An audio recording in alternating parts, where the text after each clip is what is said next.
short in horror. All across the window, someone had painted, "Take your stupid desserts and leave our town." Just then, Aunt Mel turned up behind us, staring at the view in shock, and then she burst into tears. Who would do such a horrible thing to me? I bet it's that old witch down the street who keeps complaining our customers are too noisy. While Mom consoled her, I tried not to imagine what it would be like to punch her, and I couldn't help wondering who would do such a thing to my cafe. As if all this wasn't annoying enough, Ryan had begun to constantly hover around me. He started following me around in school, not leaving me alone with Sean for a second. I was sitting with Sean one day and having French fries when he popped up out of nowhere and took away my plate. "You shouldn't be eating fried food. Sean, how could you let her?" I'm not her dad, and neither are you." Before I could even say anything, he threw the fries in the garbage and put a salad in front of me. "And why aren't you wearing sunscreen? Your skin looks spotty." After school, he was always over at the cafe, telling everyone he worked there as a waiter. And later, he'd turn up at my place in the evening, sticking to me like glue while Mom and I were watching TV. One evening when Mom was out, I called Sean over to a romantic dinner for two. Just as he was leaning over the table to kiss me, and I closed my eyes, I felt a hand pushing my face away. My eyes flew open, and I nearly fell back to see it was Ryan. Isn't it kind of gross to kiss without having some breath mints first? Man, are you crazy? Yes, crazy in love. Ryan, I've just had it. Get out. Okay, just let me take my phone from under the table. Sean literally had to stop me from throwing a plate at Ryan as he ran out. I was trying to keep my cool, but he was really crossing a line and then some. One night, I woke up to the sound of something being dragged across the room. I sat up in bed and let out a loud scream. Who's there? And then I saw a shadow move and a voice called in the darkness. "Hello, Carrie." I nearly had a heart attack. Ryan! He was sitting in a chair staring at me like a creep. He had a box in his hands. "What are you doing in my room?" "I came to give you this. I know it's that time of the month for you and you need some extra love." "What the? How do you know?" "Oh, I just installed the same period app that you use and asked your mom about your last date. Now, use the heating pad and herbal tea and don't eat all the chocolates." Mom! She came rushing in and I told her what Ryan was doing, but she didn't see any problem with it. "He just really cares about you, honey." A few days later, Ryan was being his nosy self and helping me serve at the cafe. This old woman smiled and turned to me. "He will make an excellent husband." "Oh, no. We aren't together." "Of course we are. She's just shy and slightly angry with me at the moment." To be young and in love. Seems like it was all the encouragement Ryan needed. He put his arm around my shoulder, and before I knew it, he pulled me in for a kiss. "Get your paws off me!" Sean came in just then, looking furious. He punched Ryan and knocked him to the floor. Everyone stared in shocked silence. Ryan glared at us, brushed himself off, and walked out of the cafe without a word. Ryan wasn't talking to me anymore, and I wasn't complaining. Mom and Aunt Mel were both really cold to me, though, but we all had more troubling stuff to deal with right now. Someone had complained that our kitchens were filthy and had rats running around. The Food Inspection Authority came to check, to find our kitchens spotless, of course. I was furious. Even though these rumors were false, they weren't good for business. A few days later, Sean came to me, literally jumping with excitement. "Babe, I've got brilliant news for you. My dad's cousin is a huge rock singer and he's getting married and he wants you to cater. There will be so many famous people there." I was thrilled. This was the biggest order I'd ever gotten, and it could really make or break me. The three of us spent weeks preparing everything. I was almost glad for Aunt Mel right now. We needed all the help we could get. The entire neighborhood was excited about their local bakery catering for a celebrity wedding. On the day of the wedding, we got to the venue and unloaded the tiered cake onto the trolley. Suddenly, a wheel slipped out, the trolley tilted, and the cake went sliding away. Sean flew towards it and somehow managed to save it just before it hit the ground. Aunt Mel shrieked, "Oh dear God, I feel faint. Someone give me my smelling salts." "It's okay, we're okay. I have extra frosting, we can fix it." We carried off the cake to the kitchen, and I fixed up the smudged parts in no time. I let out a sigh of relief as Sean and Ryan carried out the cake to the garden. Just then, I noticed some frosting on my hand, and I licked it. What? Why did it taste so disgusting and salty? I stared at the scene in front of me in horror. The bride and groom were cutting the cake. OMG, I couldn't let anyone eat this. No! I ran towards the table like a maniac, and just when I was close, I tripped over my own shoelaces. I practically flew and landed straight into the cake, and half of it went flying onto the bride's dress. She screamed in fury while the groom hopped around because some had landed in his eye. He stepped over the bride's dress, and we all heard a loud rip. I looked up from the cake, wishing I could just disappear magically. The bride was wailing loudly while everyone stared at me in horror. I don't remember how we made it back to the cafe. We all sat around in stunned silence. I finally spoke up. Only one way to find out who tampered with the cake. I had a secret camera installed here last month, just to keep a check on things. We waited breathlessly around the TV, looking at the footage, and sure enough, we saw 2 people sneak into the kitchen 2 nights ago with a bag of salt. And those 2 people were Ryan and Mel. We looked around to see the 2 sprinting away, but the 3 of us were right behind them and tackled them to the ground. Mom stared at Mel in shock. I can't believe you would do something like this to your own friend. Were you behind everything else that's been happening too? Aunt Mel looked like a crazy person. The cafe was my idea. All this praise and money should be mine, and this idiot child took away everything. Now that your reputation is down the gutter, you'll both get what you deserve. I looked at Ryan, and he just shrugged. If you'd shown me the appreciation I deserved, I might have stopped her. I was absolutely furious now. You! But before I could continue, Sean was already holding him by the collar of his shirt. If you love your face, leave and don't come back. As the 2 scurried away, we just stood there silently for a moment. Then Mom pulled me in and hugged me tight. I'm so sorry for trusting her blindly. We will fix this, just you and me.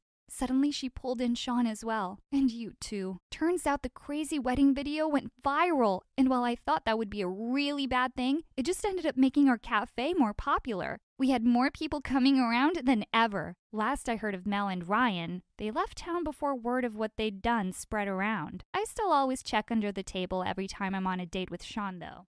Hey everyone, my name is Tiana from France. Please don't forget to like and subscribe because MSA will give $2,000 to one lucky winner in the coming 7 days. The orphanage is the only home I've ever known. And honestly, it's not as bad as most people think, but I always dreamed of having a family, a real one. I had a big heart, but sometimes I'd say mean things without thinking. Once I saw a girl called Frida and said, "You look ugly with this lettuce stuck in your teeth. Open your mouth now so I can take it out." But she didn't open it, so I grabbed her and made her open her mouth.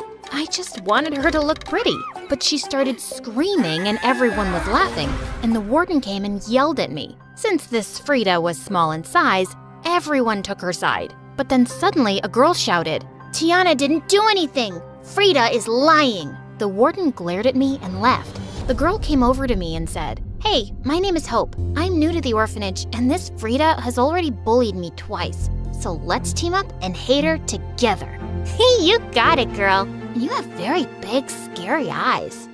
Cool, I like you. But my big mouth kept sending us to detention. I even once told my teacher that her hair looked like poop, and Hope defended me.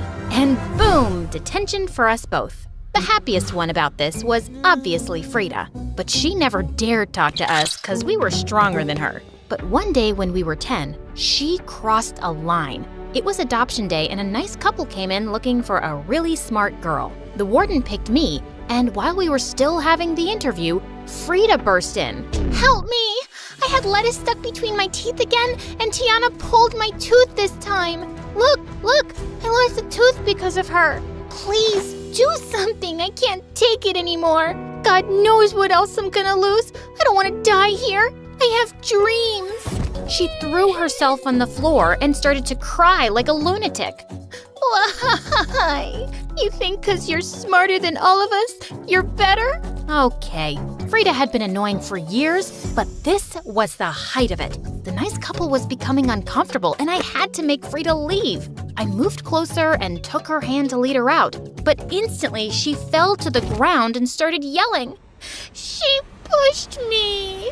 Okay, that was it. I pushed her hard for real this time, and poof, the couple ran out. Why would you do this, you witch? If you think you're gonna get adopted before me, think again. I was so upset. Frida ruined my chance of having a family, and I wouldn't forgive her. One day, Hope and I were playing in our room when we got called to the warden's office. When we got there, we saw this glamorous couple and Frida.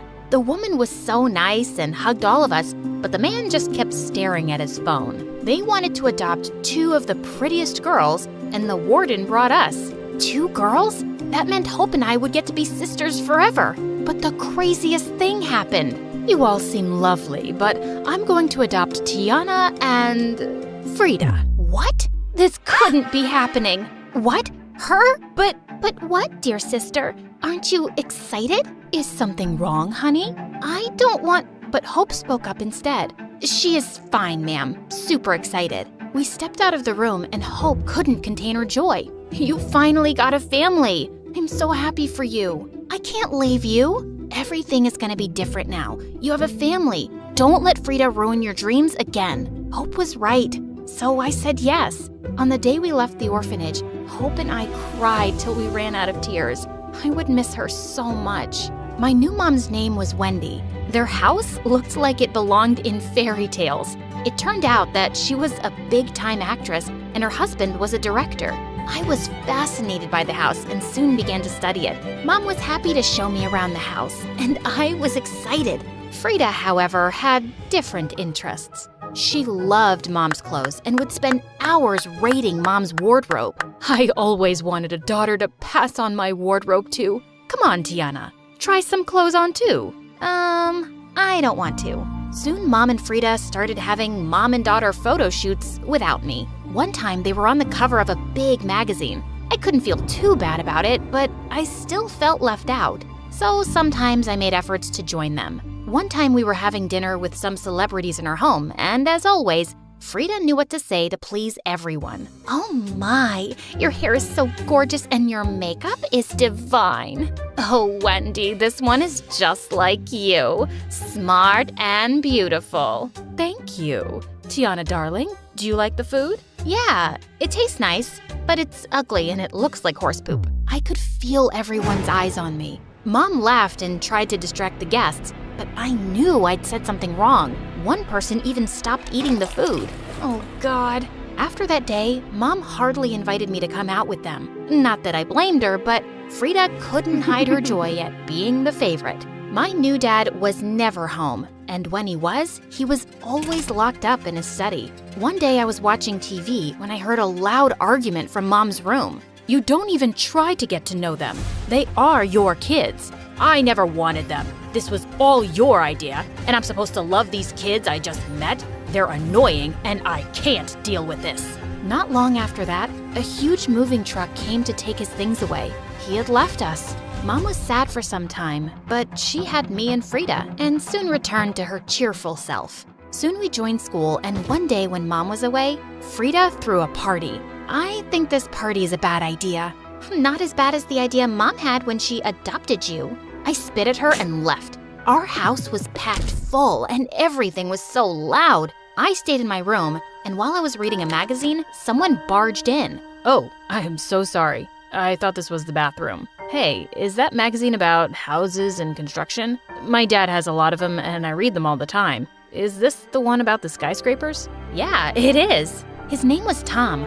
We had so much in common and ended up talking all night. A while later, someone kicked down the door. See, Mom? I told you. Tiana planned this dumb party just so she could spend time with her boyfriend. Boyfriend? That's not true. And why would I throw a party? I don't have friends. Then who is he and why is he in your room?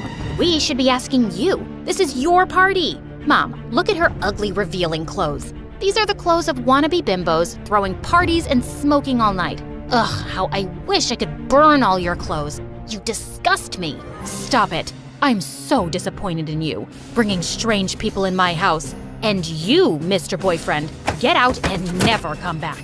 Told you, Mom. You shouldn't have adopted her. You're a successful actress. You need a pretty, delicate daughter like me. For your image, Mommy. And to my shock, Mom said nothing to that. She just left. Frida had become a full-blown villain. She was always setting me up, and no matter how hard I tried, Mom always believed her because next to me, Frida looked like an ant and I was a giant. But Mom always forgave me in the end, and it drove Frida mad. And soon, she snapped. One day, I was watching TV with Mom when we heard Frida scream. We ran to her room and found her on the floor crying. It's all ruined, all of it. Next to her was a pile of clothes that had been cut up and stained with mud. I've done everything to make Tiana love me, but look what she did to my clothes.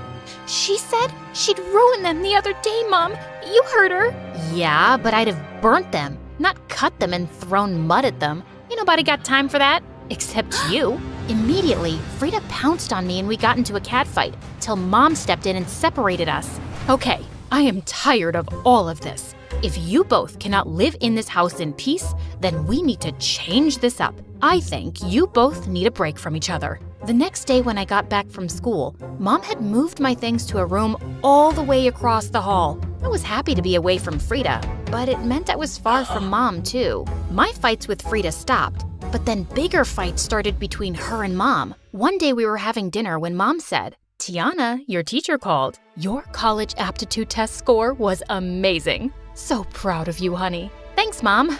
"And Frida, what about yours?" "Oh, I didn't write that. I figured that since I'm just going to be an actress, I don't need it." "You're going to be a what?" "Just get one of your friends to cast me. It should be a movie that shows how pretty I am." "No, I'm not doing that. I don't want that life for you. You will go to college, and when you are older, you can make better decisions."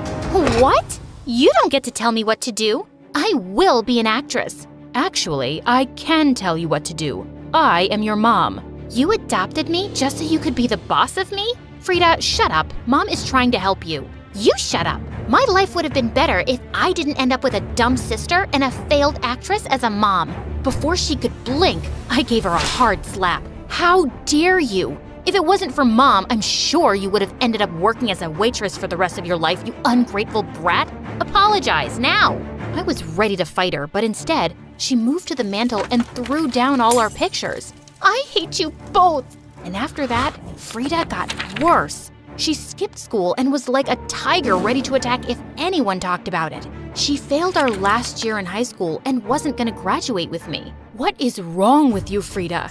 "I told you, I don't want to go to school anymore." "Well, this is my house, and if you're under my roof, you will do as I say." "Well, I guess I'll just leave your house then." "Frida, stop it." But the next day, she was gone. We looked everywhere, but she just seemed to have disappeared. A few days before my graduation, I walked in on Mom crying in the living room.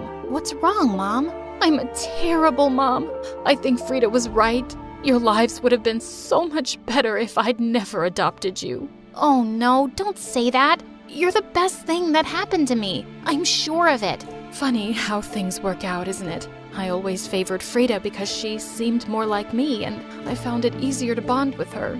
I didn't make the effort to understand you better, and you've been nothing but amazing. I'm really sorry if I made you feel ignored. I should have tried harder. I did feel overlooked at times, and I wished we had a better bond, but I still love you, Mom. Well, let me start fixing things. Let's go get you a graduation dress. Whatever you want. On graduation day, Mom's smile was the widest in the room. I went off to college soon after and graduated top of my class to become an architect. One day after work, I stepped out of the office and noticed it was raining cats and dogs, and I had no umbrella. Just then, a man with the most beautiful smile walked up to me. "Hey, do you need this?" As he got closer, I realized I knew him. "Tom? Oh my God, it's you. The girl with the magazines.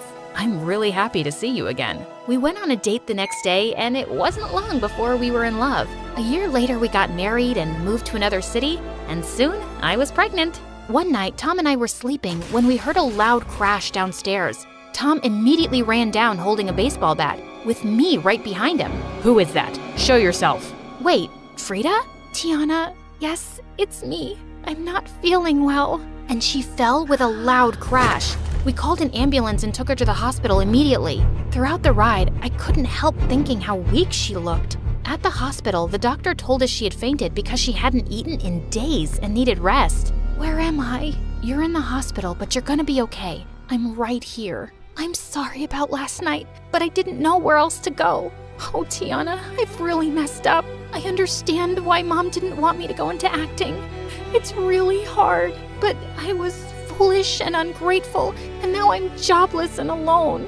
And believe me, I've really missed you and Mom. I'm so sorry. Will you give me a second chance, please? Will you beg Mom to forgive me? She must hate me so much." "It's okay. Well, you're really messed up, but everything will be fine now. Of course I forgive you, and Mom could never hate you. I'm sure she'll be really happy to see you." "How is Mom?" "She's fine." Ouch! Ugh, I think I'm having my baby now. Oh my god, really? I'm gonna be here the whole time, Tiana. Yeah, and call Mom. Hi, my name is Leah, and everyone says I do crazy things without thinking them through. My parents thought it was just a childhood thing and that I'd grow out of it, but things actually got crazier and almost cost me my life. Once when I was 5 years old, I woke up startled in the middle of the night. I definitely heard some noise downstairs. I jumped out of bed and crept down the stairs to find a robber in the study. I ran to the kitchen, grabbed a big frying pan, and sneaked up on the robber. The minute he turned around, I hit him smack in the face and he dropped to the floor. Seconds later, my parents came running at the noise and called the police. I thought they'd praise me for being a hero, but instead, they lost it with me. Why did you even go down alone? Do you have any idea how dangerous that was? What were you thinking, Leah? To be honest, I wasn't thinking. My brain just told me to do it, so I did it. See? Crazy enough? Not only that, I also feel rather ugly. I wasn't as pretty as my older sister Amy, who mocked me for being a gingerhead all the time. So one day in the 2nd grade, I decided to do something to look pretty like my sister. I slapped some pink wall paint onto my hair and sprinkled glitter on it. I thought I looked uber cool, but the principal didn't seem to agree, and I got grounded for the 700th time at home. I tried my best to feel bad, but just then, I spotted the cutest cat limping on the street. Oh no, what if a car hit her? Without another thought, I was out the window. Just as I'd picked up the poor kitty, I stared in horror at a bus racing down the road straight towards me. It sharply swerved and crashed into a tree on the side. Just then, a car drove straight into the bus, and before I knew it, there was a 10-car pileup. Suddenly, someone grabbed my hand and yelled, "Run!" We both dashed away and hid behind some bushes. When I caught my breath, I saw a ginger-haired boy my age smiling at me. "Wow, you saved that cat's life. You're a hero. Also, your hair is really cool." And that's the day this boy River became my best friend. He moved into the neighborhood recently, and we became inseparable. Amy was one of the popular girls in school, and she and her friends were always bullying me and River. She wasn't that smart, so she often made me do her homework. One time in the 8th grade, I said I was too busy, and the next day she stole my cat. As River and I marched furiously up to her, we found her making fun of poor Lulu with her minions. "Look, Lulu, Mommy and Daddy are here. Why don't you two get married already and have 100 more ginger cats? It would definitely be an ugly family of losers." Oh yeah? Maybe we will. And we won't be inviting you to the wedding. Ew, River, we're not getting married, ever. Now give me back my cat, Amy. I'll do your stupid homework. And she did, and I did, but I did it all wrong. When we moved to the 9th grade, another drama was added to my life. We got a literature teacher who was an absolute terror. She always brought along a long, thin stick and hit it on our desks randomly. And one fateful day, she turned her wrath to me. You, open your book to page 4, read the first sentence, and tell me what you think. Anna opened her lunchbox and ate her chicken nuggets. That means some girl Anna opened her lunchbox and ate some chicken nuggets? I have 2 words for you. Nuh-uh. The lunchbox represents the working class, chicken represents weakness, and a nugget means small. So it means Anna is a small, poor coward. Buy a brain, please. What? When the lunch bell finally rang, we all got up to run out, but the teacher smacked her stick on her desk and screamed, "I am the bell, and no one leaves until I say so." Suddenly, I snapped, and without thinking, I snatched her stick. Everyone gasped and held their breath. And then I broke the stick in 2 over my knee. No one messes with a hungry girl. Of course, I was sent to the principal right away and given detention for a month. But when I went back to class, I got a hero's welcome. All hail Leah, the new school queen! River picked me up and twirled me around. Then he looked into my eyes and said, "Leah, you're amazing. You've always been the coolest girl I've ever known." And with that, he suddenly kissed me. My head was spinning with shock as everyone around us cheered.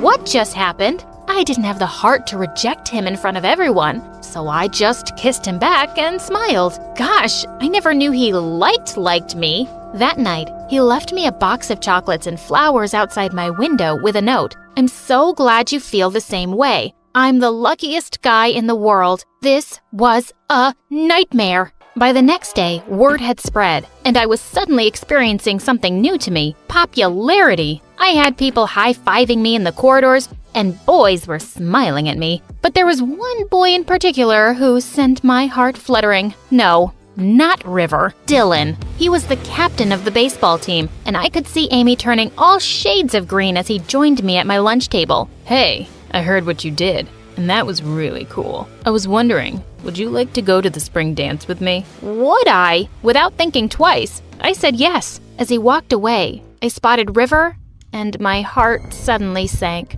OMG, how was I going to tell him I had a date with someone else? Just as I was leaving the cafeteria, Amy suddenly shoved me, a little too hard this time. I wasn't able to stop myself from falling and landing on the ground, hitting my head, and I blacked out. When I woke up, I found myself in a hospital bed. Hello, Leah. You fell down and hit your head. Tell me if you remember what happened before that. I remembered everything, that which Amy was going to pay, and oh God, I still had to break my best friend's heart. But then, the world's best idea hit me. It was like the universe had sent me an opportunity, and I was going to take it. Without another thought, I said, I don't remember anything. After asking me more questions, the doctor diagnosed me with anterograde amnesia. I pretended I couldn't remember anything, except my early childhood. River was devastated that I didn't remember him. He kept visiting me and trying to jog my memory.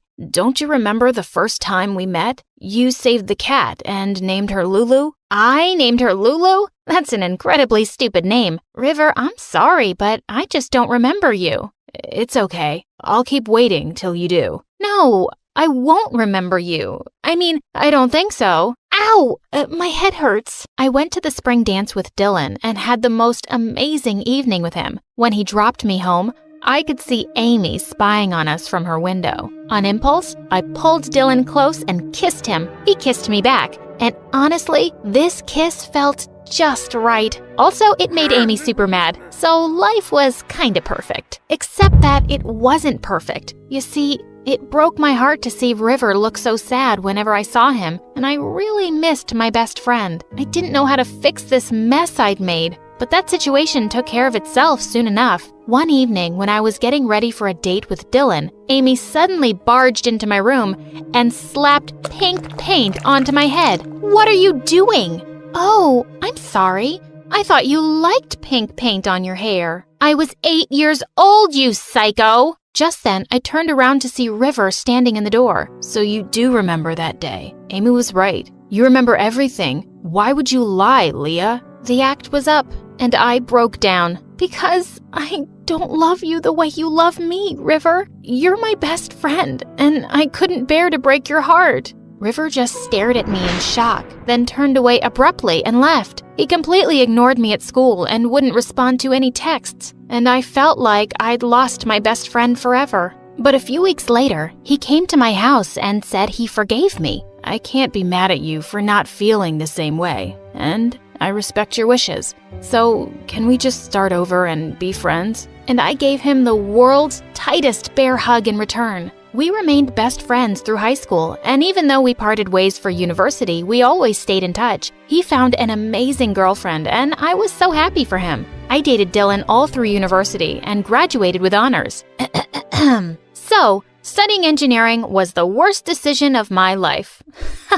Joking, not joking. And the best thing that happened to me in this college is that I'm about to leave it. I would also like to thank YouTube and Google for helping me throughout my studies. And also, of course, my wonderful boyfriend Dylan, who God knows what he's doing right now, but he's coming to me, and now he's on his knees. Wait, what? To my shock, Dylan was holding a ring. Will you marry me, crazy girl? Of course, I said yes. And a month later at our wedding, River was my best man. A year later, I was blessed with a beautiful baby girl, Lisa. When it was time to go back to work after my maternity leave, I couldn't bear to leave her behind. So without another thought, I just sent in my resignation letter and quit. Dylan asked me if I was sure about my decision, and I said, of course, I'm totally ready to be a stay-at-home mom and cuddle with this patootie all day. But it turns out, being with a baby all the time can get really exhausting and sometimes just boring.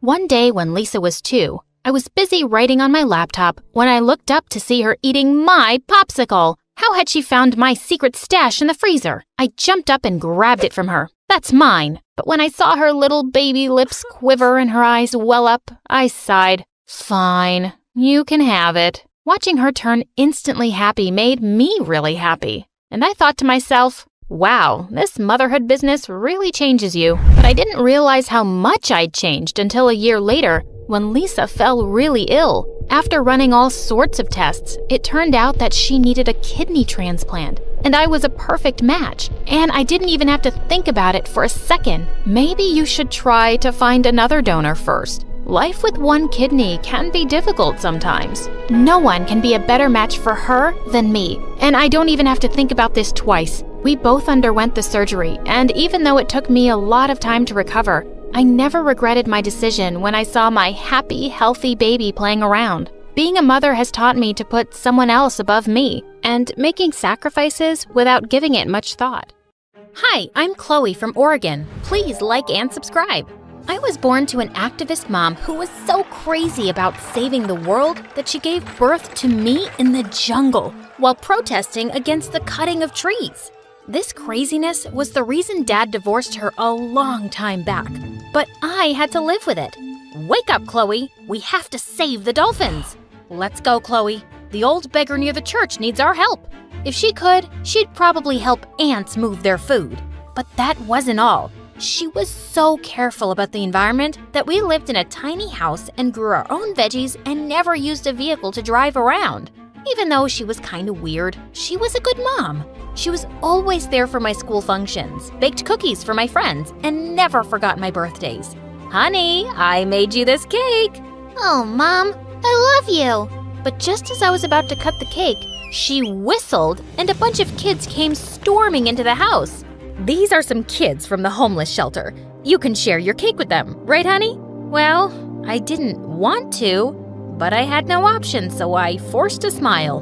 But the next morning, something bizarre happened. My favorite doll, Sally, was gone.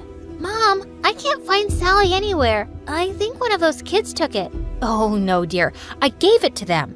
You what? Some kids never get to play with dolls, honey. You must learn to be charitable. Yeah, But not my doll. I was so mad at her. And it just got worse with time. If anyone came asking for help, she gave my clothes and things away without even asking, leaving me with nothing but damaged goods. I knew kids made comments on my appearance in school, and I was tired of it. I started using my allowance to buy clothes and shoes from the thrift store, and I was very creative with changing their designs. Soon enough, everyone was noticing my clothes and coming to me for fashion tips. And the best thing happened in the 8th grade when I got an opportunity to compete in a fashion festival in New York. But when I asked Mom, she outright refused. You're not going anywhere, Chloe. Those airplanes are bad for the environment. But this is a once-in-a-lifetime opportunity, Mom. Enough. I don't have that kind of money anyway. This discussion is over. She was so unreasonable. The next morning, I was still mad at her.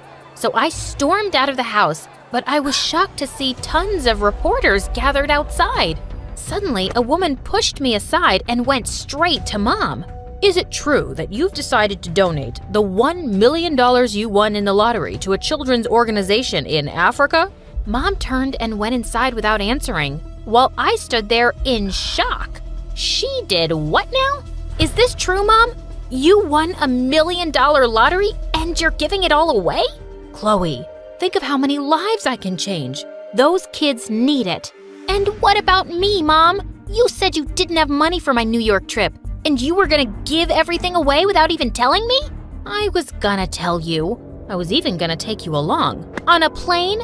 Or are you walking to Africa? Gosh, you're really something. I'm not going with you anywhere. You care for every kid in the world except your own. I hate you. But soon after, she dropped another bombshell on me. She was leaving the next day for Africa, and I'd have to stay with my dad till she returned. Mom and Dad hated each other, so I'd never gotten to know him. And now I had to live with him? This was insane! But when I reached his gigantic mansion in California, I couldn't help feeling a bit excited. Our house was a matchbox compared to this. Dad gave me an awkward hug and welcomed me into his home. I'm running really late for a meeting, but I'll see you at dinner, okay?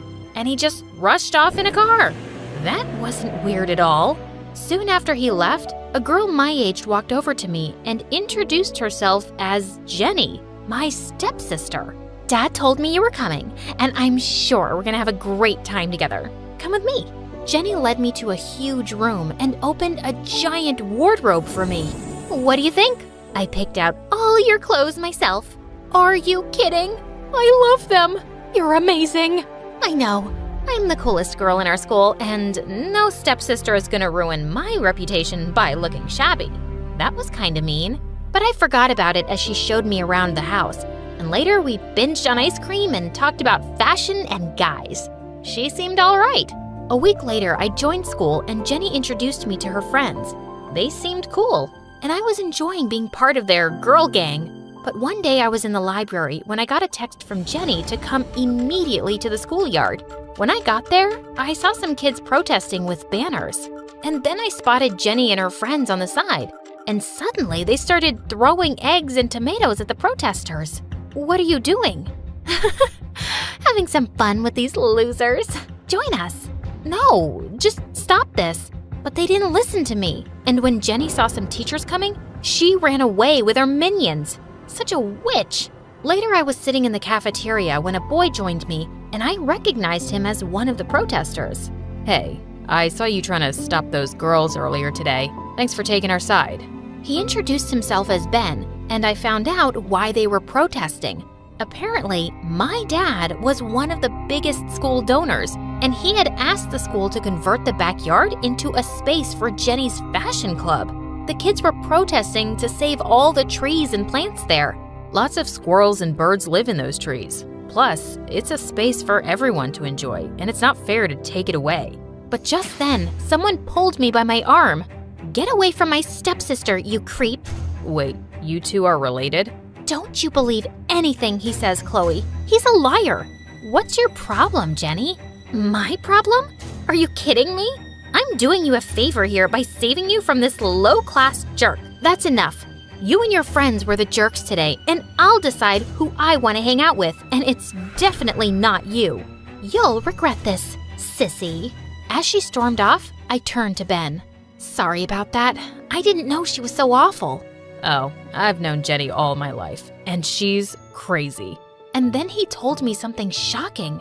Dad had adopted Jenny a few years back, and before that, she and Ben lived in the same foster home. She was always an insecure bully. If anyone else came close to being adopted, she'd mess things up for them by lying to the parents. We were so glad when she finally left with your dad. But now, I'm back in school with her. I had no idea she was adopted. It's not like Dad told me anything. After that day, Ben and I started hanging out together and became really good friends. And I could see Jenny hating every bit of it. Why can't you stay away from that poor beggar? After everything I did for you, all the clothes I bought, I never asked for it. And why should I care if he's poor? He's a good person, unlike you. You may have changed your looks with money, but from what I hear, your heart and personality are just as awful as always. You witch! How dare you speak to me like that? Just you wait and watch out. Suddenly, she dropped to the floor and started screaming. Save me! My stepsister just kicked me in the stomach! Just then, one of her minions came up with the principal, and he called Dad, complaining about me. Didn't your mom teach you any manners, Chloe? Why would you hit your sister like a savage person, and then lie about it too? She's the one who's lying. And don't talk about my mom like that. Unlike you, she's always been there for me, while you haven't even had the time to have a meal with me since I came. I stormed off to my room, and I really missed Mom just then. A few days later, I invited Ben over to study for the exams together, but we just ended up talking about all sorts of stuff, including Mom. She may be a little too much, but her heart's in the right place, you know? I think you're more like her than you realize, Chloe. You stand up for what's right, and I really like that about you. Suddenly, he moved in closer to kiss me, and I closed my eyes. But just then, a really loud sound almost made me fall off my chair. What the heck? Ben and I ran downstairs and saw Jenny having a party with music on at full volume. I went ahead and pulled the plug. Who stopped the music? I did. Are you nuts playing music so loud at this hour? Someone's gonna call the cops. I already gave them a tip to ignore any complaints, so shut up and leave. I felt like ripping her hair out, but Ben pulled me away. As I was leaving, I heard Jenny say to her girlfriend, "Ignore her, guys. Her mom's a total lunatic. That's why she's a little, crazy." That was it. I pushed her into the pool, and she looked super mad. The next morning, Dad called me, and I knew I'd get scolded because Jenny must have fed him lies. But to my surprise, he hugged me tight. Oh, you must be so worried about your mom, Chloe. It's gonna be okay, I promise. Why are you hugging her, Dad? You're supposed to scold her and ground her. Jenny, now is not the time for your tantrums. Dad, what's going on? Why would I be worried about Mom? Dad switched on the TV and I saw something awful. A group of volunteers in Africa had gone missing, and Mom was one of them. Suddenly, I felt my heart sink. I just ran back to my room. I stayed there for the next 2 days, crying and looking through the news every now and then. But then, Ben forced me to come back to art into a space only for the fashion club. I had other ideas for that space, and he agreed to donate money for it. I talked to the members of the fashion club and suggested that we redecorate the school backyard and turn it into an open-air showplace. They seemed to like my ideas, and when it was finally done, everyone was stunned. OMG, this is amazing. It's like a place for everyone. Everyone was happy and praised me for my idea, except for Jenny. What rubbish is this? And how could you guys go behind my back and support this good-for-nothing loser? Did she use her mom's sub-story to get your sympathy? I was about to tell her to shut up, but all the kids spoke in my favor instead. Chloe came up with the best idea to utilize the space without destroying the trees. And it's time you stop being a mean witch, Jenny. It's getting really old now. Everyone seemed angry at Jenny, and I expected her to throw a tantrum. But surprisingly, she turned around and ran away. Something was definitely up, so I followed her and found her weeping in the bathroom. Jenny, are you okay? No, I'm not. Ever since you came, everything's gone wrong. You became close with the kids at school in no time, and even Dad's been favoring you lately and ignoring me. I just hate that everyone loves you and thinks I'm the bad guy. Well, she was, but maybe it wasn't the right time to bring it up. You have it all wrong, Jenny. Everyone likes me because I'm nice to them. And Dad hasn't made any effort to get to know me my whole life. He's just being nice to me right now because of Mom going missing. Otherwise, he'd probably be the same. So, you mean you don't want to snatch him away from me? No, why would I do that? If anything, I'd want him to be nicer and kinder to both of us. Suddenly, she wiped her tears and hugged me. I don't understand this. I've been nothing but a witch to you, but you're still being nice to me. Why? 'Cause that's how my mom raised me, and I'm proud of it. I just wish I'd told her that. You can tell me now. I turned around, and Mom was standing right in front of my eyes. Mom! OMG, am I dreaming? Just then, Jenny pinched me real hard and made me scream. I'm so glad you're back, Mom. I missed you so much. I missed you too, honey. I realized I must have given you quite a scare, so I flew back as soon as I could. You cut your trip short for me? There's nothing I wouldn't do for you, love. Unless someone else's need is greater. Oh, Mom.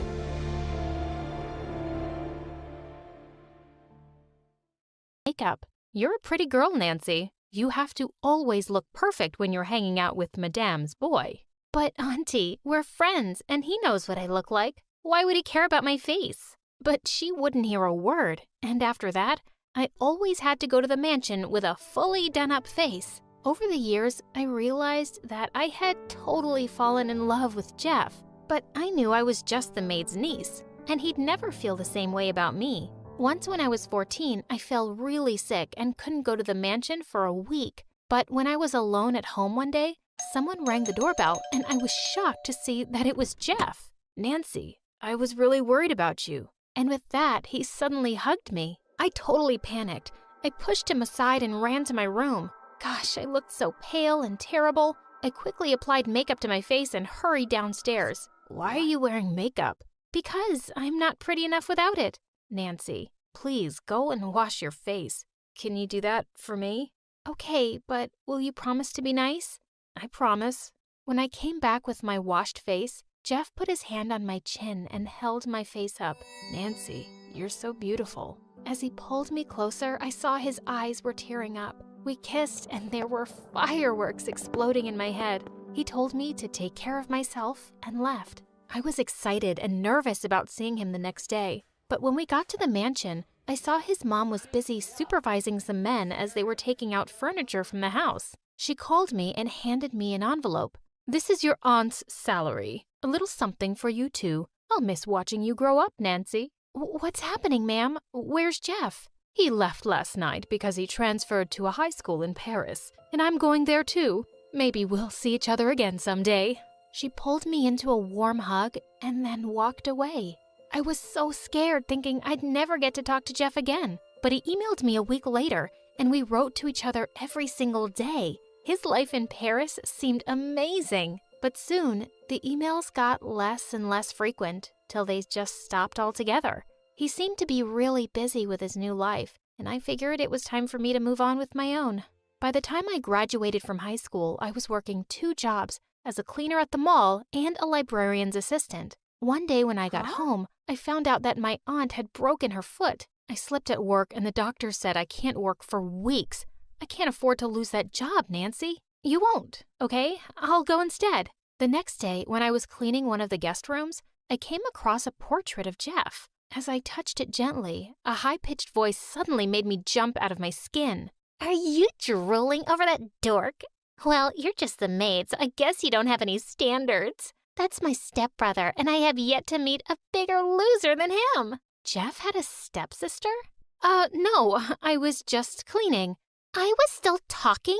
Don't interrupt me. I'm Linda. That's Miss Linda for you. And now my mom and I live here, so I don't know why his ugly portrait is still around. You can throw it in the trash on your way out.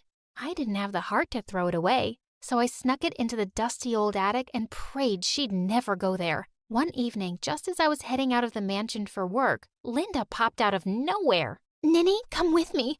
It's an emergency. I followed her to her room to see piles of dresses on the bed. I'm hosting a party tonight and I have to look amazing. You have to take pictures of me in every outfit so I can let my followers on Instagram decide. Miss Linda, I'm sorry, but I have plans with a friend and... Friend? Where does a maid even make friends? Is there a maid school you went to? No, just a regular high school. Listen, I don't have time for this. Cancel your stupid plans because you're supposed to help with the party. Didn't Mom tell you? Now, chop chop, start my photo session. As if all this wasn't bad enough, I accidentally dropped a glass of juice on one of her friends and she went ballistic. OMG, this is literally the easiest job on the planet. First, your dumb aunt slips and breaks her foot, and now you're being such an idiot. Does stupidity run in the family?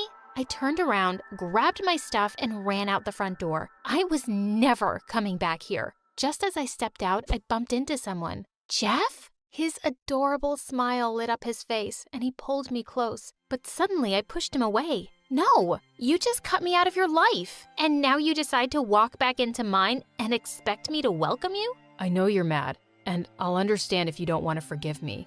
But Nancy, I've missed you so much. So, why didn't you stay in touch? I tried, but I had Dad watching me like a hawk. He did his best to make sure I wouldn't contact you because he felt you were distracting me. I'm so sorry. I looked at his face and I knew he was being honest.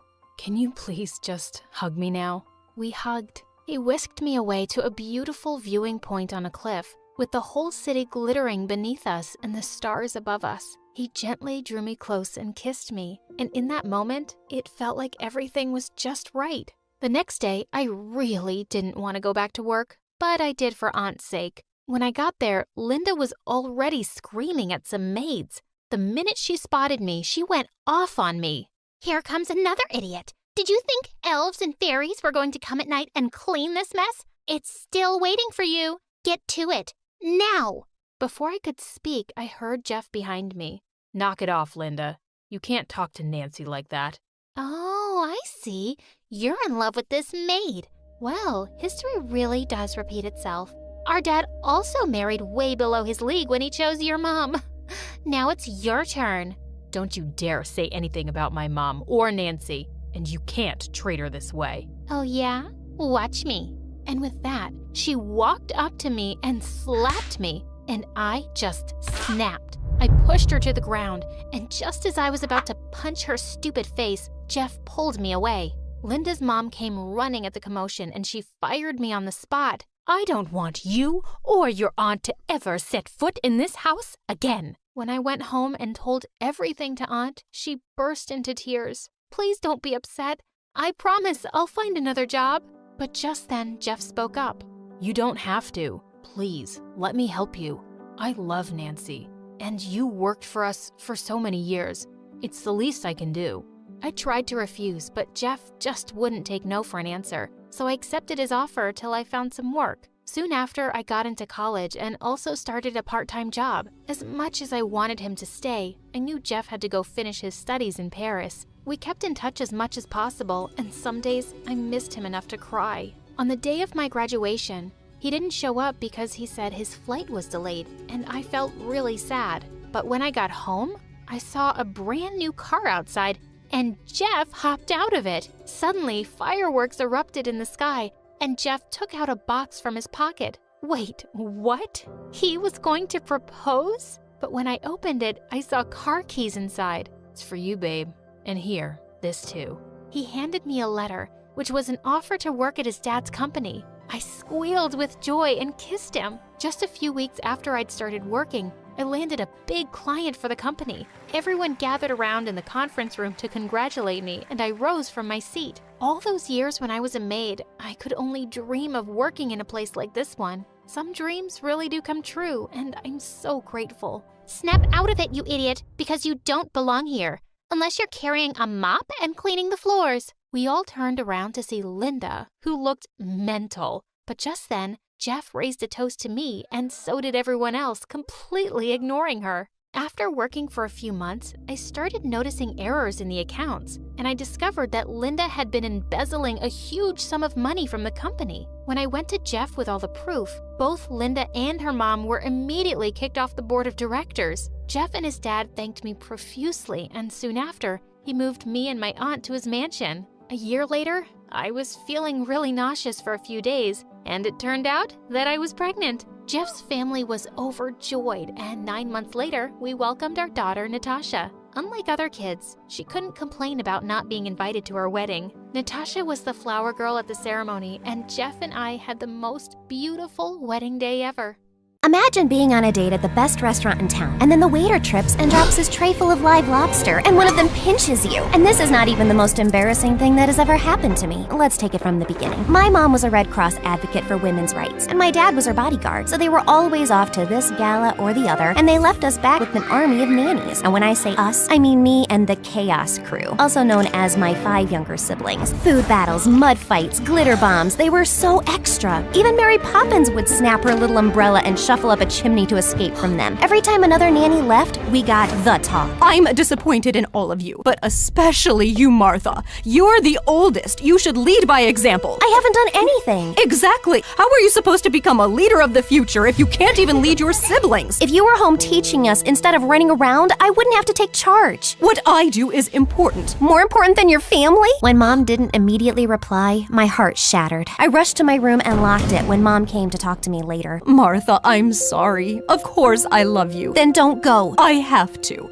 But we'll talk when we come back, I promise. Maybe it's better if you never come back. It was like fate really had a twisted sense of humor and heard me. Mom and Dad did not return from their last trip to the Amazon. I felt like it was my fault that they didn't return. My punishment. The police sent out search parties and even used drones to look at their plane that disappeared, but they couldn't find anything. It's a lot, right? But stay with me. You've already liked and subscribed, haven't you? Don't cry. Mom and Dad will come back. Dad's a tough bodyguard and Mom's faster than a tiger. I'll take care of you in the meantime. I'll be a leader, Mom, just like you wanted. Please come back. But I was only 15 and I knew nothing about adulting. I was suddenly surrounded by lawyers asking me questions and making me sign things. Just pretend you know what you're doing and you'll be fine. Yeah, it wasn't fine. One of my mom's lawyers turned out to be a total snake. He conned his way into getting guardianship over everything, and then he kicked us out and took control of all the assets. You can't do this! Oh, what? I'm sorry, I couldn't hear you over the sound of all the money you just signed off to me. Wait until Mom and Dad are back. They'll send you to jail. You mean when they come back from the jungle?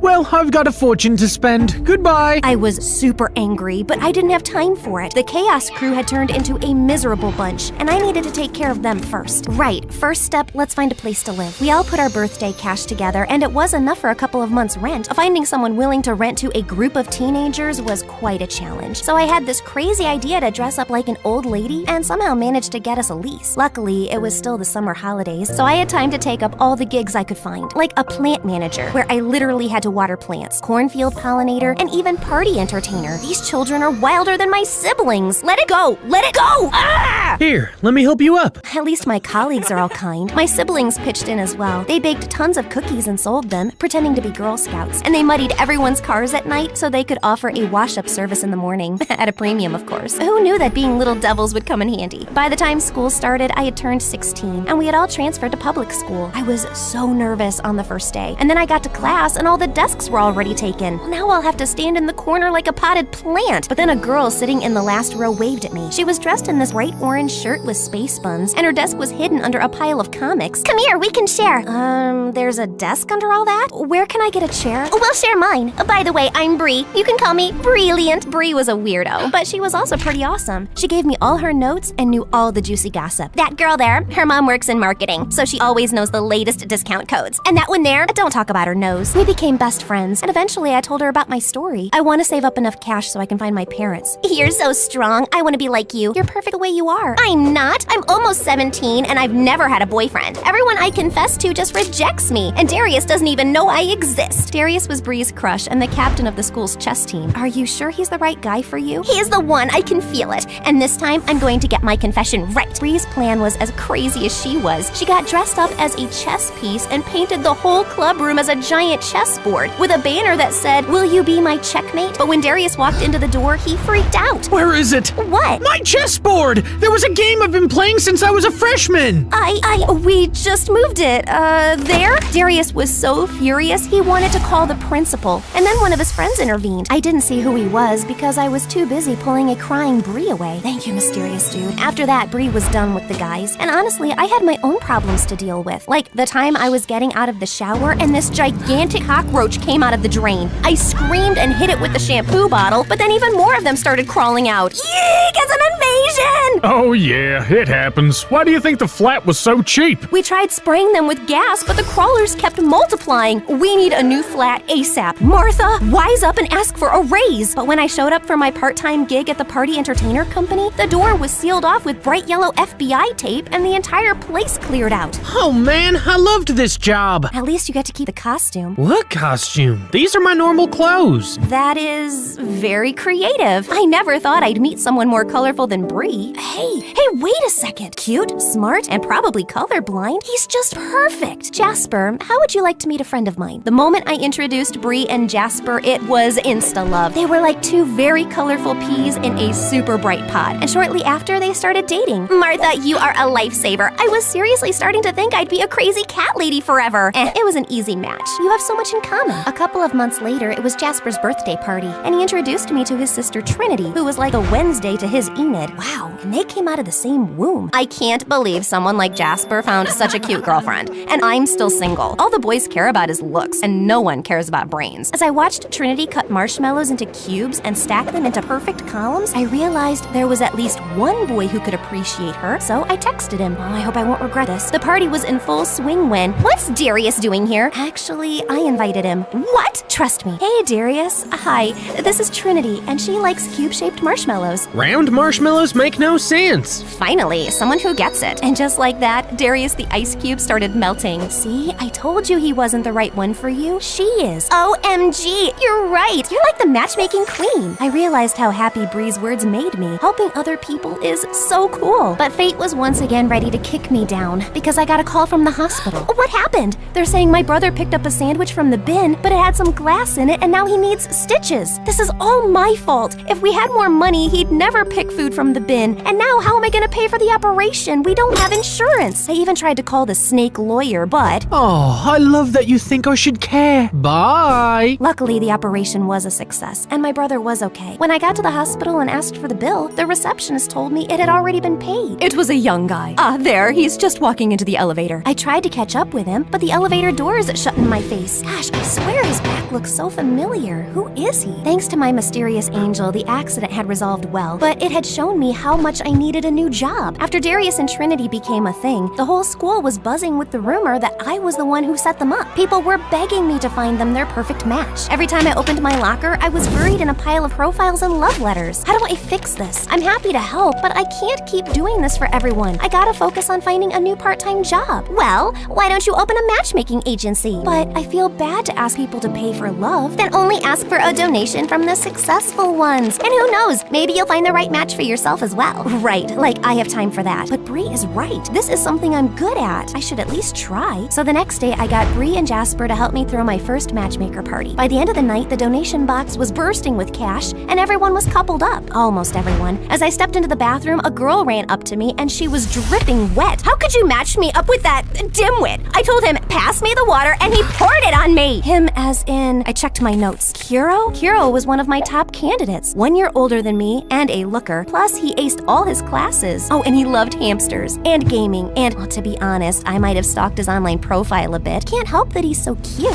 And then he called my mom your grandma. It has to be on purpose. I'm sorry, I'll find you a new match. How about Timothy? Thankfully, Timothy was a total catch, so the girl was happy, and my reputation was saved. My agency was killing it, and my siblings and I finally moved out of Cockroachville. But to track down mom and dad, I needed some serious cash, and that meant tackling my biggest issue. Kuro, what's up with him? On paper, he's a catch, but every girl I set him up with comes back with a nightmare story. He took me on a boat trip, and we almost sank. We went ice skating, but he didn't know how to stop, and we crashed. We tried a cooking class, and he somehow managed to burn the spaghetti, set off the fire alarm, and evacuate the entire restaurant. He's ruining my perfect score. How can someone be really that clumsy? Maybe you need to find out by yourself. Bree was right. So I bought a wig and contact lenses and set up myself for a date with Kuro. As soon as he entered the restaurant, he tripped on his own feet and crashed into the waiter, and everyone was looking at us. But instead of being angry, I just smiled. So Kuro, tell me about yourself. Well, I'm kinda clumsy. I'm sorry.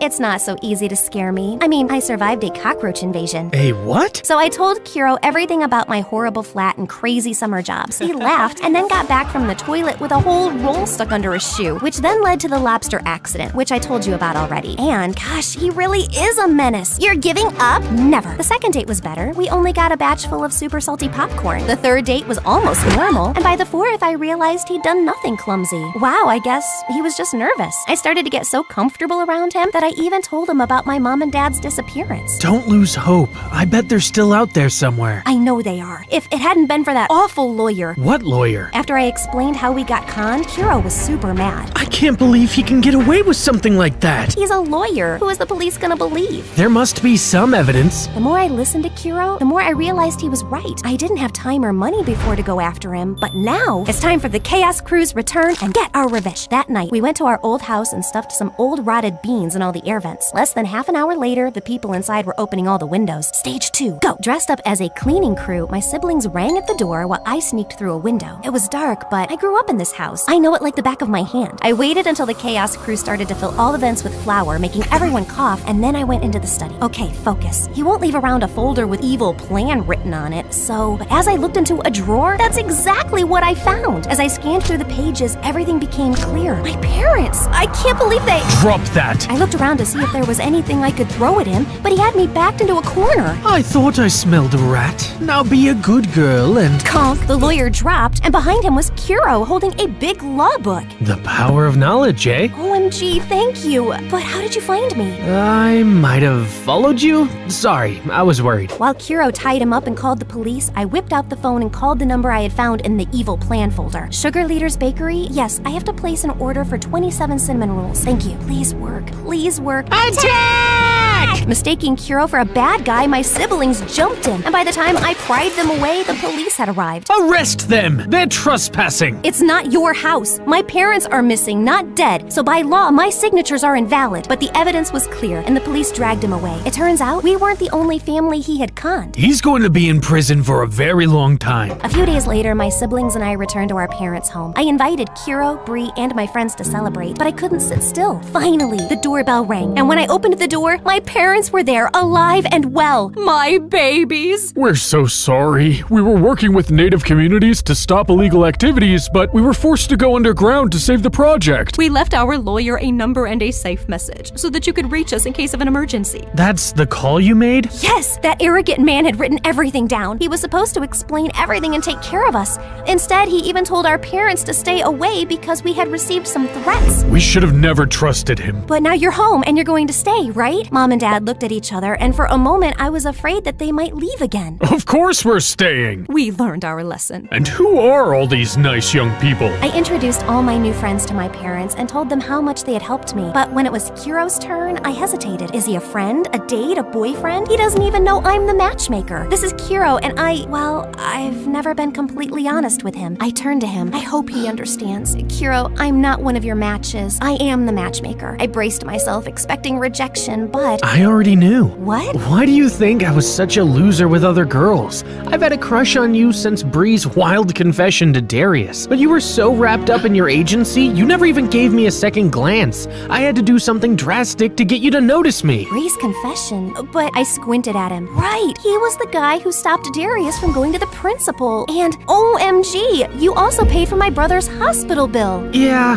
I overheard you talking about it at Jasper's party. Why didn't you tell me? I didn't want you to go out with me because of money. I couldn't believe he'd done all that just to date me. I guess this answers my question. Mom, Dad, I'd like to introduce you to Kiro, my perfect match. I grabbed Kiro's hand, and as I saw the happiness on his face, I knew I had made the perfect choice. Welcome to the family, Kuro.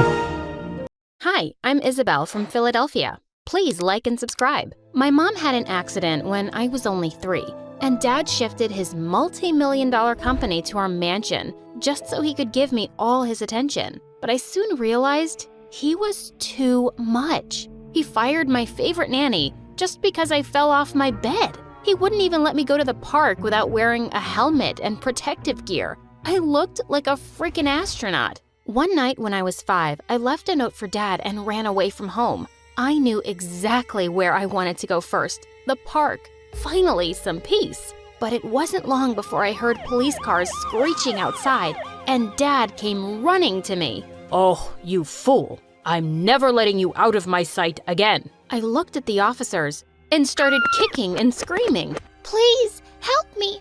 I've never seen this creepy man before. Help! Well, Dad had a lot of paperwork to show before he could take me home. Growing up, he and I were constantly at war, but I always found a way to do what I wanted. And in high school, I even joined the cheerleading squad, without telling him, of course. Once in 10th grade, the football captain Jake invited me to his party, and I knew there was no way Dad was letting me go so late. So once he was asleep, I sneaked out of my window. By the time I got back, it was almost 3 a.m. I was walking through my garden when I suddenly tripped over something that looked like a human body. I almost screamed, but just then, I saw who it was. My weird neighbor. Oh my God, what are you doing here? I was just lying back and watching the stars, till you ruined it. Why can't you just watch the friggin' stars from your garden? I like the grass here better. It's nicer and softer,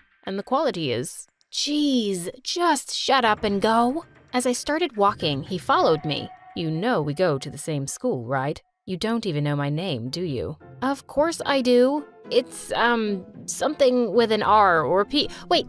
It's Dave. David, okay? You got me. I don't know your name. It's Scott. You'll remember now because I'm your new boyfriend. Did I hit your head when I tripped? No, you just gave me an idea. You're Miss Popular, and I'm just a nerd. Dating a cheerleader is going to be great for my image, and if you say no, I'm going to tell your dad you were out. Are you seriously blackmailing me? Yes, I am. Don't worry, it's not forever. We'll date for a month and then break up publicly. So, do we have a deal? Dating this weirdo would be social suicide for me, but if Dad found out, I'd be grounded for eternity. So, I shook hands on it. I was so not looking forward to school on Monday. I walked down the hall with my face behind a book, hoping to avoid Scott.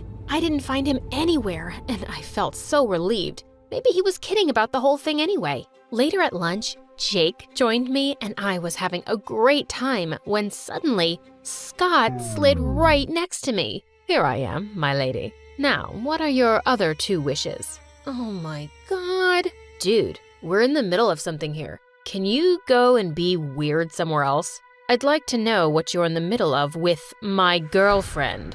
Girlfriend? Your girlfriend? Isabel, your friend seems rather stupid. Can you please tell him clearly? I kicked him hard under the table. Yes, it's true. Scott is my boyfriend. No way. This is just some stupid joke, isn't it? It is not. I love Isabel, and she loves me very much, and will prove it. To my horror, Scott jumped onto the table and held out a hand for me. I climbed up very reluctantly, and he whispered, "You better make this convincing." I was going to kill him. I kissed him as everyone in the cafeteria watched us and gasped. Jake stormed off furiously, and I dragged Scott outside. What was that? This is not part of the deal. Well, we have to make it believable. What's the problem anyway? You seemed to be really into that kiss. I was not. I'd rather kiss a monkey's butt. Now, you listen to me. Just then, a thin goth girl named Irene walked up to us. Scott, are you really going out with this girl? Yes, I am, Twiggy. Meet your future sister-in-law. Wait, you guys are siblings? How come she doesn't have a British accent? Because we're both Americans. And my brother's such a loser. Why do you speak like that? So I can sound more sophisticated. Not all of us just get by in life with a pretty face. So you settled for a stupid accent?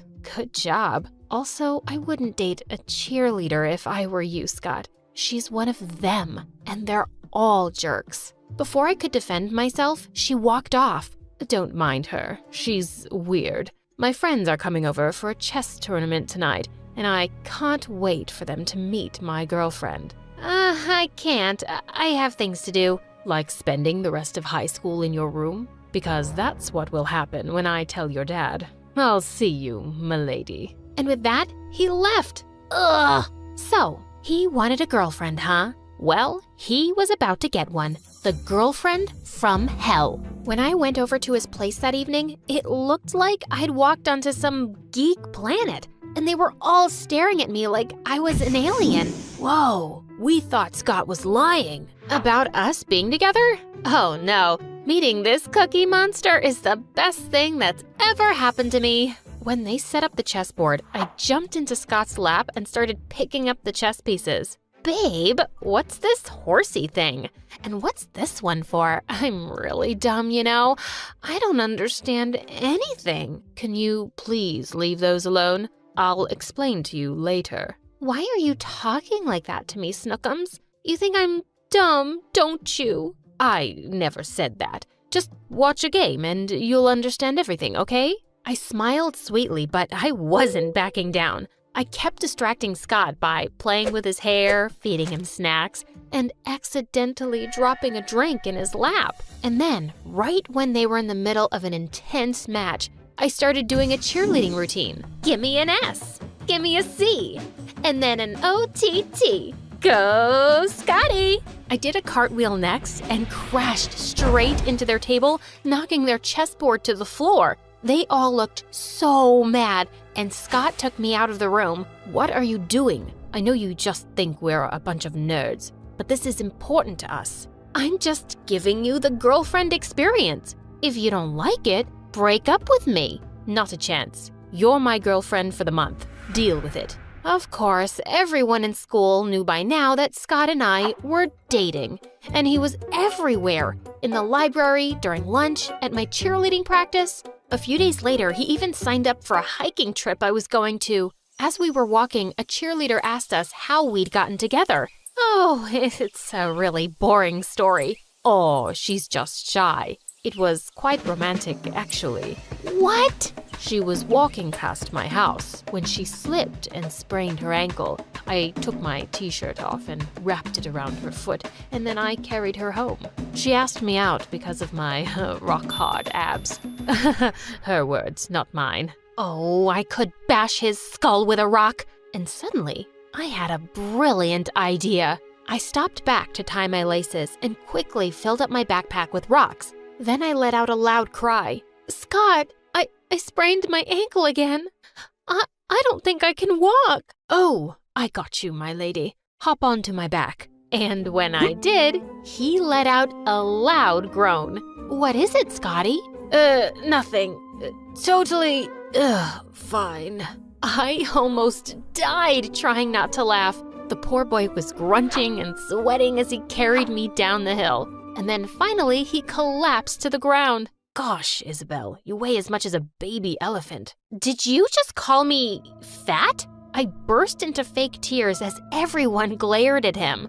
No, that's not what I meant, babe. Don't touch me, you jerk. Just then, Jake shoved him aside. You heard her. Come on, Isabel. Let a real man carry you. Oh, I think my ankle is feeling better. I can walk, but I'll need some support. I leaned on Jake's arm and started limping away. Served Scott right for that stupid story. Later, I felt bad for what I'd put him through, so I invited him to come with me to my friend's party. I was having a great time dancing there, but Scott was just hanging out in a corner, and I caught him looking at me more than once. Hey, come dance with me. Oh, I'd rather not. I don't have your moves. You looked pretty great out there. Why was my face getting hot? Well, I'd like to see your moves. Okay then, don't say I didn't warn you. He walked onto the dance floor and started doing the weirdest chicken dance. Everyone stopped to stare and snicker at him, but he didn't seem to give a hoot.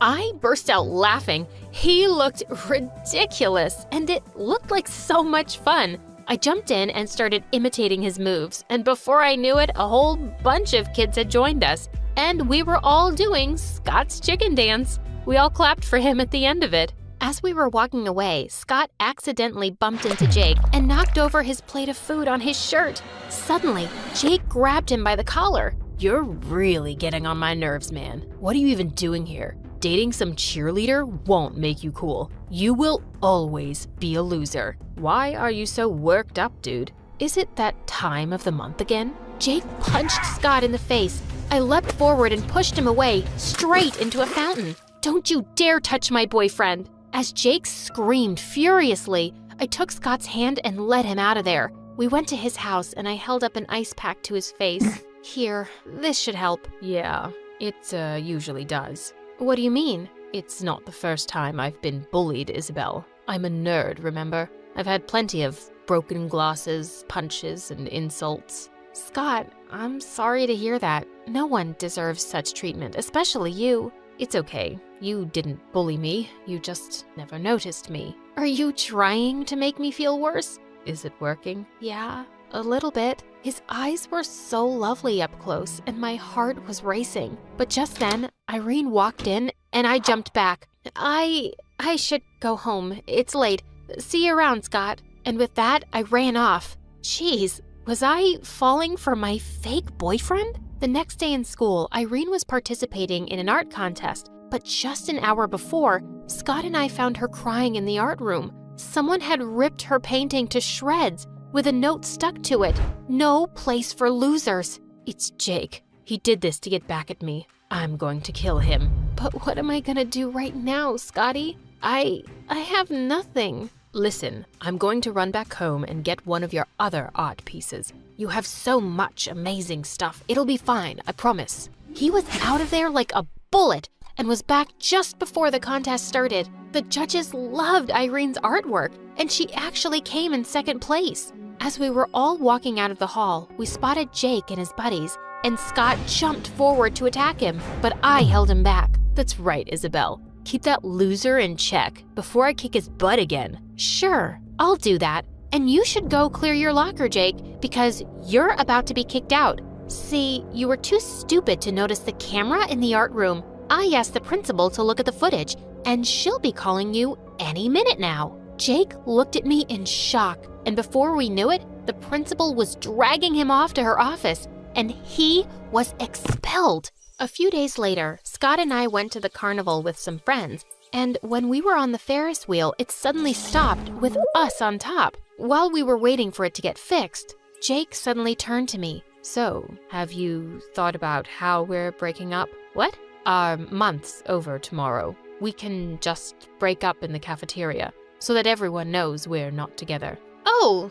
yeah, of course. And you are more popular now. Everyone loves your chicken dance. You got what you wanted. Yes, I did. Just then the Ferris wheel started working again, and I angrily hopped off when we got to the bottom. He didn't care about me at all? Just then one of my friends caught up with me and asked where Scott was. Don't know and don't care. He's just a loser, and I'm gonna dump his sorry butt tomorrow. But the next day, I decided that I didn't want to break up. I liked him, and I needed to tell him. When I got to the cafeteria, I walked over to Scott and said, "Hey, listen, I don't think we should see each other anymore." Yeah, I agree. You're just a spoiled little princess, and I've realized I'm too good for you. Scott, this is not what I want. Are you begging me to stay with you? Don't embarrass yourself, because I won't change my mind. As I felt everyone's eyes on me, I just ran to the bathroom in angry tears. How could he be such a jerk? Just then, Irene walked in and asked what had happened. Your brother is awful. Guess he'll do anything for popularity, huh? Dumping a cheerleader makes him look good. And you didn't want to break up with him? No, I didn't. But now, gosh, you guys are idiots. He heard you saying to a friend that you were dumping his sorry butt today, so he decided to do it first. Isabel, he's actually in love with you since forever. This whole deal wasn't about him getting popular. He just saw a chance to get close to you, and he took it. I ran out of the bathroom to go find him and crashed straight into him. You owe me such a big apology. I know. I'm so sorry. I didn't mean a word. The truth is, I don't want to break up with you, Isabel. I want to be your real boyfriend, if you'll let me. I love you. Wow, you really do have rock-hard abs. Yeah, even nerds work out. So, what do you say? I love you too, idiot. And I pulled him in for a kiss.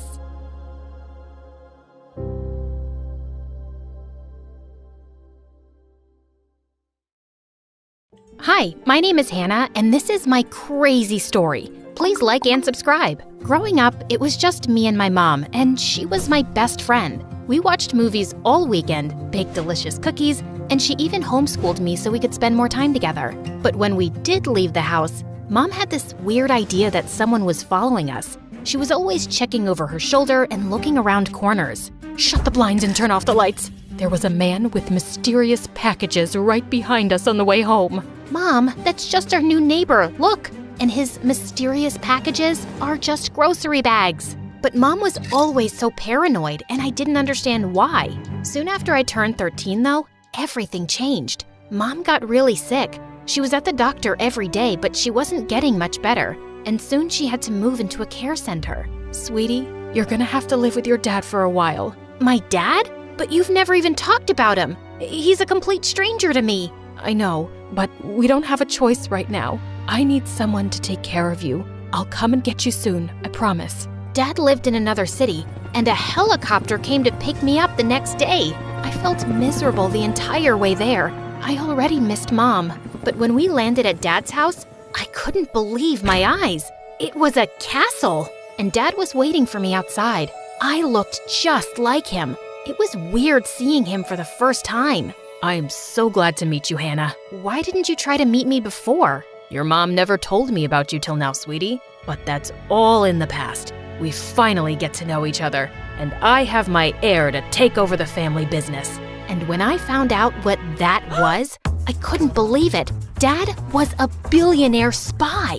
The maids took me to my room, and it was ginormous. It even had a hot tub. Dad got me a whole new wardrobe and even a sweet little puppy. Life was good. One day, while I was sunbathing by the pool, Dad came to sit next to me. Now that you're comfortable here, you need to start your training. Huh?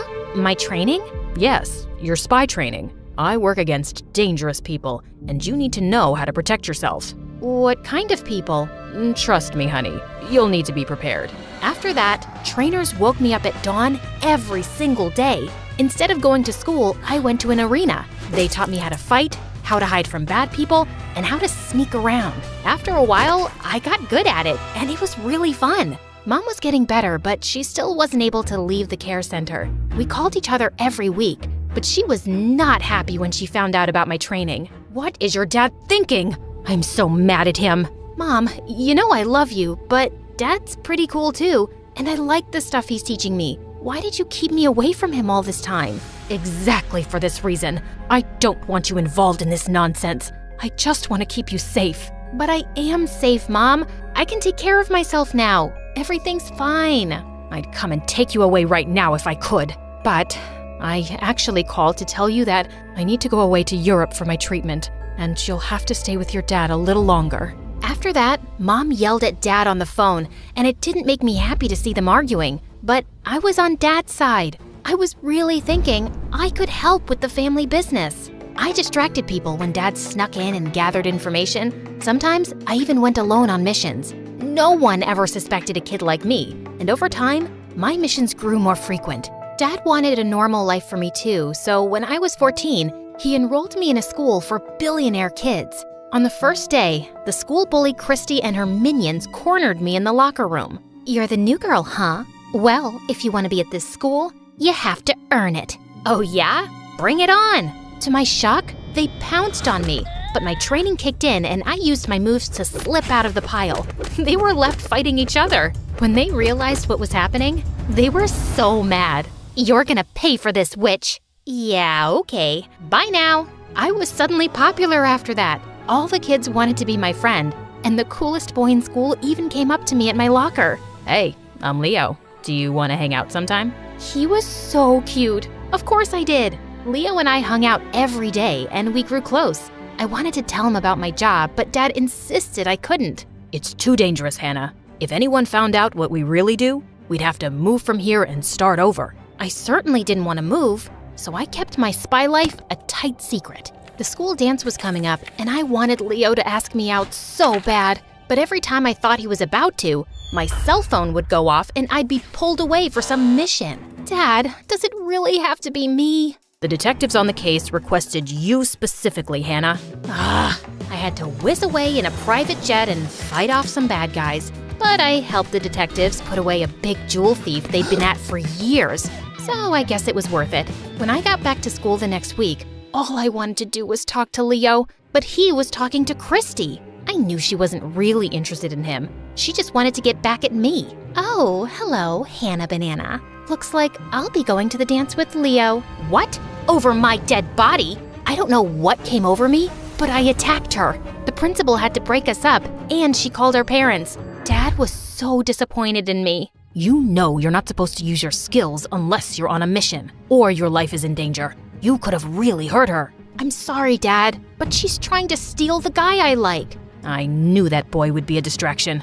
Maybe I should pull you out of school and have you focus on work only. "No, I promise. I'll never fight again." Dad promised the principal I'd be good, and she didn't suspend me. But I was still fuming at Christy. She was all over Leo the next day too. But it seems like Leo wanted nothing to do with her. He even shoved her away when she tried to kiss him in the cafeteria. I couldn't help laughing as Christy ran out of there crying loudly. Later that day, Leo came up to me in the hallway and I felt butterflies in my stomach. Hey, Hannah. I wanted to ask you to the dance, but I just didn't think you were into me. Well, till you fought Christy. That was not my best moment. But why didn't you think I was into you? Well, every time we hang out, you always get a call and run away. I thought you might have a boyfriend or something. I don't. I swear, I only have eyes for you. Leo blushed and shyly kissed my cheek. Hannah, will you go to the dance with me? Yes. The school dance was being held in a grand hotel. When I walked into the hall on Leo's arm, Christy was shooting daggers at me. I just smiled and waved as Leo led me onto the dance floor. We danced all night. Then Leo took me up to the rooftop and we watched the stars. Just then, my phone started buzzing. I shoved it away, but it wouldn't stop ringing. Do you need to get that? No, it can wait. I'm here with you tonight. I turned off my phone, and Leo pulled me in closer and kissed me. I'd forgotten everything else by the time we pulled away. Hey look, a shooting star. Make a wish. You know, for the wish to come true, we have to find where the star fell. No way, that's not a real thing. It sure is. Come on, let's go look for it. It'll be an adventure. I knew Dad would be mad at me about not taking the job, but I really wanted to go with Leo. So we drove off to the woods and started hiking around. We were joking about what the shooting star would look like, when suddenly a bear ran out from the trees. I stood frozen in my spot. I didn't know how to fight a frickin' bear. Just then, Leo jumped in front of me, crouched on all fours, and then he howled like a hyena. I thought we'd get eaten alive the next second, but the bear ran away instead. What was that? To scare a bear, I had to act like a creature he'd be afraid of. Basic bear psychology. That's the weirdest thing I've ever seen, but also pretty amazing, Leo. The way you jumped in to protect me, thank you. We walked around for a while, talking and laughing, and I'd never felt closer to him. But I was starting to feel guilty about leaving the dance without telling Dad. I turned my phone on to call him, but I didn't have any service. Let's go back home. It's getting late. What about the shooting star? Come on, we can't really find out where a shooting star landed. Suddenly, a strange expression crossed Leo's face, and then he threw his car keys somewhere into the woods. Hey, what'd you do that for? We can't leave now. We have to stay in the woods. I was so confused and a little scared. Look, you're being really weird. I'm leaving with or without you. Just as I turned around, a rope net fell on me, and I was trapped, and Leo started laughing like a maniac. You're not going anywhere. My dad is in jail because of you and your dad. It's time you pay. Who's your dad? What are you talking about? Stop playing innocent, Hannah. My dad's the jewel thief you sent to prison for 20 years. I couldn't believe it. And how stupid was I for walking straight into a trap? But I wasn't giving up so easily. I slid out the pocket knife I always had under my shoe, and while Leo was talking to someone on the phone, I quickly cut my way through the net. When he saw I'd broken free, he dashed off into the woods, and I was right behind him. He led me to a clearing with an abandoned bunker, but I pinned him to the ground before he could get in. We fought each other like crazy, and I finally seemed to have knocked him out. Just as I was about to tie him, he suddenly grabbed my ankle. But then, someone kicked him away like a ninja. Mom? What are you doing here? Keeping you safe, just like I promised. She tied up Leo and we left him in the bunker. Mom sent the police to his location to collect him. You have a lot of explaining to do, Mom. When did you come back? How did you know where I was? And since when do you kick like that? I landed yesterday and was coming to get you. And I knew your location because those earrings you've always worn have trackers in them. Also, I'm a trained spy. Well, I used to be. What the? You're a spy? You mean like Dad? Like me? Mom told me the craziest story. She said it was love at first sight with my dad, but she knew him as a wealthy businessman when she married him, and she never told him she was a spy. And when I got pregnant with you, I decided to give it all up. But then I discovered that your dad was a spy too. It was a huge shock, and it wasn't something I wanted my child to be around. I left him a letter saying I knew his real identity, and I didn't want to live with a dangerous man. I didn't even tell him I was pregnant. And well, I was good at hiding. All I really wanted was to keep you away from all this risky spy business. But it's literally in my blood. Wait a minute, Mom, where are you going? You just took an exit out of the city. We're leaving this place. I have to keep you safe. God knows what would have happened if I hadn't found you tonight. Mom, stop. Stop right now or I'll jump out of the car. I'm trained to do that. I swear I will. Mom had no choice and she parked to one side. I'm a spy now, whether you like it or not. You'll just have to accept that. And how could I not be safe? I've been trained by the best, and I have you and Dad as my parents. Please, I want you both in my life, and Dad doesn't deserve to be abandoned again. I liked it better when you were a kid and just wanted to spend time with me, but you're right. Mom turned around and drove me to Dad's place. And when he saw me, he hugged me tight. Oh, thank God you're okay. I've been worried sick. The police told me they got Leo, but I had no idea where you'd gone. He stopped short when he spotted Mom. Eleanor, it's been so long since I last saw you. Yeah, like 15 years? Mom, don't you have something to tell Dad? Come on, tell him how you found me tonight. I think I already know. I'm aware of her skills as a spy. What? You know? When you disappeared, I was devastated and spent months tracking you down. I eventually found out you were a spy too, and for some reason, you'd stopped working as one. Soon enough, I found out that reason was Hannah. That's why you left me. And I stayed away because it seems like you really didn't want me around our daughter.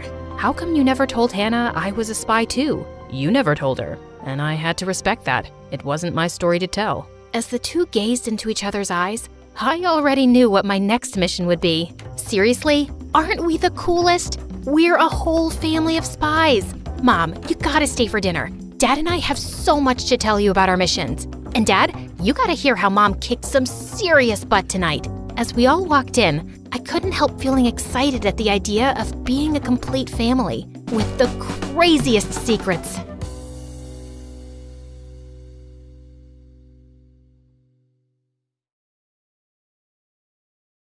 Hi, my name is Akira, and I'm the daughter of our tribe's chief. My entire tribe fawned over me, and not just because I was beautiful. I was born with a perfect memory.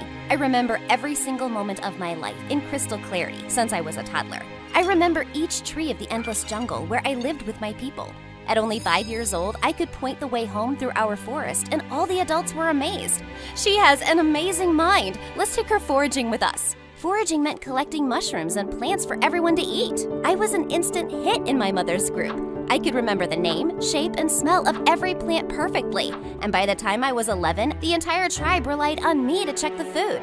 Poisonous, not poisonous. Not poisonous, poisonous. Akira is a gift from God. She should be our next leader. Ha! The next leader? This weakling? Please. That's my older sister, Misa. She was only a few years older than me, but we were complete opposites. Misa was a goddess with a bow and arrow, as strong and fierce as our father. And me? Well, I was clumsy, noisy, and I could barely lift her bow. When father tried to make me hunt, I just fell in love with the little rabbits. I ended up adopting 3. I was brave during the day where I was safe under the sun. But at night, I cowered in my mother's arms while Misa ran around scaring any animals that came close. You are such a wuss. Am not. To be chief, you have to beat me, your elder sister, and the best hunter in the jungle. I'm the best forager. So, plants are easy to catch. They just sit on the ground. I dare you to go hunting with us. Akira's mind is special. We can't let her be in danger. So, I should be the one in danger? Misa truly disliked me, and honestly, I couldn't blame her. I spent years in our hut, getting fanned as I tasted mushrooms, while she came home covered in scratches and bruises. One time, when I was 14, I snuck away from Mother with a bag full of meat and bread. I was gonna have a jungle picnic with Misa and make her like me, but my plan backfired big time. You brought meat? The smell is gonna attract bears, you loser! Then eat it fast. I'd barely said that when crazy loud roars started echoing in the jungle. What is that? That doesn't sound like a bear. Everyone, fan out and follow the sound. Why aren't we running away? We need to see what we're running from. Just shut up and don't trip over something. We crossed the river to reach the nonstop roars, and that's when we saw it. It wasn't animals. It was people I'd never seen before, cutting down trees with a weird, roaring metal saw. No! They're cutting our trees! We have to stop them! I launched myself forward, but Misa pulled me down into the bushes. Don't call attention to us. They have weapons. We have to tell Father. Come on. We all raced home together, but when we told everyone what happened, the adults didn't look surprised. We know they're cutting the forest. They're going to build a town here. What? But where will we live? We can live with them. They promised we would get to keep all our land. They can give us better medicine, better houses, and a better life. I like our life and our home. And what about the animals? Where will they live without the jungle? Akira, we're worried about us, not the animals. So they'll have nowhere to go? Nothing to eat? They just didn't care. They kept talking about the benefits of inviting these people in. I thought I was gonna have to stop them single-handedly, but Misa pulled me aside. We're not letting them do this. Really? You wanna stop them with me? No, you are gonna stop them with me. For the first time in our lives, Misa and I were on the same side. We made a pact to spy on these newcomers, find their weaknesses, and get rid of them. We sneaked beyond the river till we reached the edge of the jungle. I hid in a tree, watching the men brutally cut down my home. Suddenly, a strange boy jumped in front of me and put his hand on my mouth. Don't say anything. For a moment, all I could think about was how handsome he was. Then fear kicked in and I pushed him. He grabbed my leg as he fell and we both tumbled out of the tree. Ow! I looked up to see the tree cutters staring at us with rage. Who's this girl? And Jack, he's here, get him! Run, run, run! The boy grabbed my hand and we started running away. We'd almost reached the river when my clumsy feet sent me flying to the ground. Wait, help me! Sorry, princess, gotta go. I twisted my foot. Behind me, the men were still chasing us. If you go into the jungle without me, you won't make it. There's a million tigers there. He growled and threw me over his shoulder like I weighed nothing. I told him the way into the thickest trees where I knew the men wouldn't chase us. Why are you running away from them? I stole a bunch of food back home and they were going to put me in prison. So I escaped on this ship. Now these people want to send me back. All that just for stealing food? And gold. And this fancy crown. Oh, you're awful. Sure I am, princess. Now, are there any tigers near us? I lied about that. He dropped me right away. I'll be going now. Bye. He tried to run away, but just then a ghostly figure jumped on him and pinned him to the ground. It was Misa. She almost hurt him before I stopped her and told her who he was. You stole from those invaders? That's amazing. He is not amazing, but we can use what he knows to beat his people. What do I get for helping you? Your life. Oh, jeez. We tied up Jack's wrists and snuck him into an empty hut back home. We acted normal in front of the elders, and at night, Misa and I took turns interrogating Jack. He told us all about his hometown and all the crazy things he used to steal from his people. Wow, you pulled that off alone? I had a little help, but it was mostly me. Stealing is not something to brag about. They deserved it. My people are cruel and vicious. They charged my village so much tax that we lost our farm. You lost your land? And my freedom. Yeah, you know nothing about how hard my life has been. He went off to sulk in a corner, and for the first time I felt bad for Jack. The next night, I went into his hut to apologize, but he was gone. I called Misa over right away. He ran into the forest. Look, I see his footprints. We chased after his tracks through the thick jungle, and I was scared. We were out in the dark during bear season. Our worst fears came true when we heard a scream from inside the jungle. We ran towards the sound and found Jack hiding from a huge bear behind a boulder. Misa jumped to action immediately and climbed on top of the rock. She made herself look big and scary and let out deep growls till the bear fled. When Misa came down, Jack grabbed her in a hug. That was incredible! You're like a bear goddess. Thank you? Why would you run away alone? I don't want to be anyone's servant, not even yours. You can't cross the jungle without our help. The wolves come out at night. Are you ready for that? No. Thought so. We stopped at a cave for the night so we wouldn't run into scary animals. While Misa started a fire, I tried to stop Jack from eating poisonous mushrooms. Stop flicking my food away. You keep picking up the poisonous ones. Eat this. How do you remember which one's which? She has a perfect memory. She remembers everything. No way. Is that true? Jack was utterly fascinated, and we spent the whole night talking about my awesome powers. He even dared me to recite every detail from random days in the past. This is amazing. You can't hide in this jungle. You would be world famous. She just remembers things. I can scare bears. I can feed myself without being in danger. I can actually survive danger. And I'm next in line for being chief. Misa kicked a tree trunk in fury, and Jack had to jump in between us. Misa's mood was sour, and the next morning when we took off again, she walked far ahead of us.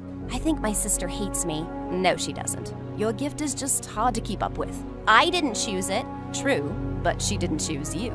It isn't easy to be overshadowed by a sibling. I'd never thought of it that way. And a few days later, all hopes of Misa liking me were destroyed. Our father called a huge meeting for everyone.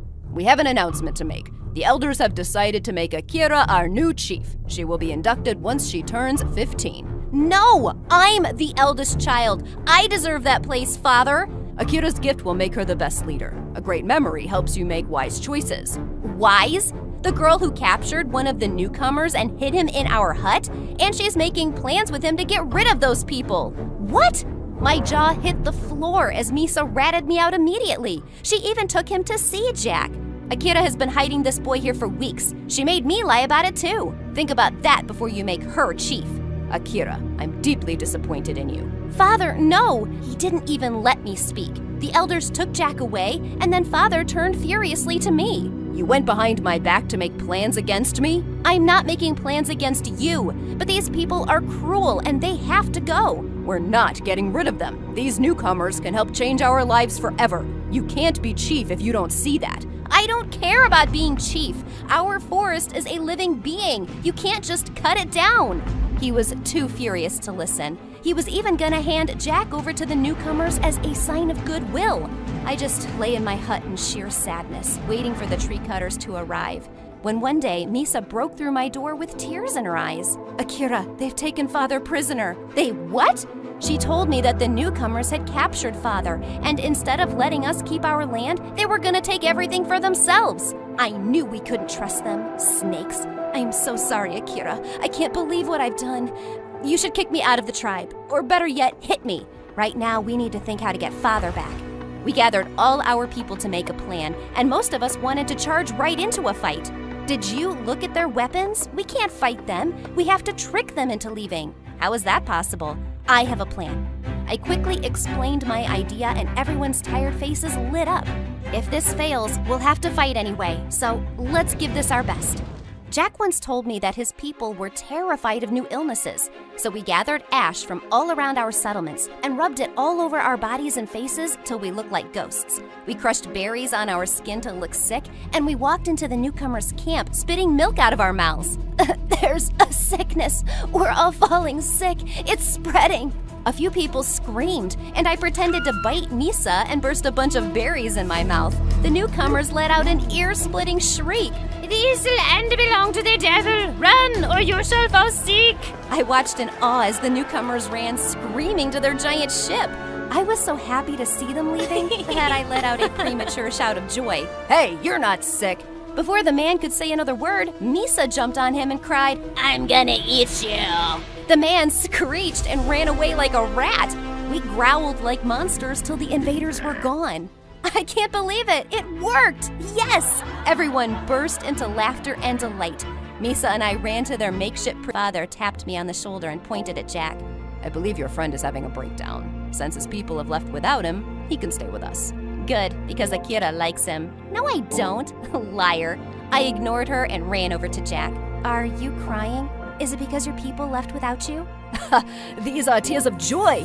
I finally got rid of them. And I get to keep all of the gold. You know, if you live with us, you can't be stealing anymore. Wait, I can live with you? Only if you want to. You're not a prisoner anymore. He took me by surprise and grabbed me in a tight hug. A new life. This will be fun. Yes, it will.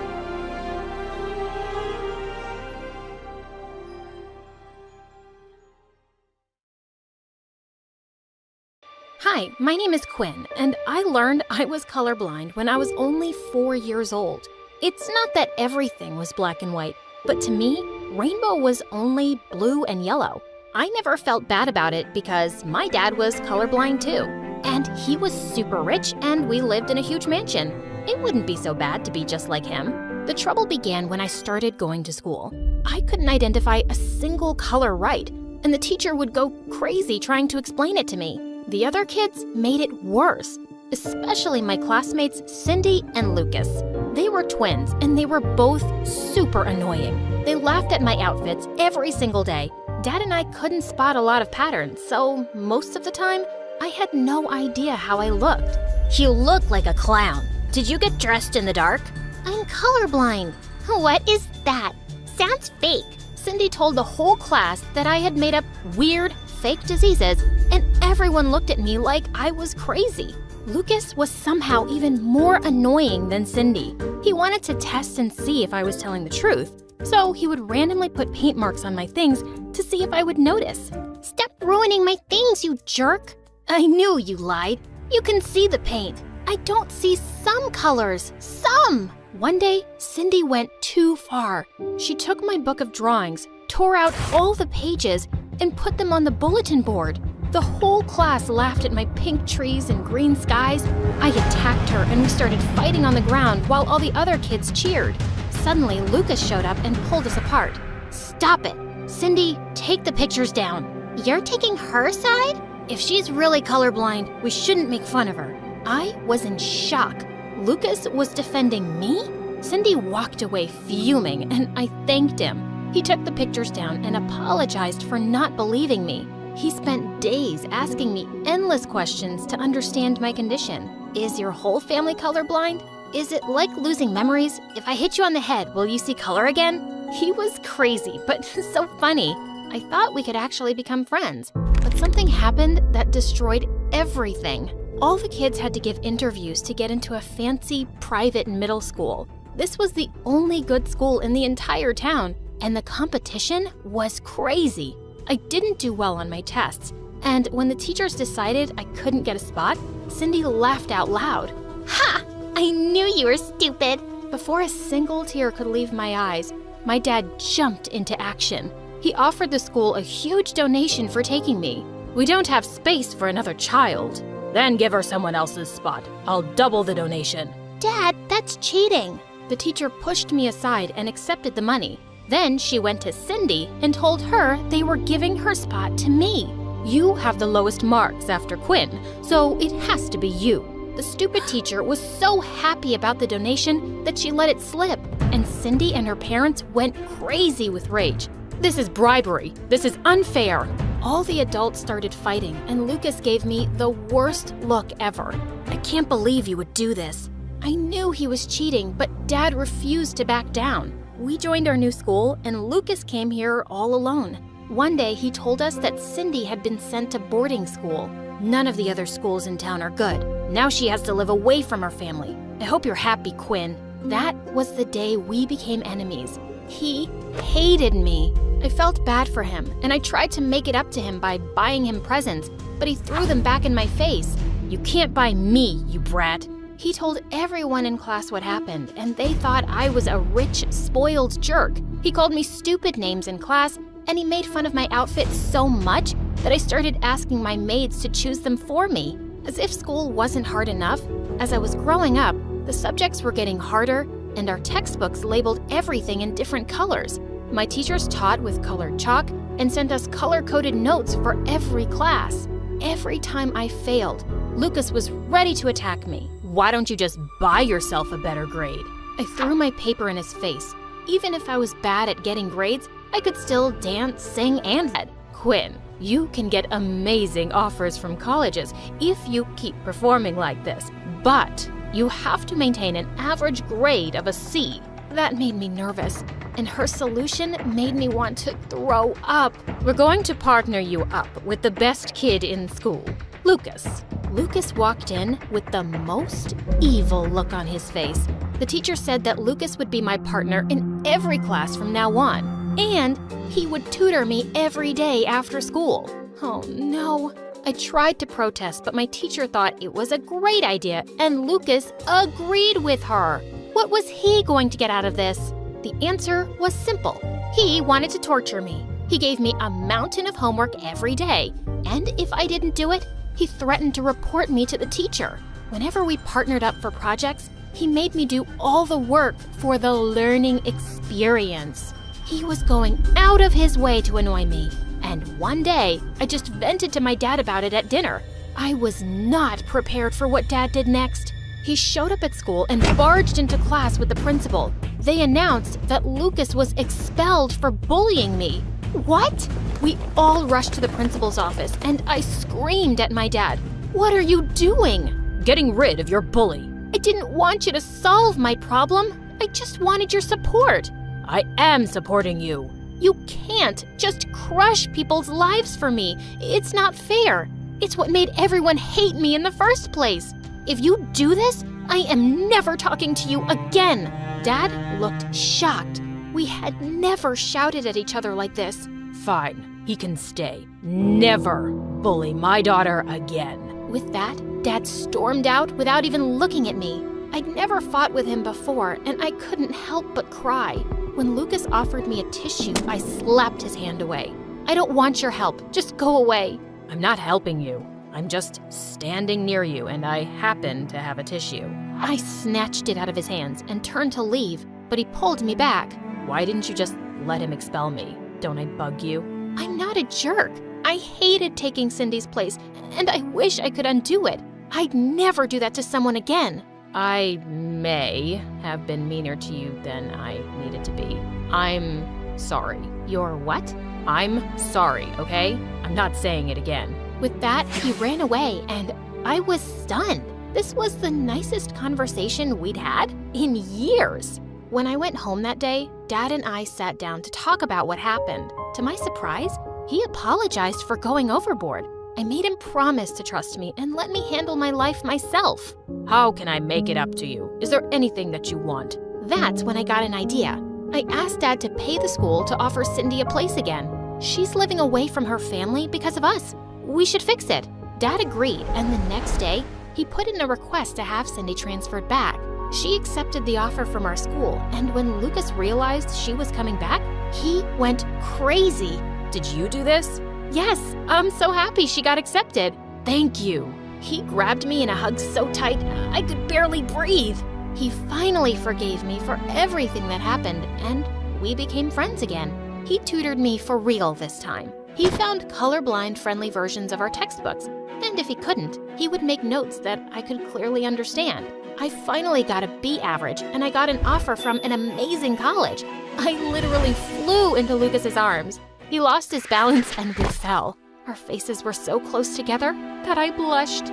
Suddenly, someone pulled him away from me. It was Cindy. She was back, and I was nervous. I was sure that she still hated me for all those years she had to be away from her family. But she acted totally sweet and normal. I know you took my spot, but I bullied you when we were kids. We both did stupid things. I miss my family, but I had a nice life in school. I'm just happy to be back now, and I hope we can be friends. I was shocked, but Cindy and I actually started hanging out. When Lucas finally got into his dream college, we all celebrated together. One day, Cindy showed up at my house, and she was in tears. She told me that her family was out of money. There's no way they can pay for Lucas's college, but he literally dreams about college. He can't go unless you do something about it. Your dad has connections, right? He can convince the college to give him a full scholarship. No. We can't interfere. We have to. Lucas already has a spot, so we're not hurting anyone. He works so hard. He deserves this. I was scared, but she was right. I asked my dad for help, and he said, I have a friend at the university I can talk to. I'll do it. A few days later, Lucas showed up at school, fuming. Did your dad contact the scholarship committee behind my back? No. Tell me the truth. Everyone fell silent. Yes, he did. They just sent me their rejection letter for using my connections to get a scholarship. They banned me from applying again. You ruined everything, Quinn. My jaw hit the floor as he stormed off. I'd messed up horribly. Lucas refused to come to school, and he didn't pick up any of my calls. Cindy even took me to their house, and he just hid in his room and played music at the highest volume so he couldn't hear me. I was utterly shattered by what I'd done. I told my dad about it, and he came up with a plan. He apologized to the committee and told them that Lucas had no idea about his involvement. My daughter has a crush on the kid at school, so she made me do it. Oh my God, Dad! With his explanation and a sizable donation, the school agreed to lift the ban on Lucas. I literally flew over to his house to tell him about it. He wouldn't open the door, so Cindy let me in through the window in his room. Ah!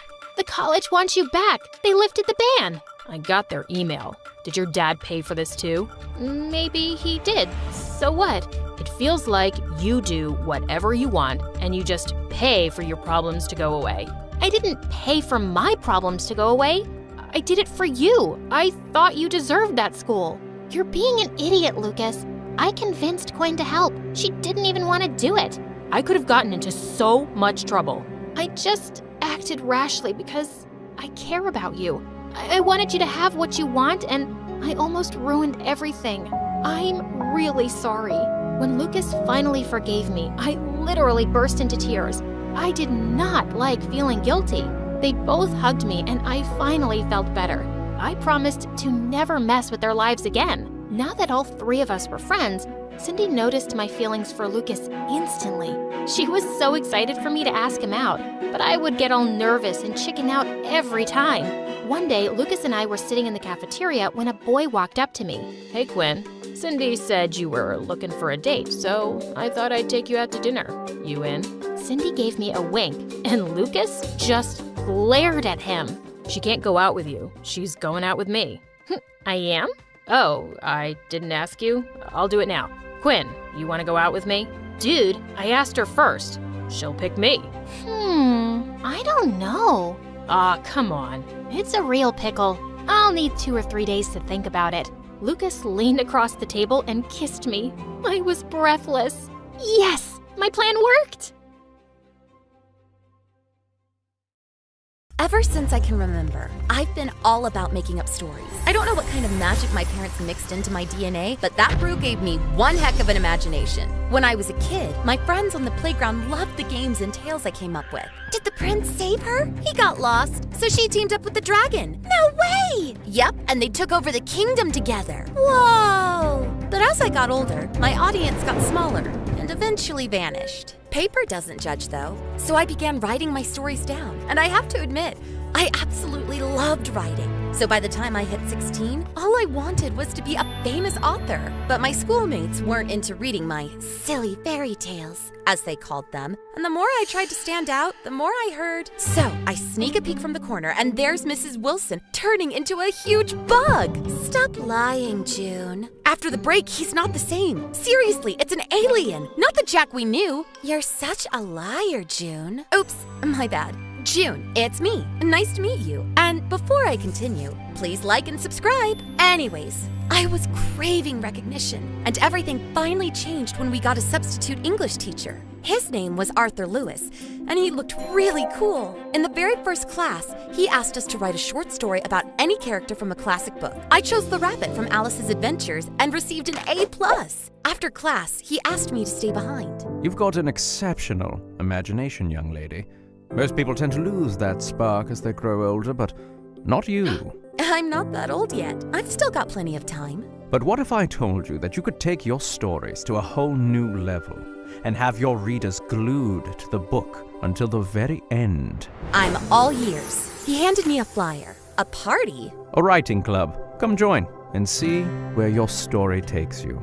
The following Thursday was our first club meeting. We wrote short stories as an exercise, and I even managed to add some illustrations to mine. My artistic skills weren't top-notch, but it worked out fine because the main character was... Is it a rock? My face flushed like a boiling balloon. That was Jim, my secret crush since I was 10. He was as brilliant as Stephen Hawking and as hot as a chili pepper. Best mix, if you ask me. In my diaries, he went by the codename Buffalo Wings. My spicy hot. Rawr! Yeah, his name is Kid. The story's called Kid, a Rock. He rolls around the world in search of his long-lost father, Mountain. Sounds cool, June. OMG, he knew my name! Sure, we'd had science classes together, but we'd never really spoken before. He'd always seemed so mysterious, silent, and oh so perfect. And now he was talking to me! When I was a kid, I wrote a story about an ice cube. Looking back, it was quite a depressing tale because spring arrived too early. Our Thursday meetings became a regular thing, but one day, Mr. Lewis asked us to help him move some books into our library. It's part of an exchange program between state schools. We're giving away our books, and they're sending us books from other schools. The packages weren't exactly lightweight, but we had fun. Picture yourselves as thieves, and those are ancient relics and manuscripts that could unveil the secrets of Atlantis. He often tasked us to play out the roles of the characters we planned to write about. My eyes lit up. I'd never played a thief before.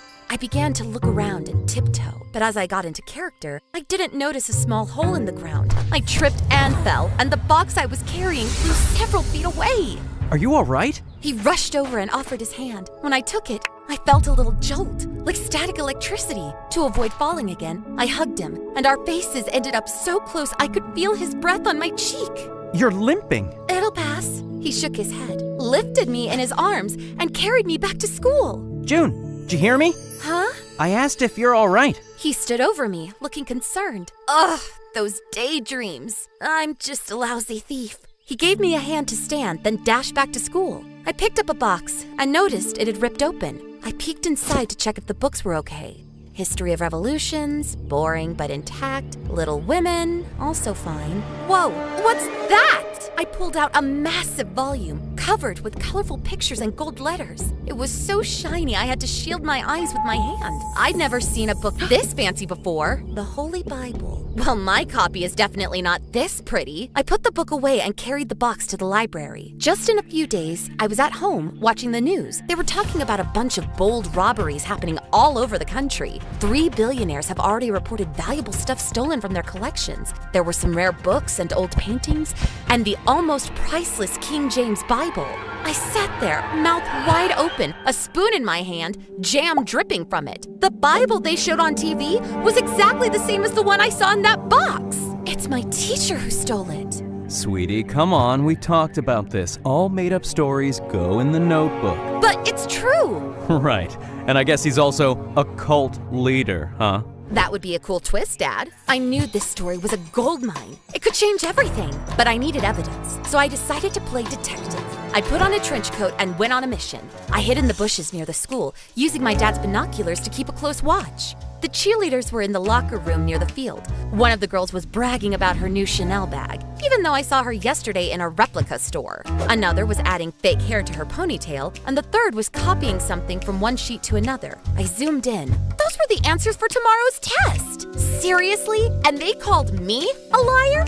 What are you up to? I jumped, accidentally banging my head on something. Playing detective. It's for a story. I'd ask if I could join, but I don't think I'm allowed to spy on the girls in the locker room. My cheeks flushed like ripe strawberries. It's not about them. I'm spying on Mr. Lewis. Oh? Why? I spilled the beans about that weird book and the robberies happening around, and how badly I needed some proof for the cops. Honestly, I was pretty sure he wouldn't buy it. He'd likely go, "You're just making stuff up," or "Quit with the lies." But instead, he just nodded and said, "I'm in." I was shocked, staring at him in disbelief. I couldn't even remember the last time someone had trusted me so easily. You really believe me? Why shouldn't I? It's just the others. Well, I'm not like the others. I know what it's like to be different. It was like a daydream coming to life. My eyes filled with tears and I started sobbing. Jim came closer and hugged me. He smelled like Christmas cookies, ginger and spice. Then he shared that he lost his mom when he was just a kid. His dad, a big shot inventor, was always knee-deep in tech stuff or jet-setting around the world. Jim, though, wanted more of his dad's time, so he began shadowing him and even tinkering with his own inventions. He totally loved it, even though his interests zoomed past what was normal for someone his age. And you know, kids can be pretty harsh when they see someone who's different. So I learned to stay quiet and keep everything to myself. I gazed into his eyes, deep as the ocean. I just wished he'd grab my hand and we'd dash into the sunset together. So we dove into spying on Mr. Lewis. Days passed with no sign of anything fishy, but Jim brought some cool gadgets, like an invisible UV ink pen or a dice with a hidden camera. Are you like a real spy or something?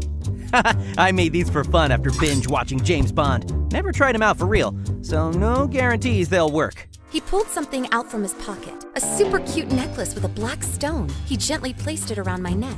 Is this for me? It's a voice recorder. Just tap it here and it'll start recording. OMG, I totally forgot how to breathe. Is it even legal to be this perfect? Oh, it's him!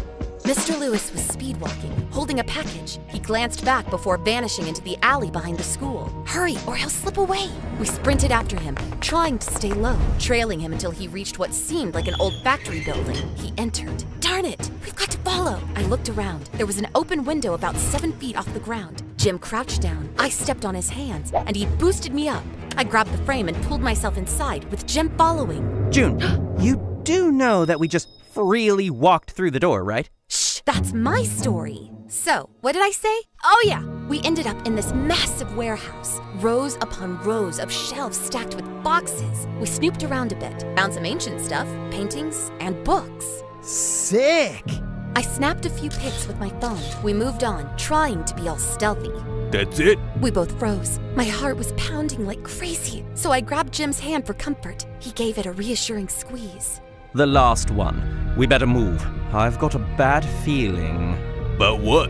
Just pack everything up and be ready tomorrow. I heard footsteps fading away and peeked from behind the shelves. Nobody. Quick, over here! There was a table piled with papers, some documents and maps. I didn't know if any of it mattered, but I took some snaps and sneaked a dice with a camera between the stacks. We gotta find that book. This one? All kinds of stuff happened at once. I jumped up. Someone's grip clamped painfully onto our arms from behind. Ouch! Two burly men had us locked down tight. No way to squirm free. Mr. Lewis leaned against a wall, holding the stolen Bible. Well, well, my best students. Playing detective, I suppose? He strolled over and picked up the dice, checking it out. Impressive. A camera. Clever move. He tossed it on the floor and crushed it underfoot. Darn it! I wished I could free my hands and activate the necklace recorder, but the dude behind me wasn't giving me any room to work. You stole all that stuff. Why? He took the phone from my pocket and began deleting the photos I'd snapped earlier. As he did, he explained that he swiped identities to use as a cover while robbing rich jerks who hoarded rare items and locked them away in dark rooms, hidden from the world. I aim to open a museum where everyone can see these treasures. Noble cause, but why stealing? He mumbled something about rich morons who'd never understand. I was done with it. I twitched and sank my teeth into the burly man's hand. He howled in pain and shoved me away. Quick as lightning, I sprung back up, landing a solid punch right on his nose. Don't mess with me! Jim seized the chance and delivered a swift kick to his captor's shin. Take that! We were fighting like a team. We were furious. We were on fire. It was like we had a superpower that made us invincible. I paused to scan the area, but there was no sign of Mr. Lewis. And then, a sudden blow, and everything faded to black. I woke up to soft touches. Jim loomed over me, gently wiping my forehead with a damp towel. Note to self, never get on your bad side. I chuckled, and he explained that when one of the guards knocked me out, he got really freaked out. So he decided to even the score by giving them a few knocks, and then carried me away. Oh, my white knight, the hero of my story! But we still don't have any proof against Mr. Lewis. He flashed a sly grin and removed my necklace. I switched it on when I pretended to kiss you. Pretended? My heart sank. I thought it didn't take long to convince the cops when we handed over the recording. Sadly, by the time they arrived to arrest Mr. Lewis, he'd vanished without a trace. But hey, at least all the stolen stuff found its way back to their rightful owners. Now that we've recovered the stolen gems, we can finally realize our long-standing dream of establishing the museum. We've always wanted to allow people worldwide to marvel at these precious artifacts. Yeah, right. It's been their long-standing dream all along. As for me, after tons of reporters swarmed the school wanting interviews, it turned out that everybody wanted to say some nice words about me on camera. She's like my ride or die, you know? We're practically sisters. She's a creative genius. Her stories are seriously something else. Honestly, I didn't care. I was too busy writing a book. It hit the shelves in a month and went straight to bestseller status. I didn't hold a grudge against Mr. Lewis. Even if he was a bad guy, I did take my stories to a whole new level, just like he promised. And you know what? I feel like my rock finally found its mountain. Wait, I thought mountain was like its dad. It's an allegory, silly. Oh, and one last thing. Just yesterday, I got a copy of my book with a little note on it. Well done, A+. Any guesses on who that might have been?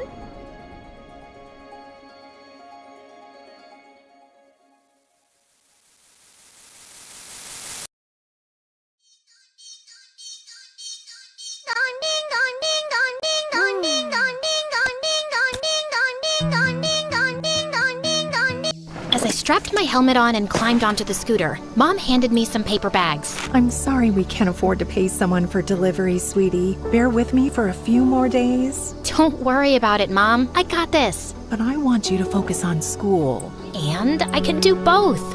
Fine. But always remember, stay in the side lane and pause at every crossing to watch cars coming from all directions. Mom, trust me to know all this. I'm off now. Bye! As I zoomed through my hometown and reached the city center, I slowed down and stopped in front of a clothes shop. I'd been eyeing the red dress in the window display for ages, and I was so relieved to see it was still there. You wait for me, okay? I'm saving up for you. You're gonna look so good on Mom. Then I was on my way again, following the directions on the GPS to a huge mansion. I parked in the driveway and rang the bell, and to my shock, the door was opened by Dana, the bane of my life. I'd gotten the female lead in the school play instead of her last year, and she seemed to be holding on to a huge grudge ever since. Hi. You ordered chicken? Dana casually reached out to take the bags from me, and then tossed them aside. So, the rumor is true. You're just a poor delivery girl running around town with greasy chicken. No wonder you always wear clothes that seem to be straight out of the trash. They smell like that too. That'll be $20. Here's $500. Keep the change. I know you badly need it. I took the dollar bills, pulled out a 20, and put the rest on the floor. Not badly enough to accept it from you. And yeah, you shouldn't eat fried chicken. Maybe order a salad from someplace. Anyway, I gotta go. Bye! I turned around and hopped onto my scooter before she could reply. I stood behind a pillar in the lobby of Dad's company Biotech, which was currently filled with journalists and photographers.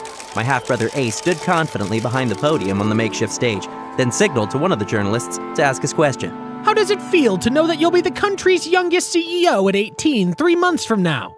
It feels great. I know it's a huge responsibility, but I'm certainly up for the challenge. Next. The company seems to be in some trouble. We haven't seen any groundbreaking product in a long time. Can you keep up with your competitors? Yes, of course. We're always working on new ideas, and I believe in my team's ability to come up with something that will keep us on top. Thank you all for coming today. Please, help yourselves to the buffet. As the journalists dispersed, Ace wasn't smiling as widely anymore. He walked over to Dad, and I made sure to stay out of sight as I listened to them talking. I'm impressed with how you handled those questions, son.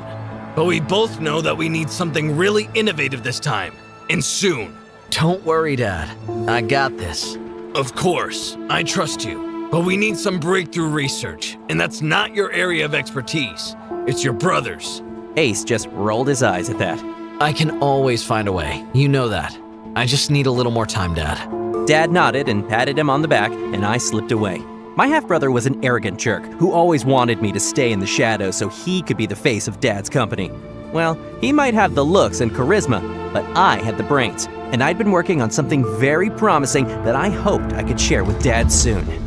I was at my desk trying to focus on what I was typing, but that was not happening with my BFF Clover yapping away and eating chips loudly. Dina is such a witch. She thinks she can get away with anything because she's the principal's daughter. She looks like an evil frog. I'll give Frog-Faced Witch a piece of my mind in school tomorrow. No, don't do that, Clover. She's not worth our time. Just forget about her.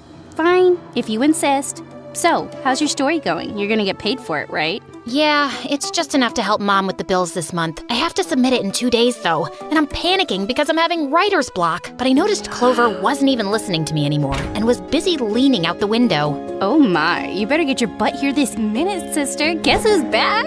OMG, Ace? For real? Clover and I were practically drooling over the view next door. There was Ace, my gorgeous neighbor, stepping out of the pool with water rippling down his perfect abs. Gosh, he looked amazing. Perfect hero for love stories. Handsome, smart, and so charming. You're lucky you live next door to him. I'm so jealous. But just then, his brother Dominic walked out to the poolside and blocked Ace from our view. Ugh, Dominic is ruining the show. Why are you friends with the wrong half-brother again? You should have befriended the hot one. Come on, Dom is nice. You'll have to accept at some point that he's also one of my best friends. Yeah, a friend who's in love with you. What? Ew, no. Dom is like a brother to me. Well, not a brother exactly, but we're just friends. We don't see each other that way. Okay, if you say so. I guess you've never paid attention to how he says your name. There's only one way to say my name. No, he goes like, Sadie, like he's stretching it out in a sexy kind of way. Where do you come up with this trash? Look, only one of us can have Ace anyway, so you should take the dork. Just then, I noticed Dominic turning his head to look directly at me and Clover. A smirk crept up on his face as he said something to Ace. Oh my god, what is he doing? Is he telling Ace we've been spying on him? Just then, Ace looked up at us and laughed, and Clover and I dropped to the floor in panic. That jerk exposed us. I told you, you're friends with the wrong brother. Ugh, that dimwit.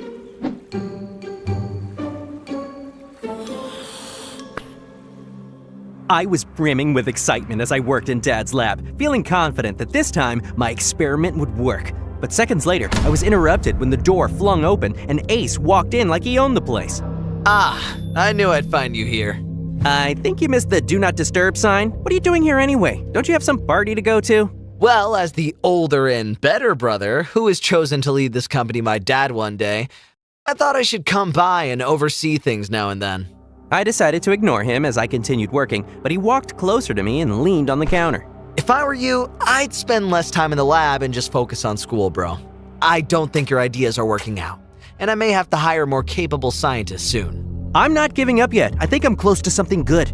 Well, I'm not holding my breath. And with that, he turned and left, leaving the door open. I walked behind him and slammed it shut. I hoped my idea would work, just so I could rub Ace's smug, stupid face in it. I was determined to finish my story tonight no matter what. It was nice and quiet, I had my lucky socks on, and I just ordered my favorite banana pizza. Just as I was about to bite into a slice, my cat jumped up and snatched it from me. Hey, give that back, you greedy creature! Your cat food's in the bowl. This is mine! I chased Meowly Cyrus around the room, knocking over a bunch of things. It's the last piece, and I haven't eaten all day! I finally jumped forward and caught him.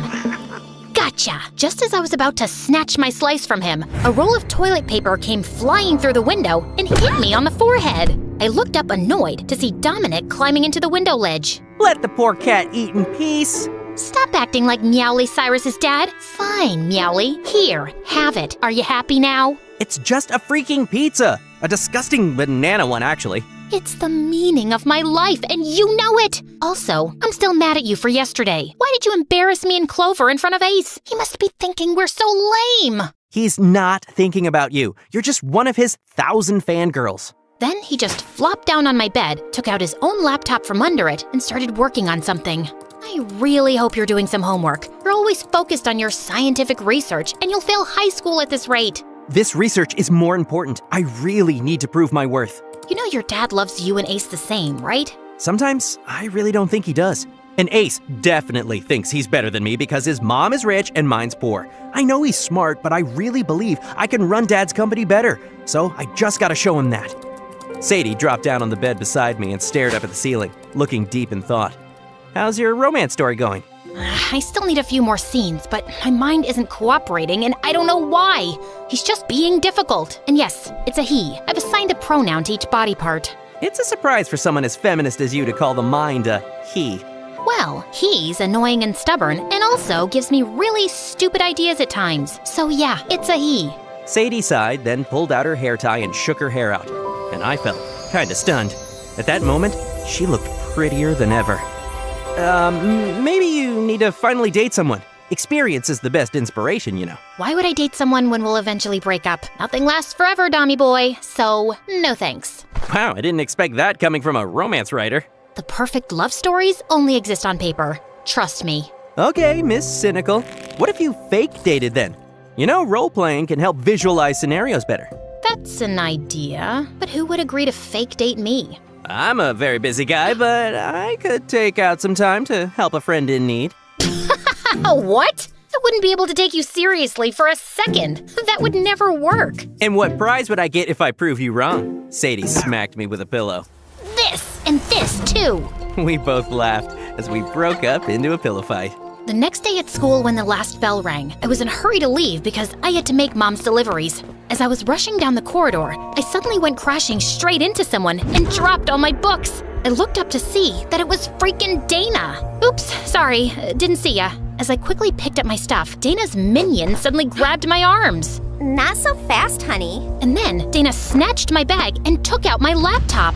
Ooh, nice lappy. Where did you steal this from? What? It's mine. Don't touch it. I tried moving towards Dana, but her minion was holding me back in a tight grip.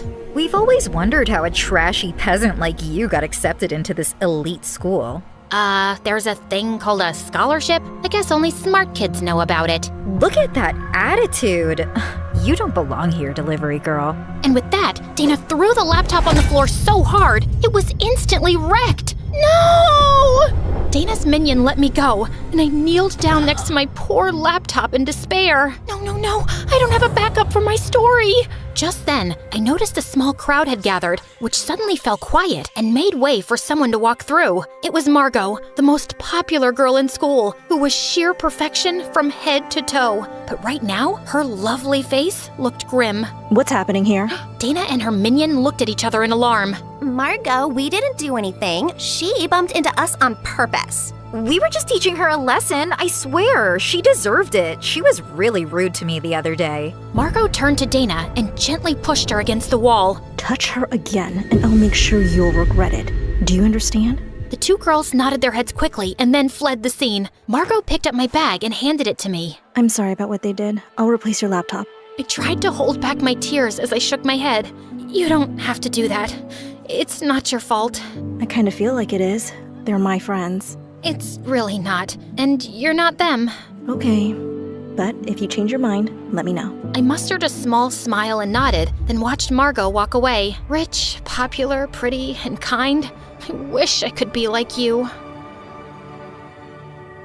Later that night, I was sitting on my bed, mindlessly scrolling through my phone, when the doorbell rang downstairs. And to my surprise, it was a butler from Dominic's house with a package for me. I raced up to my room, ripping into the package like a ninja on a mission. Inside was the sleekest laptop I'd ever seen, shining like a knight's armor. Heard what happened in school today. I'm gonna be stuck in the lab till really late tonight, so I couldn't come see you. But you better not miss the deadline for that story. P.S. Don't drool on the keyboard. Dom. Oh my god, I could kiss you right now, Dom. I had to start the story from scratch, but I was suddenly pumped. I typed furiously the whole night and was finally done at dawn. At some point, I must have dozed off on my desk because I suddenly opened my eyes to find someone's face really close to me, and I jumped back with a shriek, falling off my chair. Dom! You scared the living daylights out of me! I'm sorry. I was just checking to see if you were breathing. You're a very quiet sleeper. Have you submitted your story? No, I need to do a final proofreading. Why don't I do it for you?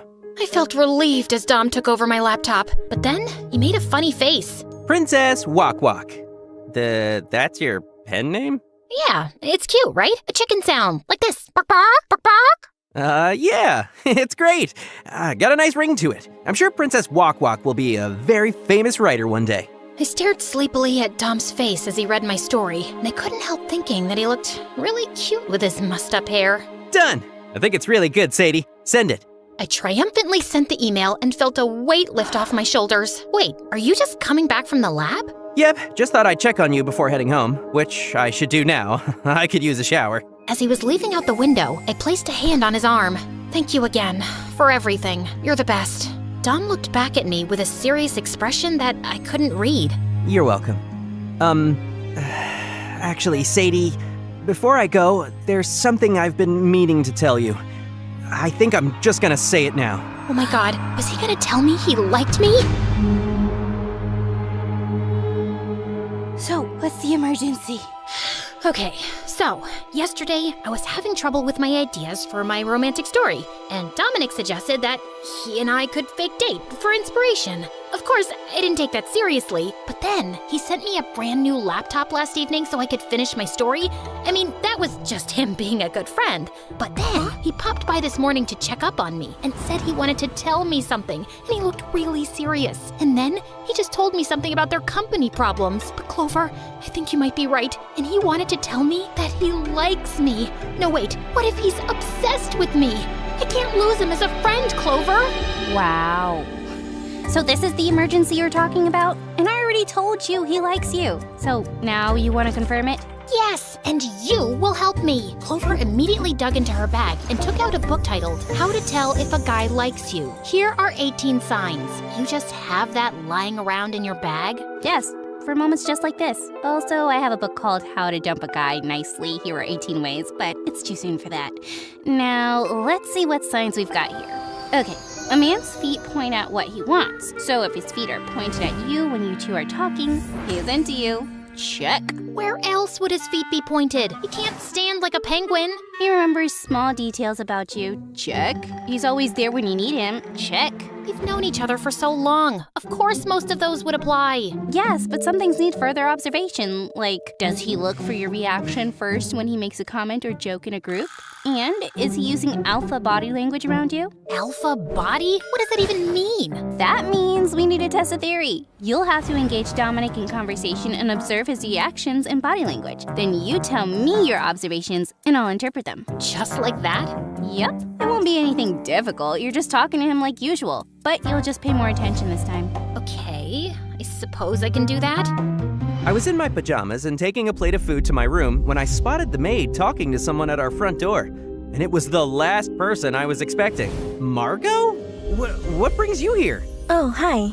Can I come in and explain myself? Yeah, of course. Come in, please. The maid moved aside and let Margot in and then left. And as Margot looked at me with a half smirk, I was suddenly very aware of my stupid pajamas. Dominic, right?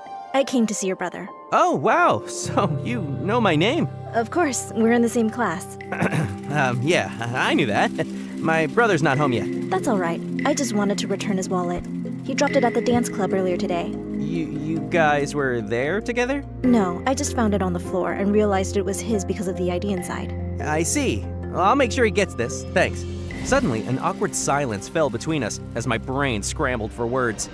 You didn't steal anything, right? Excuse me? What I mean is, maybe you stole the wallet's heart. Margot just stared at me with a poker face, and I could feel myself turning red. Okay, that was stupid. Wallets don't have hearts. Sorry, I was just trying to make you laugh. I tend to be a bit awkward around pretty girls. Margot's face softened and she smiled, and I couldn't help thinking how gorgeous she was. Really? I hadn't noticed. I made my way over to Dominic's place, hoping to test out some of Clover's theories on him. I rang the doorbell a couple of times and nearly fell back in shock when Margot opened the door, giggling about something. Hey, Sadie. Oh, hello. Sorry, I just wasn't expecting to. And then I noticed Dominic behind her, grinning like he had a clothes hanger stuck in his mouth. Oh, hi, Sadie. Did we have plans or something that I forgot about? No, I just came to ask something. Sure, what is it? You know what? I'm suddenly blank. I've completely forgotten what it was. Stupid dumb me. I'll text you when I remember. Bye! Before he could reply, I just turned around and left, and seconds later, I heard the door shut behind me. Since when were Margot and Dominic hanging out together? And why was this even bothering me? Once Margot had left, I headed over to Sadie's house to ask why she'd dropped by earlier. I jumped over the fence as usual and climbed up her window. Sadie was curled up on the bed with her back to me, seemingly asleep. I quietly tiptoed in and saw that she was actually watching an MSA video on her phone. I leaned forward and said, "Boo!" Sadie nearly fell off the bed as I laughed. Holy freaking butthole, you scared me! I can't believe you're still not used to this. God, you look so stupid every time. Ha, very funny. Can we do this another time? I'm tired. What a buzzkill. Did something happen? Do you want some pizza? I told you, I'm just tired. Go away. I was surprised and a bit disappointed. And I was about to leave when I found Meowly rubbing herself against my leg. Oh, hello there, Meowly. Do you know how to twerk? Meowly suddenly sneered and scratched my hand hard. Ow, bad kitty! Look, Sadie, she scratched me. I've been telling you, Meowly is evil, but you always take her side. She glared at Meowly, who was busy licking its butt now, and then rummaged through her drawers for her first aid kit. Give me your hand. I immediately obliged, and as she put a bandage on, I couldn't help sneaking a few glances at her face. There you go. Thanks. So, did Princess Walk Walk get her first ever pay? Oh, yes, I did. I'm gonna buy something for Mom tomorrow. It's her birthday. Also, I'm throwing a little dinner party for her, and I'd love it if you and Clover could join. Of course, we'll be there. Is that what you came to say earlier? Oh, yeah. I thought it would be rude to invite you to a party and not invite Margot. Although, I don't even know her, but yeah, I thought I'd just tell you later. And I had no idea you two were friends. Well, we're not. Not really. She had just come by to return Ace's wallet. Oh, so they're like a thing. That's what I thought. But no, he dropped his wallet in a club and she found it. Anyway, let's go find some praying mantis in the yard. You and your obsession with that weird insect. Go to sleep, buddy. It's just 10 at night. Come on, princess. Let's go have your favorite strawberry shake after. Sadie looked a bit thoughtful for a few seconds, then said, Okay, I'm in. Later, when we were at the diner, I was watching Dominic placing our order at the counter, and I couldn't help wondering why I was finding him extra attractive these days. Soon, he came to the table with just one milkshake in hand. Just one? Yep, we'll share it. Are you out of cash? You could have just told me. No, I have enough money. I was just thinking that maybe we could push that fake dating thing if you want. To give you more ideas for your next story. Couples share food and drinks, I'm guessing. I was slightly taken aback, but I covered it up quickly by laughing out loud. I didn't think you were serious. Doing that with you sounds super weird. Why would it be weird? I'm just trying to help you, and we're just friends, right? Unless you're secretly in love with me or something. Oh God, please don't say that again. It almost gave me a stroke. Too bad it didn't happen. I just grabbed the shake from him and sipped on it while I prepared myself to test out Clover's signs. If a guy likes you, he should maintain eye contact most of the time. I leaned over on the table and stared intently at Dominic, who looked weirded out. What you doing? Nothing. You're ugly, and I just realized that you have 2 eyes. You just realized that? Did you hit your head somewhere? Just then, a pretty waitress walked by, and Dominic was immediately distracted. He will try to impress you most of the time. Didn't look like Dominic was making any effort to impress me. In fact, he let out a long burp, and I felt disgusted. He finds small ways to compliment you. As I fixed my hair and tried to look cute, Dominic made a weird face. Why are you pouting? You look like a dying fish. He finds small ways to touch your arm or hand while talking. Oh my God, you gotta look at this dog and monkey video. It's so funny. Just then, he punched my arm hard like I was his bro or something. And it actually hurt. Can we go home now? As we drove back, I couldn't help feeling a bit disappointed. It looked like he wasn't into me after all. I was at my best friend Justin's place for our weekly video game night, and I was finding it hard to focus. Come on, dude. Stop being a wuss and play like a man. I'm trying. Okay, actually, no, I'm not trying. I give up. I'm just not in the mood today, sorry. Then why did you come over to challenge me? I just needed someone to talk to. Since I'm your only other friend besides Sadie, I guess you want to talk to me about Sadie. What happened? Did you two fight? No, we're fine. Then what? You finally realized that you like her? What? No! And why would I like her? She's like a cousin. Yeah, okay. I believe you. I mean it. I don't like her. Not like that. And besides, she likes my brother. He's good looking and literally good at everything. You're smarter than him, though. I'm more book smart, but he's smarter in business and life. Of course Sadie will like him. You're in deep trouble, dude. You're useless. Do you know that? Whatever. What is it you want to tell me? Nothing now. I'm off. Bye. I threw a pillow at his head and left. Mom's little birthday party had gone great, and she loved the present I got her. The next morning, I used a tidbit of makeup and decided to let down my hair. As I walked into school, I could feel more eyes on me than usual. Later that day, I was supposed to meet Dominic in the library, and I wanted to see his reaction too. But he was 20 minutes late. Finally, I called him. Where are you? We don't have all day to finish this homework. The class will start in 15 minutes. Sorry, I'll be late today. I'm at the lab. Can you just work on mine too? Pretty please? No. Come on. You can do this for your best friend who's amazing and has been busy cracking the cure for paralysis for months now. Okay, fine. Thanks, you're the best. I rolled my eyes and hung up and went back to focusing on my homework. But sometime later when I lifted my head, I noticed Ace sitting at a table across the room. He looked super serious, talking to someone on the phone in a low voice while flipping through a business book. Ace? In the library? That's gotta be a first. I went back to work, and when I looked at the time, I realized I was running late for class. As I rushed out, someone reached for the doorknob at exactly the same time as me, and our hands brushed. I looked up to see it was Ace, who had a half smile on his face. Sorry, go ahead. Oh, please. After you. I could feel myself turning red as I smiled and stepped out, and Ace followed me. Did you see that? What?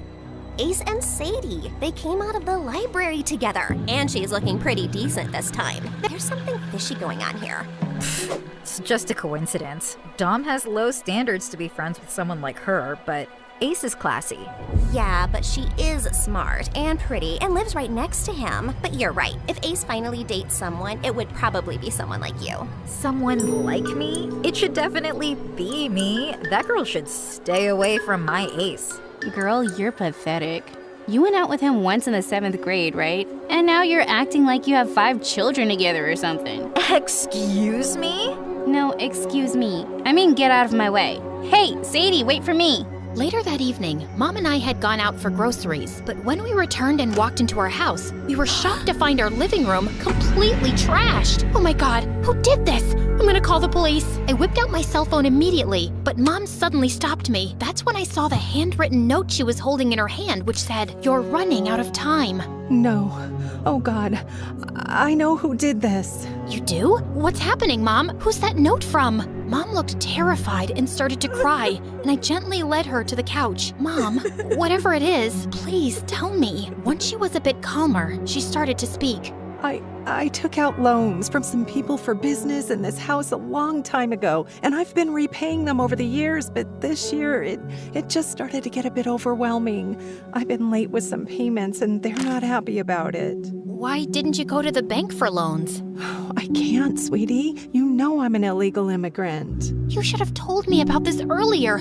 I could have looked for another job besides writing. I didn't want to burden you with more. I'm so sorry, Sadie. I hugged Mom tight, trying to reassure her that everything would be okay, when suddenly we heard a loud thud outside, and we both froze in alarm. We had just sat down for dinner when Ace sniffed the air, then made an annoyed face. Dad, can we please move to a better neighborhood? Why? It's a nice place and our house is fancy enough. But the smell of fried chicken is killing me. Who hates the smell of fried chicken? I do. It's all I can think about all day and I can't even eat it. Do you know how hard I work out? Okay, enough with the nonsense talk, boys. I have an important announcement to make tonight. I already knew what it was, and I could barely hide my glee. I got a call from Dr. Henry at the lab some time ago, and he informed me that Dominic just made what could be the medical breakthrough of the decade. Ace looked completely stunned. Several companies are already showing interest in buying the research to produce it. Dom, you may just have solved the company's financial problems. Dad, I want us to produce and distribute it ourselves. Trust me, it'll bring more money to the company. I've worked out the numbers. And here I thought you don't have a business mind. Ace, your brother is giving you some tough competition for the CEO spot. Now let's raise a toast to him. To Dominic. To Dominic. The next day, I decided to join the gym where Ace worked out, and he clearly wasn't happy to see me. He put on boxing gloves and started hitting the punching bag, and I was certain he was imagining it was my face. I started exercising too, but just a few minutes later, I heard a girl's shrill scream, and I turned around to find Dana on the floor next to Ace, who looked very confused. Oh my God, you hit my cheek with your elbow. I did? You did. It hurts so much. Oh God, my flawless cheek will be bruised till Christmas. I controlled my laughter and walked over to Ace as Dana's loud wailing continued drawing attention. Okay, I'm sorry. Can you stop crying, please? Let me take you to the clinic downstairs. I think it's better if you just take me to lunch. I'm sure an ice pack would help my bruise. Bro, it's the least you could do after hitting her. Ace glared at me as he turned to Dana. Sorry, but I don't have time for... Oh my God, this hurts. My face. Fine. I think lunch is a good idea. Dom, you should join us too. Does he have to? I'd love to. Later in the food court, I couldn't stop grinning as Dana slurped loudly on an extra-large smoothie while Ace looked bored and annoyed. I can't believe I'm looking at the future president of biotech. Wow. Who are you talking about? Me, of course. It's not set in stone, bro. Ew, of course it's gonna be Ace. You're so cool, Ace. Your next girlfriend would be the luckiest girl on earth, babe. She winked at him, and he just stared back at her blankly. This is just the best second date ever. How is this a date? And when did we have our first? Don't you remember our 7th grade date? You know, that time we went to the amusement park and you held my hand on the merry-go-round. And then you puked on my shoes? Holy shit. You're Vomit Girl? Yes, that's me. And it's so cute you have a nickname for me too. I think I'm gonna cry. OMG, you guys are just meant to be! Dom, why are you even here? You literally invited me. Dana, are you feeling better now? So much better. Great. Now if you'll excuse me, I have important things to do. What? But... Ace left before she could even finish, and I burst out laughing. I paid for it immediately when Dana dunked the rest of her smoothie on my head and stormed off. But it was kind of worth it. I was sitting with Clover in the cafe when Justin came by looking for Dominic. I told him we were waiting for him too, and he plopped his butt next to us and started playing on his phone. Clover looked annoyed at him as usual and was sipping her juice loudly when suddenly she started coughing hard. Hey, are you okay? What a careless squid. Did you just call me a squid? What should I call you dressed like that? A beautiful princess from a faraway land? Finally, you're making some sense. I was laughing at their dumb banter when Dominic walked in, smiling from ear to ear. Here comes the superstar. You're all over the news, dude. Fist bump. I'm so proud of you, Dom. I wanted to celebrate it with you last night, but Dad kept me really busy. I guess you're the favorite son now. You bet I am. Okay, Dominic's here now, so tell us your news, Sadie. Oh, yeah, I didn't want to bring the mood down, but I really have to tell you guys this. So, Mom told me something. As I was speaking, Dom's phone kept ringing, and he was obviously distracted. I'm so sorry, guys. I need to take this. It could take a while. He got up to answer the call, and Justin picked up his bag too. Okay then, I'm gonna head out. Literally no one asked, and also, we don't care. Justin picked up her sandwich from her food tray, made a peace sign, and left. Ugh, he's so annoying. Why is Dom even friends with him? Speaking of which, it looks like Dommy Boy is booked and busy now. Of course he is, and I'm happy for him. I hope he doesn't forget all about us soon. So, what were you saying about your mom again? Yeah, about that. Some really shady people are after us. They broke into our house and destroyed the living room and threw some big rocks at our door. What? That's terrifying. Did you call the police?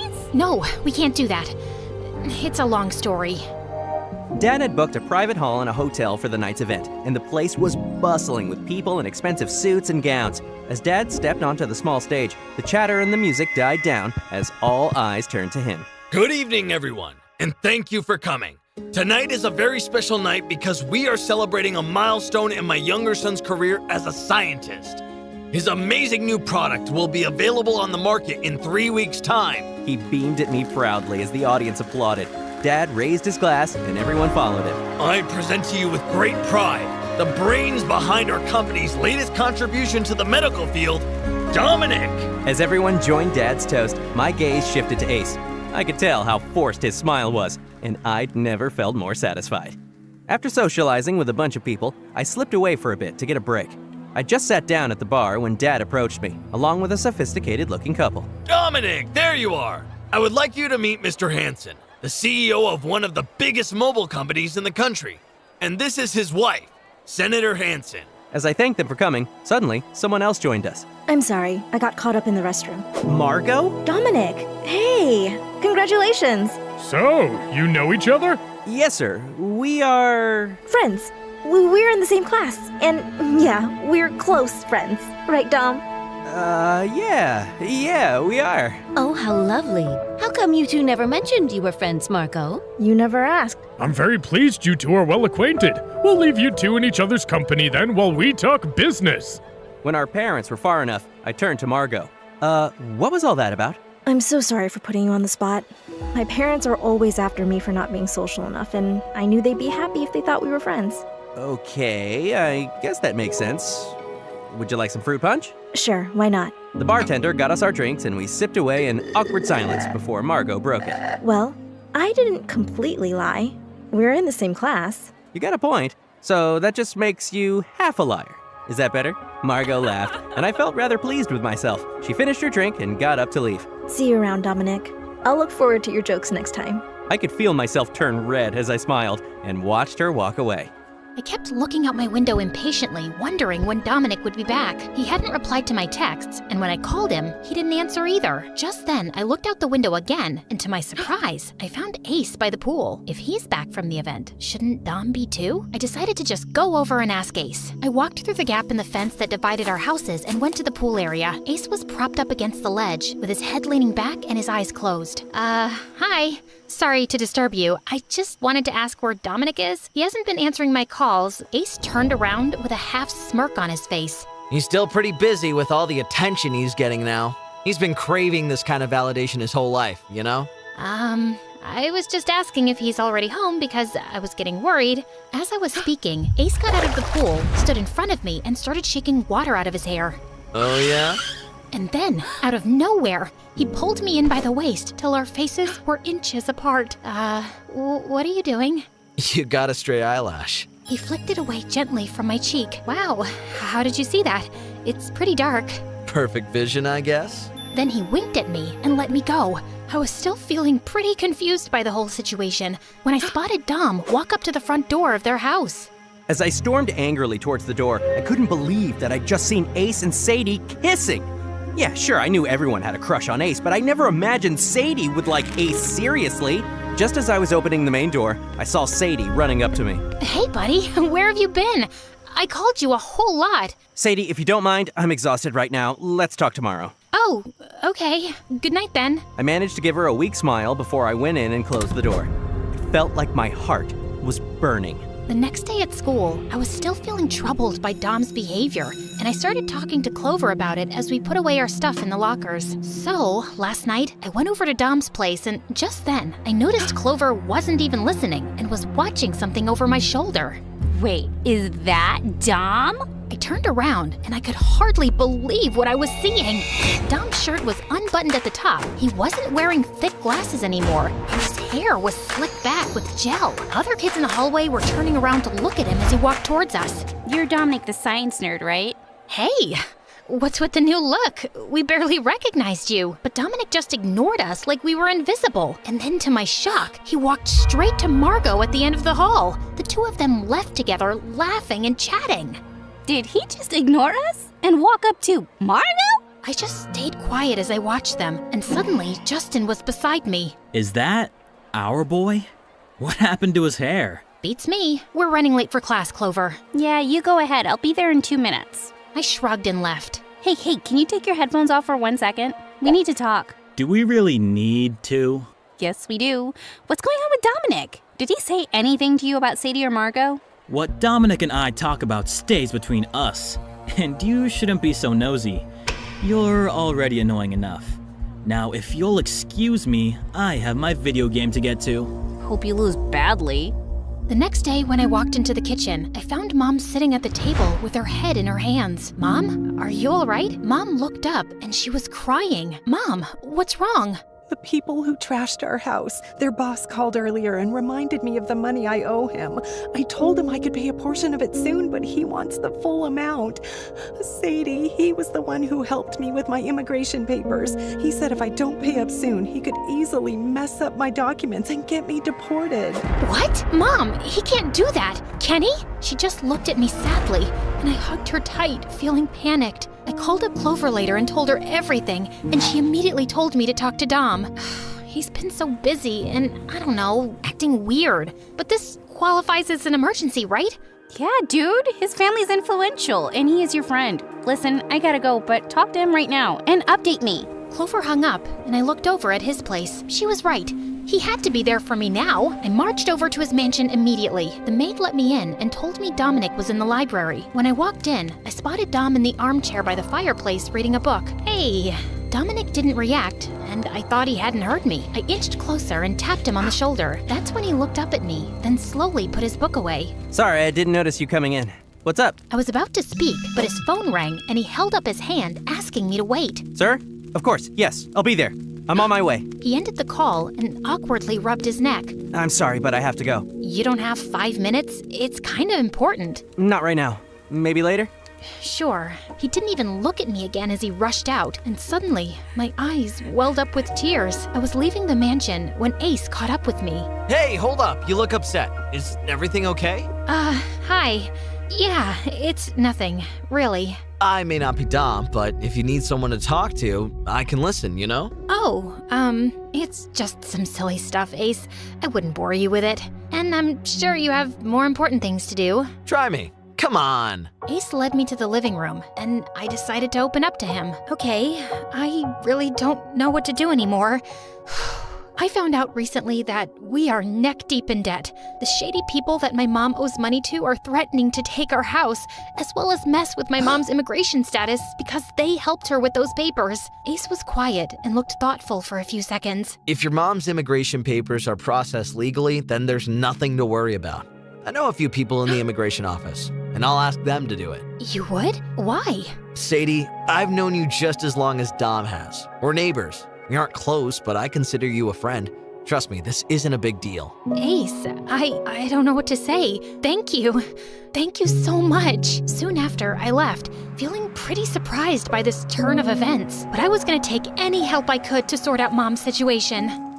You might be flying high right now, little bro, but I know what your biggest weakness is, and I'm gonna use it to bring you down very soon.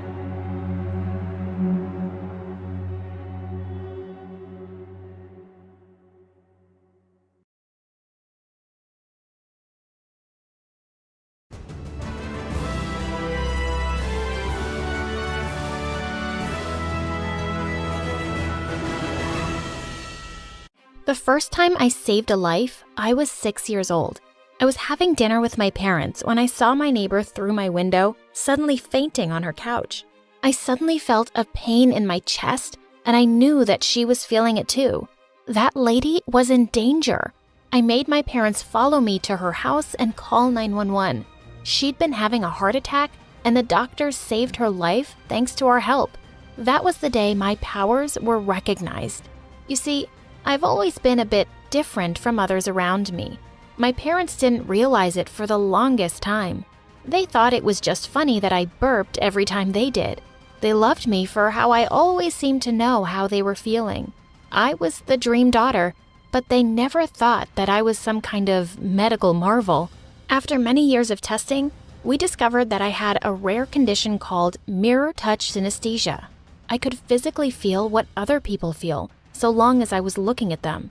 I became an instant hit among the doctors in town. Synesthesia this strong was rare to find, and they were all clawing at the chance to study me. I wanted to help people with what my dad called my superpower. So I answered doctors' questions day after day and let them run countless tests on me. And the day they published their findings, everything changed. I went to school like it was any ordinary day, and noticed that the vibe was totally different. People were saying hello to me. They wanted to talk to me and sit with me at lunch. Wait, what? I'd always been the weird, emotional loner. Why was I suddenly Miss Popular? Everyone was curious about me and wanted my attention. Even Selena, the most popular girl in school. When I was heading to class, she pulled me aside. You're the girl who can feel people's emotions, right? Yes? Great. I need you to do something for me. Apparently, Selena was in a crisis. She was sure her boyfriend was cheating on her, and she wanted me to watch him while she asked him the truth. He's too good a liar. The only person he can't lie to is you, Lucia. I don't know. I'll give you $100. Sold. She took me to the football field where her boyfriend was hanging out with the other players. Tell me the truth, Sam. Are you cheating on me? The entire team fell silent as everyone stared at the two. No way, babe. You're the only one for me. Selena turned to me. Sorry, he's lying. I can feel his guilt. Sam, you total jerk. Babe, don't tell me you believe this loony over me. You bet I do. We're over, jerkface. Come on, Lucia, let's go. Selena stormed away, pulling me along. She took me to her cheerleading gang and told them what I did for her. Before I knew it, I had become a celebrity among the girls in my school. I could tell girls who had a crush on them and who hated them. I even knew if their boyfriends had a secret crush on their sisters. The assignments got crazier by the day, and the payments got bigger. Once my list of clients began to grow, I decided to take my business a step further. I built a simple app that the girls could use to reach me with their problems. I could tell a lot just looking at a photo. The app spread through my school like wildfire. I had a new energy when I went to school now. I was the most popular girl in school, and I loved it. I now had a huge, strong troop of loyal girlfriends. I was invited to every party and sleepover, and my social schedule was always packed. And best of all, the money I made really helped my parents out. I paid off our mortgage and bought them a car. And I had money left over to buy myself an awesome gaming setup and a whole new wardrobe. Life was going great, till the day I decided to ask Nate, the new boy, out. Nate was such a total babe that I knew I had to ask him out. So I made my move at lunch. He noticed me as I came near him, and his boredom changed to Fear? Before I could even process his emotions, he picked up his tray and ran away. What was happening? I tried to talk to Nate once more when we were leaving school that day, but one look at me and he ran away again. I looked around me in shock, and that's when I suddenly noticed it. I gasped. There were no boys near me. They'd all formed small groups that hovered at the edges of the parking lot, and they were always looking at me. Even at this distance, I could feel it. I walked towards them, and they literally ran away from me like scared little rabbits. What's up with the boys, Selena? They're scared of you, Luce. They know that if you see them up close, you'll know all their little secrets. So it turned out that my powers were scaring all the boys away from me. I tried to ignore it at first, but it started to get under my skin. First, they stopped partnering with me in class. Then they started wearing hoodies and sunglasses to school to hide their faces from me. Till one day, they even started disappearing from the hallways when they saw me. This was getting beyond ridiculous. As if this wasn't bad enough, this Lucy phobia meant my job was getting harder too. Now that the boys were avoiding me, I was always hiding and wearing disguises to spy on people's dates. Thankfully, the money was still rolling in. But when I didn't get asked out for the spring dance, I was devastated. I turned off my app for a day. I didn't want to hear anyone's problems today. I had enough of my own. Selena called me 5 minutes later. Hey, why is your app not working? Because I don't want to work. Why not? Luce, I want you. It's like life and death. It's Alex. Ugh. Alex was some boy from another high school that Selena had been crushing on forever. He's coming to my party tonight, and I'm gonna finally ask him out. You have to come too, because I obviously, totally need you. When I tried to refuse, she offered to triple my rate. I gave in. Fine. Just this last time. I promise I won't need your help once I have Alex. I sure hoped so. Her party was a wild, crowded scene. But even here, the boys took one terrified look at me and moved away. That's it. I'm out, I thought as I stormed off away from them and crashed right into someone, spilling water all over them. Oh my God, I'm so sorry. That's okay, beautiful. I looked up in surprise to see the most gorgeous boy I had ever laid eyes on. But I ruined your shirt. I don't mind you ruining anything I own. I could feel that he meant it. I blushed. Now, show me where I can clean up. I led him to the bathroom. We talked while we ran through Selena's giant mansion, and it felt amazing. Finally, a boy who didn't look at me like I was a ghost. Then as we spoke, he suddenly took off his shirt to dry it over a heating vent. He looked so hot, I literally wanted to melt. Are you checking me out? No. Liar. He grinned at me. My face was pretty much entirely red now as I turned to leave. Perhaps you could continue checking me out over dinner sometime. I was too shocked to hide my surprise. You're asking me out on a date? I know, it's a bit fast. I mean, I don't even know your name. I gasped. That's why he was so chill. He didn't know who I was. But sometimes you just have a feeling, you know? I knew exactly how he felt. Just as I was about to say yes, Selena showed up behind us. Lucia, Alex, you already met. I nearly passed out. He was Alex? The Alex? Why is he shirtless? Alex answered her while I mentally kicked myself repeatedly, hard. I wanted the one guy I couldn't have tonight, and he wanted me. But that didn't matter. Selena quickly texted me to go away and watch them from a distance because she was gonna ask him out. I made a lame excuse and started walking away when I felt a tap on my shoulder. It was Alex. Hey, before you go, were you gonna say yes? I panicked and blurted out, yes to what? Going out with me? Sorry, no. I walked away hurriedly and sat with them in my vision. I watched Selena ask him out. I felt Alex's disappointment as he said yes. I was disappointed too. Selena begged me to shadow them for 2 dates, just till he asked her to be his girlfriend. With the crazy money she was offering, I just had to do it. I could retire. On their first date, I was very careful and wore my best disguise. I was watching Alex's face over the top of my book when suddenly, He looked at me, like right at me. He recognized me. I could feel his confusion and amusement. He was about to come over. I panicked and slid under the table. Nice outfit, Lucia. He walked away without waiting for a reply. I had no answers to give when Selena grilled me. I can't believe he spotted you. Ugh, look, I need you there when I ask him to be my boyfriend. So I'll just do it in a public event, like a party. Unstoppable Selena put together an event faster than I could blink. I went for my last assignment, sulking the whole way there. But then I saw Alex at the party, and he made my heart hurt. Where on earth would I find a boy like him again? Are you ready? I nodded grumpily. She took Alex aside and told him how she felt. The first thing I felt was Alex's polite but firm no. I could sense Selena's anger and disappointment as she turned around and ran away. Just then, Alex turned and walked right up to me. You're not a very good spy, but you're a very good friend. Helping Selena out like this with your powers when you clearly have a crush on me. My face was red again. So what? You have a crush on me. Yeah? But you know what I do. Why aren't you running like the other boys? Because I have nothing to hide. Plus, you're just too gorgeous to ignore. Will you go out with me? Just don't ruin my shirt.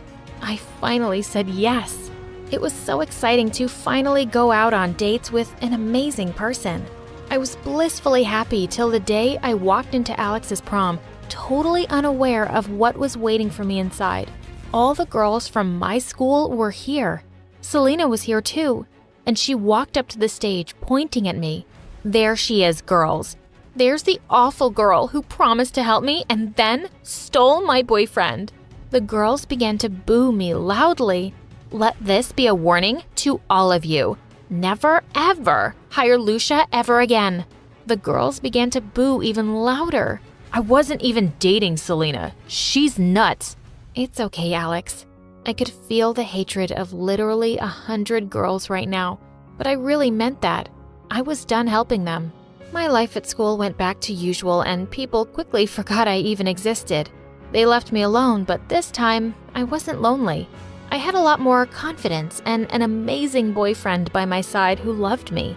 With Alex and my parents' support, I finished my education in psychology and began to help people as a licensed therapist. I finally started using my powers the way they were meant to be used, to save lives. Years ago, outside a busy restaurant, there was a 17-year-old girl begging for money. She held a child in her arms. She was too skinny, dirty, and tired. No one paid any attention to her. A few minutes later, exhausted, she sat on the curb, holding her baby, listening to the hungry cries of her newborn. She didn't know what to do. A car pulled up beside her. A lady walked out and took her hand. "Stand up, sweetheart." The young girl stood. "Why are you here?" The young girl told the lady her story. Her boyfriend abandoned her when he knew she was pregnant, and she didn't know anyone else in the city. She didn't know where to go or how to get her next meal. The lady listened to the story without interrupting. "My name's Griselda," she said. "I've got a place that you can go to. I've helped many women just like you. Will you come with me?" Desperate, the young girl joined the woman in her car. She took her to a shelter for women in need. The young girl had heard stories about shelters, but this was nothing like the accounts she'd heard. It was neat, friendly, and warm. It was a place where women regained their dignity and cared for their children.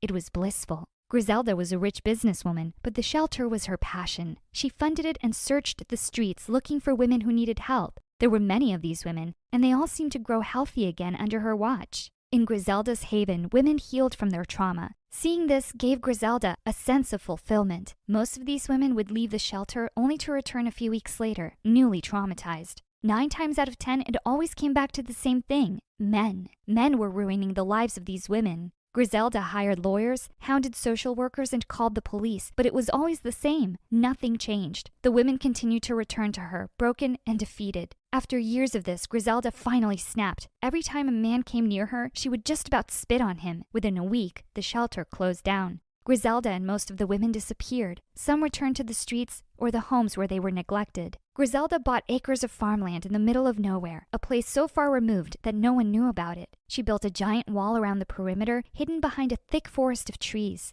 She put female guards up on the only entrance. She cut the internet, satellite, and cellular signals in the area, jamming and confusing these signals so that our community's location didn't even show up on digital maps. When we keep the men outside, we will have a safe place to grow, she told the women. She invited all the women in the shelter to join her, saying that there was more than enough room for all of them. Griselda promised them work and a new life free of pain and suffering. All the women had to do was promise they would never speak about men again. There were many women who weren't willing to part ways with men. They were kicked out of the shelter and excluded from Griselda's plans. But there were many women who had come to love Griselda and saw her as a mother. These women agreed to her conditions. These women were welcomed into her community. My mother was one of them. In fact, I was the baby that 17-year-old girl was holding. And my name is Stephanie. I went to school like all the other girls. Everything taught in the community was a modified version of history. All inventions, discoveries, and breakthroughs were made by women. They told us that there wasn't anything outside the community because the rest of the world was destroyed in a very strange version of World War II.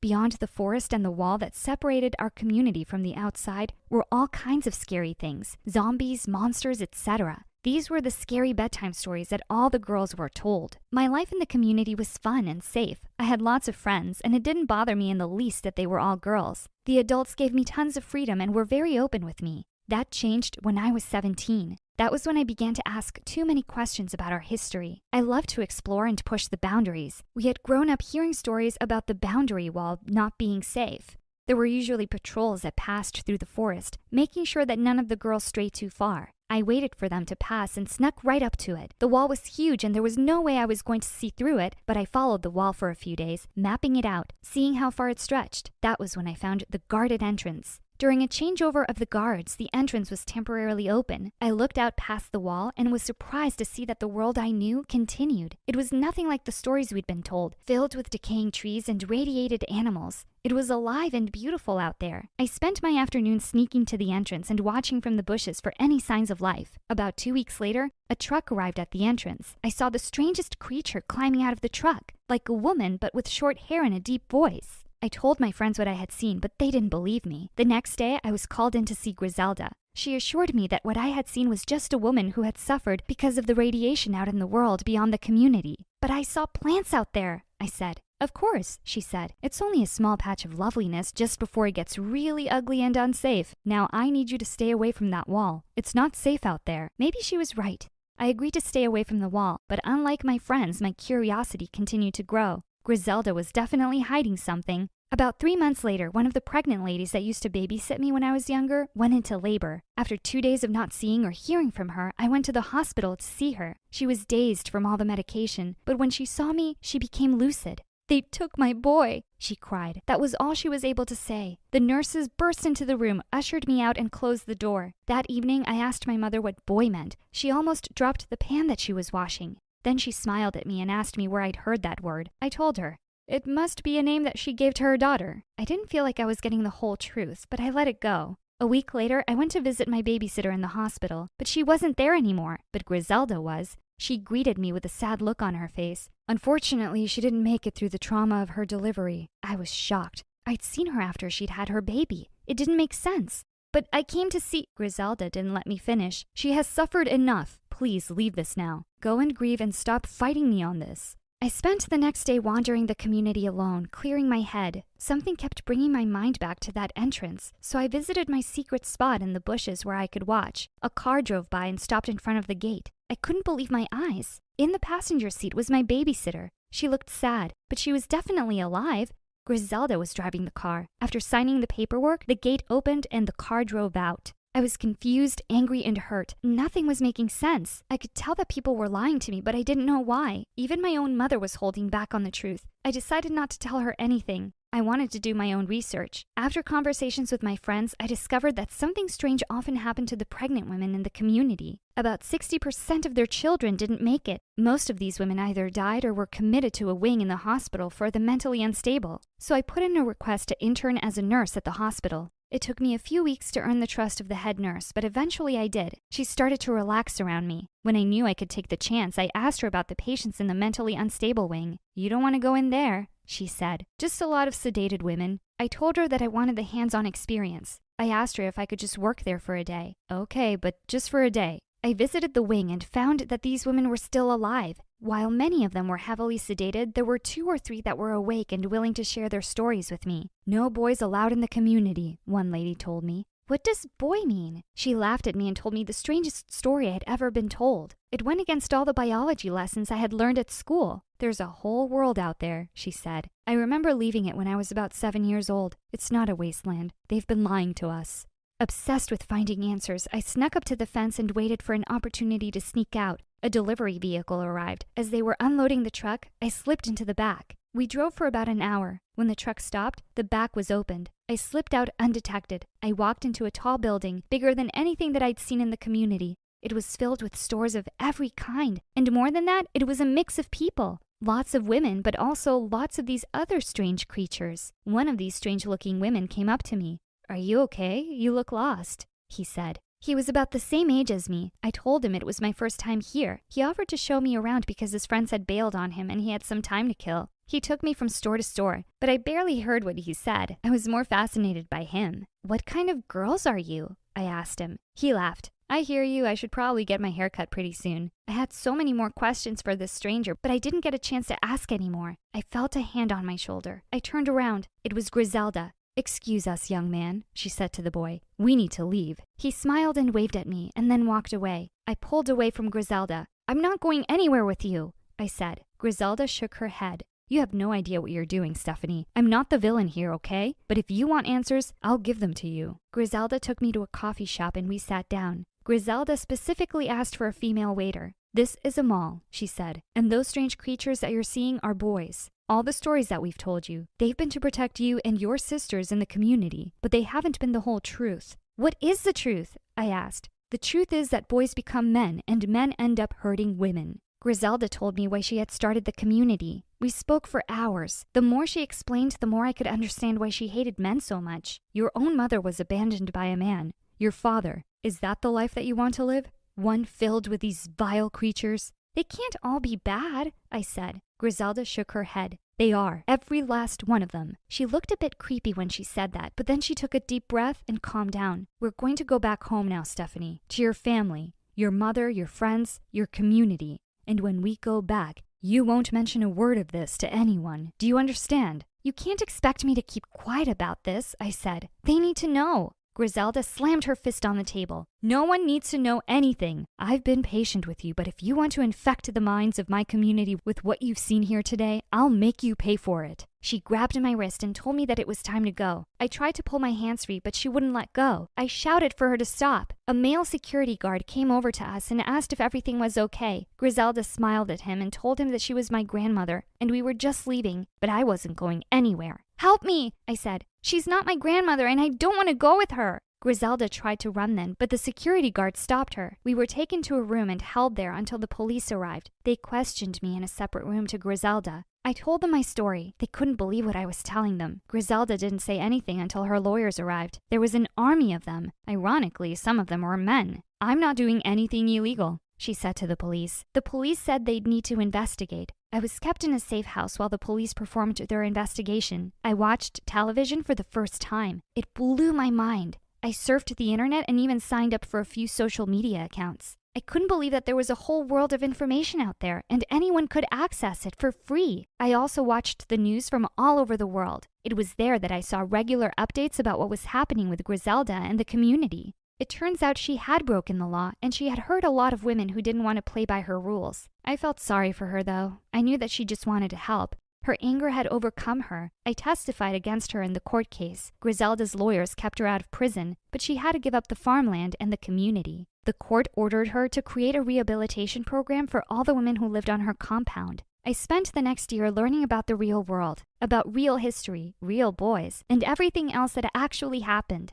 I have to admit, Griselda was right. The real world was a mess, but it was real, and I prefer it that way. Some of the other girls didn't cope in this new world. They struggled and wanted things to go back to the normal that they remembered. I did my best to remind them about the truth. The world is a harsh place, but running and hiding is not a solution. The best that we can do for ourselves is not wish that things were easier, but rather that we were stronger. Strong enough to take on the challenges that we face. Most of the older women were angry with me. They wanted things to go back to normal. My mother was one of them. She was disappointed in me and barely spoke to me for the first month. Since then, things have become a lot better between us. After my year of rehabilitation, I started college with a few of the other girls from the community. It was great to be in a place where I was free to ask questions and find answers. A place that encouraged me to be curious. It's the reason why I'm studying to become a lawyer, to make sure that the truth has a voice. It's also nice to have boys around on the campus. I haven't had the courage to start dating anyone yet, but one day I will. Although Griselda did the craziest and creepiest thing ever, I've learned something from her. I will never, ever allow anyone to mistreat me. Hello, my name is Lily, and I live in a hidden village high up in the mountains.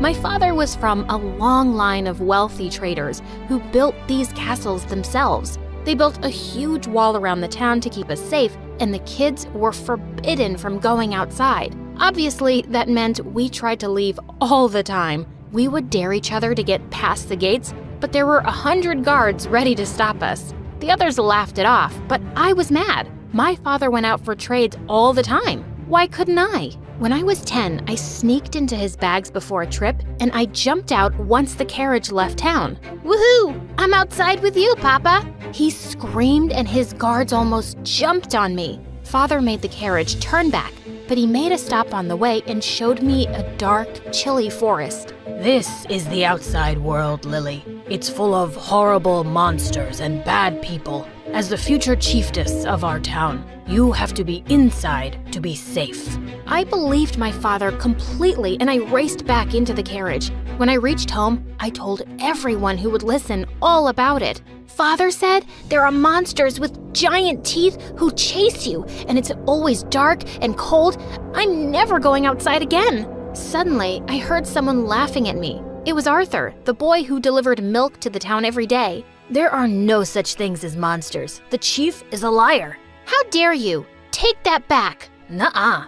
I live outside and I have never seen any monsters. And it's sunny all the time. You're a fool. Everyone laughed at me and I turned red with embarrassment. People started asking Arthur what he had seen, and he said there were towns way bigger than ours. There was even something called a school where hundreds of children got together to play games and learn skills. Hundreds of children? Our entire village had 30 kids. I couldn't believe Father lied to me. I demanded that he tell me the truth and let me out, but he refused. You are my princess. This is the only place I can keep you safe. His control over me changed everything. Over the next few years, I stopped being the sweet Lily he used to know. I turned into a total troublemaker. I broke expensive vases he got from his travels and tore up tapestries he dearly loved. One time he had an important meeting with big traders, and I let all of our goats run free into the room. It was so funny to watch all the men screaming. Father was furious at my antics, and one night I overheard him talking to my mom about setting my engagement.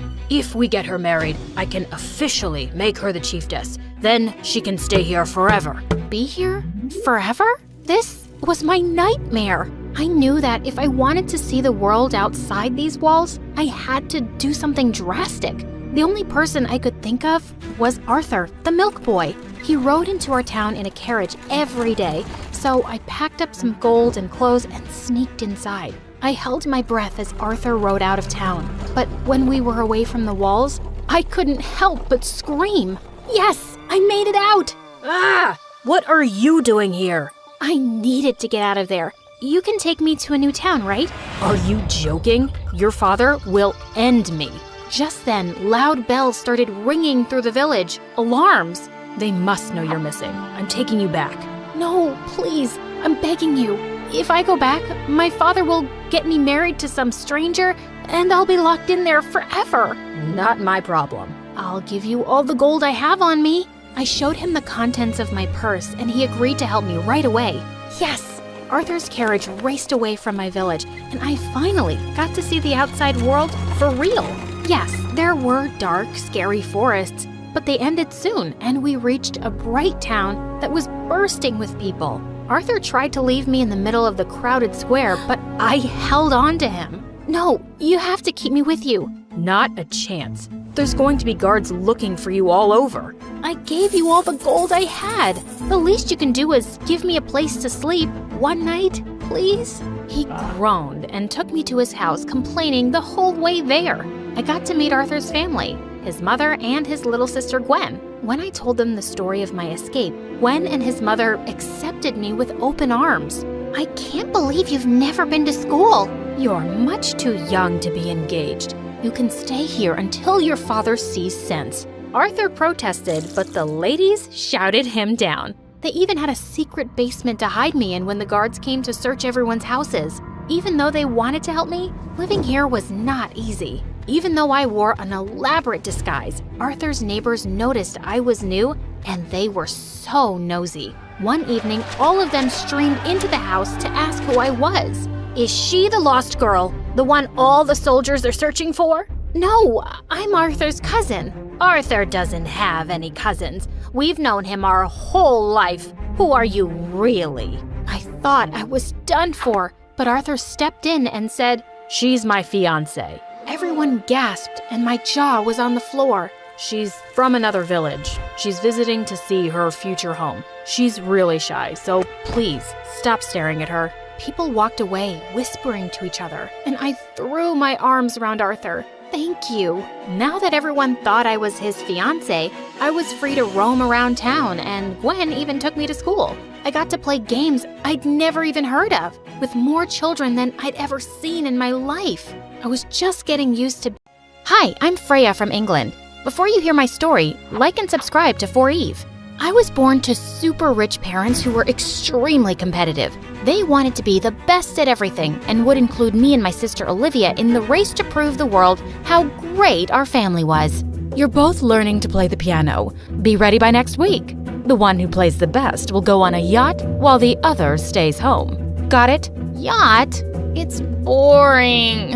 I'd rather stay home and write poems and stuff. Poems? Are you trying to give me a heart attack or something? Why can't you develop better taste like your sister? Perhaps focus a bit on playing chess? Or perhaps ballet if you want to go all artistic. Ugh, never mind. I'm sure Olivia's the one who's going to win the yacht trip anyway. Well, in my mom's eyes, I was never good at anything. My parents barely noticed me. But Olivia, oh, she was Miss Perfect and the most annoying. And for some reason, her life's mission was to always remind me that she was better than me. Come on, Mom. It wasn't like Freya ever had a chance against me. Tell me, dear sister, why are you like this? The only one I was close to was my grandma, who always encouraged me to do whatever made me happy. Grandma always wore a beautiful bracelet that jingled that her grandma gave her when she was a kid. She always told me how it brought her good luck and promised to give it to me one day. Once when I was 12, Mom and Dad wanted Olivia to participate in a chess competition, just because Dad's business rival's son was participating too. Olivia, I need you to win this one. There is no other option. We want to teach that guy a lesson. Our family is the champion of this town. I could have asked Freya, But you can't count on her. I know. Don't worry, Mom. I got it. I'll make you proud. I promise. Whatever.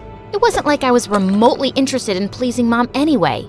Although Olivia was good at chess, the pressure to win had her going crazy. She started drinking coffee and kept reading books about chess. It was insane. One night before the competition, as I was going to my room, I saw Grandma in Olivia's room hugging her. Oh, sweetheart, don't worry. I know you'll win this one. I don't know if I will. I am so nervous. Can I have this, please? You only love Freya and never even think about me. If you'll give it to me, maybe I'll win. Please, please, please. Oh, all right. Here you go. As Grandma gave the bracelet to Olivia, I felt green with jealousy. How could Olivia get the one thing that Grandma promised to give me? She can't always win. So later that night, I sneaked into Olivia's room and threw the bracelet out of the window so no one could find it. In the morning, I woke up to find Olivia running around the house trying to find the bracelet. When she couldn't, she had to go to the competition without it. Later when she returned, I learned that she had lost. Mom and Dad were furious, but Olivia was more worried about losing Grandma's bracelet. She thought she was now jinxed because of losing it, and it made me feel terrible. I had always thought I was above all of the jealousy and competitiveness, but I wasn't. I was just like Mom, Dad, and Olivia. Maybe worse for throwing away Grandma's precious bracelet. So I told my grandma the truth, and she looked so disappointed, but she eventually forgave me and told me there was nothing more precious than me. One time when I was 15, Mom and Dad took us out to a really fancy hotel, and there I heard people clapping. It was a show, and people were coming on stage and sharing their poetry. Gathering courage, I also went to the stage and took the mic. The moment I opened my eyes, I know it's time to start the fight. I don't want to, but I have to. Can they never see that I don't want to? As I went on, people loved my poetry, and I knew I wanted to become a poet when I grew up. When I told Mom and Dad about it, they totally freaked out. But we wanted you to get into a good university and then become a doctor or something. No one is impressed by your sad poems. I didn't want to impress anyone. It was something I was doing for myself. So I just started writing and would always participate with poetry groups and perform on the streets. One night, a boy stood in the crowd, and when I was done, he clapped the loudest. Every night I performed, I saw him. One night, he stayed when the rest left. You write the most beautiful words I've ever heard. And I should know. Why's that? Actually, my parents are in the music business too, and alright, I'm sort of a singer myself. But I'd die before asking my parents to launch me. Usually, talentless rich kids who want to be singers write their own lyrics, and it's always about breakups or how awesome their life is. But your stuff, it's deep. It's got soul. Thanks a lot. So tell me, since you watched my free show every day, when am I gonna hear you sing? I do owe you a song, but it does look like you're making some good money off your free show. Well, I have to make my own money. I can't take anything from my parents. Oh, I get it. Here you go. The guy's name was John, and I knew he thought I was poor, but it was better than telling him I was from a family that hated what I did. Soon, John and I started meeting every night. We both loved sitting together as we read the verses from my notebook. It was something I could do with him forever. But then one day, he told me he was leaving. I got accepted into this boarding school for artists in LA. They have awesome programs for musicians and poets too. Maybe you can apply next year. I'm sure your work can get you a scholarship. And I did. I was thrilled, but when I told Mom and Dad, they just rolled their eyes. Oh, God. Poets make pennies. Just take up fashion designing or something else. Why do you always have to be so difficult? But Mom, it's my passion. Some passion that won't pay the bills. Fine. If you want to waste your time, just remember, we won't have anything to do with you. You will not get a dime from us. As if I needed you guys.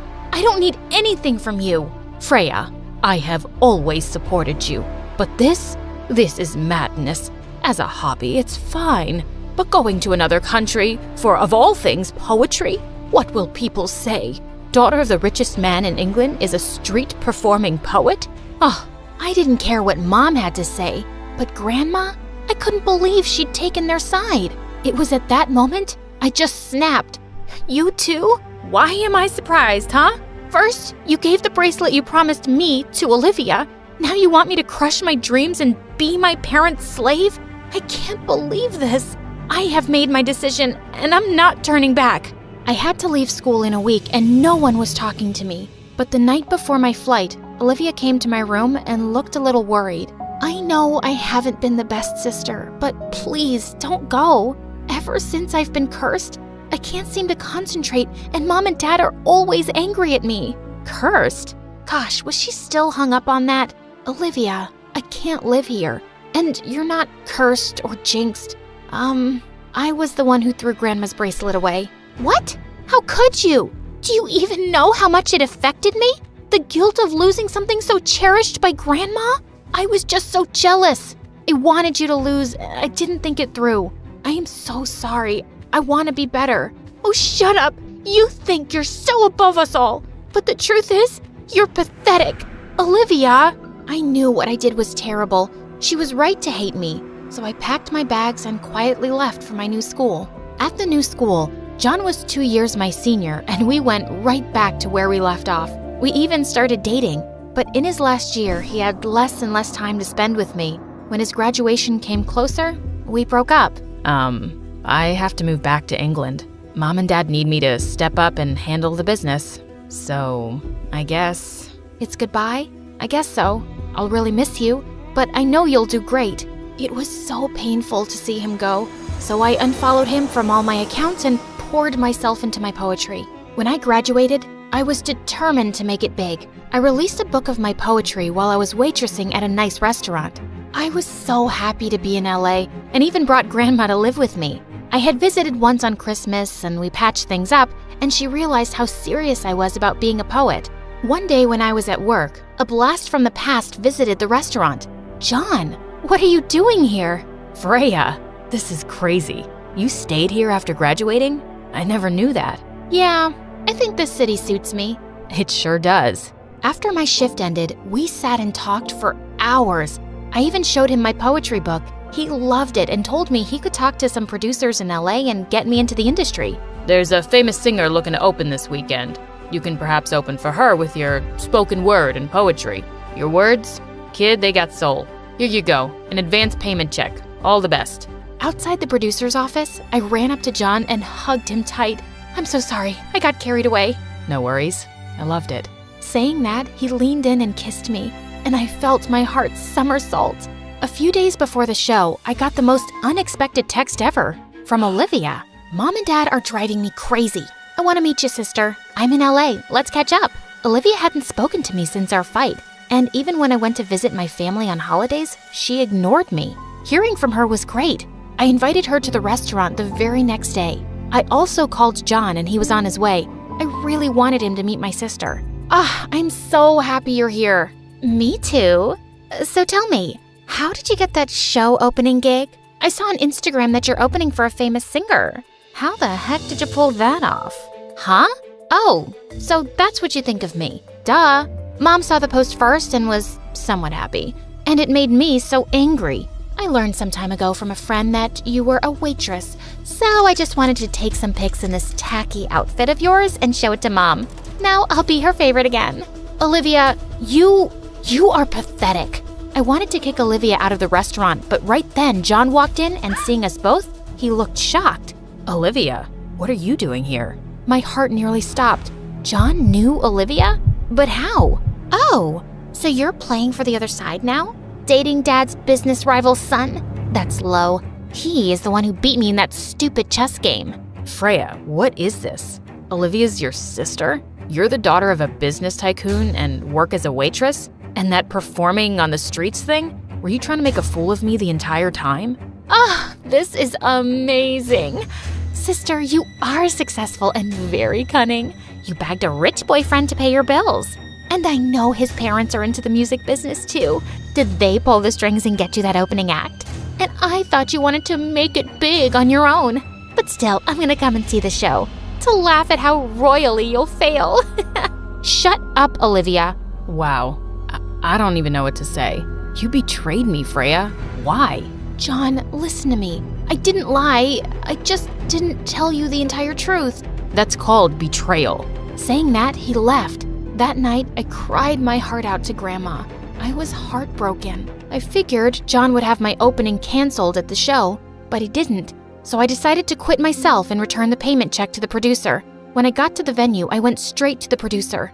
I'm sorry, I can't... She can't wait to go on, right, Freya? John was here, with Grandma. What are you doing? Your grandma contacted me and explained everything. Freya, I realize you never lied to me. It was just me assuming things. I've known you for quite some time, and I know how hard you work.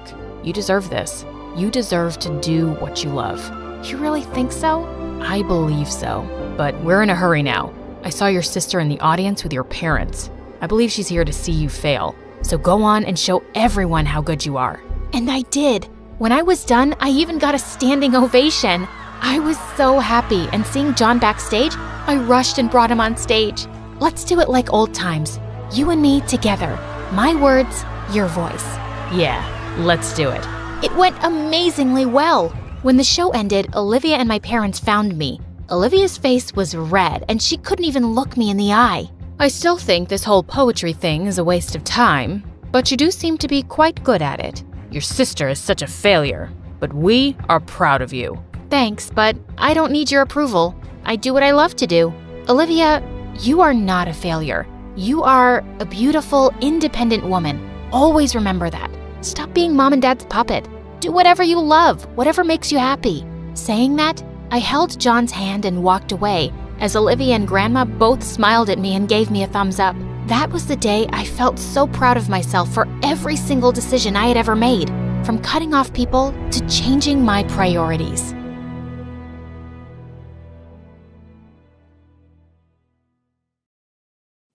Hi, my name is Sarah, and I'm about to tell you how working with My Story Animated was the worst decision of my life.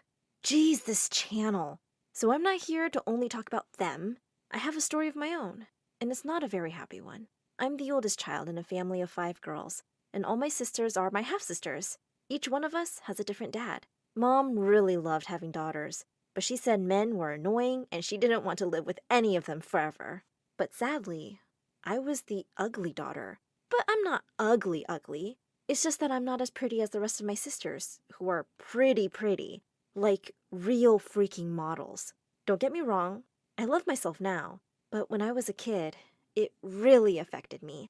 People would stop to laugh and talk with my sisters, and they completely ignored me. One day, Mom was reading something when she suddenly slapped her forehead. Oh, this book says that ugly people are usually smart. That explains your ugliness. God takes beauty and gives brains. This is how it works. Well, meet my mom. She's dumb, but I still love her. Why am I saying this? Because the year I started 2nd grade, it was my sister's first day of school, so Mom came with us. My teacher saw us all together and said, "Oh, you're Sarah's mom. But these can't be her sisters. They're very different. Oh, Sarah is adopted." Ugh, Mom was always like that, but she wasn't getting away with it this time. I immediately whipped out a copy of my birth certificate. "Look, I swear I'm her biological daughter, but she keeps telling everyone I'm adopted because she's too dumb to accept that I'm different." Mom glared at me, but I stepped on her foot. Accidentally, of course, and went to class. Well, let me tell you, anyone can pass the 1st and 2nd grade, but it's when I got to the 3rd grade and things got harder that I found out the worst possible thing. I wasn't even really smart. When Mom saw my report card, she cried out, "Ugh, ugly and stupid? So then what did God give you? It can't be charisma. I mean, look at you." "Maybe a good heart, Mom? Maybe I don't judge people based on their looks?" Mom then started entering my sisters into beauty pageants, and they always won something. Once she came and said that since my sisters were like princesses, I should be the maid and serve everyone around. I glared at her. "You wish," and went to my room. 1 year later, we found out that my sisters weren't just beautiful, they were also really smart too. Like so much smarter than me that I started making my second half-sister, June, do my homework. And my grades started getting so much better. When Mom found out, she went insane and said that I should find a job to make myself useful. But I have to tell you guys, I'm one of the top 10 laziest people on earth. But Mom has another word to describe me. "You're just useless, Sarah!" I spent the next few years of my life doing nothing really meaningful. I'd mostly just staying in my room watching videos on YouTube and shows like Hannah Montana. Until one day, Mom told me that she was taking the older sisters to the salon, and I had to babysit the youngest toddlers. The minute she left, I went straight back to my room. The toddlers followed me and asked me to take them to the park. "Oh, yeah, sweeties, of course. Just after I take this nap." I was lying for sure, and I wasn't going to take them anywhere. Hours later, I woke up to my mom screaming and sobbing. The toddlers were missing. "Your sisters are lost because of you!" "Oh, no, they're too pretty. Someone could have kidnapped them and put them in a beauty pageant already." "Ugh, Mom, take a chill pill. They're at the park." But to my utter horror, they were not. And I just went crazy with guilt. I started looking for them everywhere. 2 weeks passed, and they were nowhere to be found. And for the first time in my life, I realized Mom was right. I was only an ugly, stupid, useless girl. After 3 weeks, we finally found them. A blind old man had found them and had been taking care of them. The social services said that Mom wasn't qualified to raise us because of my sister's incident, and they'd be taking all of us away from her. My sister started crying, and Mom looked at me hatefully. "I wish I'd never given birth to you." Mom paid almost everything she had to the lawyers until she won the case, and eventually we didn't have to leave her. But she never spoke to me again, and my sisters all resented me, except for June. June came to me one day and said, "Sarah, some people are just born unlucky, but there is no point crying over it, sis. Just find out what makes you happy." I was in 9th grade back then, and I decided to find a job after school. I applied for a job in a clothing store. When I got there, I saw a beautiful blonde girl waiting for the interview. Just then, the store owner came out and said, "Hey, you, pretty girl, you're hired." "But you didn't even interview me." "There's no need. You're, not very attractive for this job. But you look like a smart person. I'm sure you belong in a lab or something. But I need this job so badly. Mom paid a lot of money for the lawyers after my sisters. Hey, where do you think you are? The Oprah Winfrey Show? I don't care about your stupid problems. You're not pretty. Like, at all. So leave. What a total jerk. I got really mad, so I spat at his face. To my surprise, the pretty girl walked up to him and spat at his face too. And then we both left. I never found a job, but I found a boy. And he was cute. One day, I invited him to my house, and when he got there and saw my sisters, he said, "Oh, they're prettier. Not fair." And just like that, he left. What a total jerk. I decided not to date any boy ever again. When I graduated, I decided to go to any college just to run away from home. I heard someone say that animation was an easy subject, so I studied that. And wow, that was such a difficult subject. By the time I graduated, My Story Animated was looking for animators. I didn't really like their content, but I needed the job, so I applied and got accepted. I started animating for them, and it was amazing at first. I loved knowing that the videos I'd worked on were being watched by millions around the world. Loads of people left comments about how much they liked my animation. And for the first time in my life, I felt like someone saw me, and I wasn't invisible anymore. I was really happy and proud of myself. That is, until one morning, when I woke up to see tons of YouTubers making fun of My Story Animated videos. They left the meanest comments and said that the stories were stupid. I realized these smart people were right, and My Story Animated was a crazy channel. So I messaged the boss, "Hey, your videos suck. I quit. Bye." Then I started following other channels, especially the ones who'd attacked My Story Animated. I was sure they would have better content, but soon enough, I discovered that they proved nothing useful or worth watching, and I was really beginning to regret my decision. Of course, Mom went insane when she found out that I'd quit. At least My Story Animated entertains people, and their content changes people's lives in some way. Why can't you be like the strong girls who send their stories to the channel? They always overcome challenges eventually, unlike you good-for-nothing loser. Remember I told you that Mom was dumb? Well, for the first time in my life, she said something that actually made sense. So I decided to contact My Story Animated the following day. But I never got around to it because that same day, I had a terrible car accident. When I woke up, the doctors told me that my legs were hurt and that it might take me a long time to be able to walk again. When Mom heard that, she had the most incredible thing to say. "Oh, I thought you'd be the one taking care of me when I get old. You couldn't even do that, could you? Now I'll be babysitting you." I just lost it and started yelling at her. "Who asked you to? I don't need you. You never treated me as a real daughter. You never loved me. Just leave my life." She shrugged and just left. June stayed by my side, though, and helped me with everything. I felt helpless, and I knew that my life was even more meaningless now. But June said, "Meaningless? How? Sarah, I envy you." I couldn't believe that my super gorgeous, smart sister was envying me. Me? You have the opportunity to be part of My Story Animated family and help tell people's stories from around the world. You can help give a voice to so many girls dealing with all sorts of obstacles. And you call that meaningless? I immediately contacted My Story Animated, not only to work with them again, but also to share my story with the world. Fortunately, they agreed to take me back.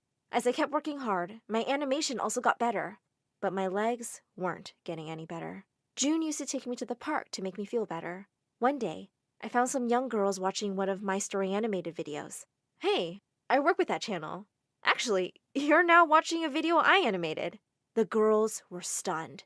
They oohed and awed and showered me with questions. Then they started hugging me and asking to take pictures with me. They also asked for my autograph. I felt amazing, and I felt I have a great power to help change the world. But Mom knew I was back to work and started calling me for money because all of my sisters found jobs and left her alone. I yelled at her, "You deserve what's happening to you. Don't contact me ever again." I was really happy at work, but the mean comments on my videos never stopped. One day I asked the boss, "Don't all these hateful videos and comments affect you?" "Yes, but there are plenty of people who love us and impatiently wait for our videos. Haters are just very judgmental people who see the world as black and white and think they are right about everything. And when they don't understand something, they just call it stupid or bad or ugly. And that is just bullying." I immediately thought of Mom and how she always thought I was useless, stupid, and ugly. Mom was a bully. My mom is a bully. Months later, I got better and was able to walk again, but I still thought about what the boss had said about bullies. So I decided to contact Mom again. I went to her house. She looked miserable and started crying the moment she saw me. I'm sorry, Sarah. I'm sorry for everything I've done to you. All your sisters left me after everything I did for them. You're the best child I ever had. You never complained. I was so unfair. Forgive me, my child. Forgive your mama. She then got on her knees and was about to kiss my hand. I took my hand away and helped her get up. It's all good now, Mom. I'm here, and we have an entire life to make up for the lost time. I forgive you, Mom. I really do. Tears rolled down my cheeks while I hugged her, and she cried on my chest.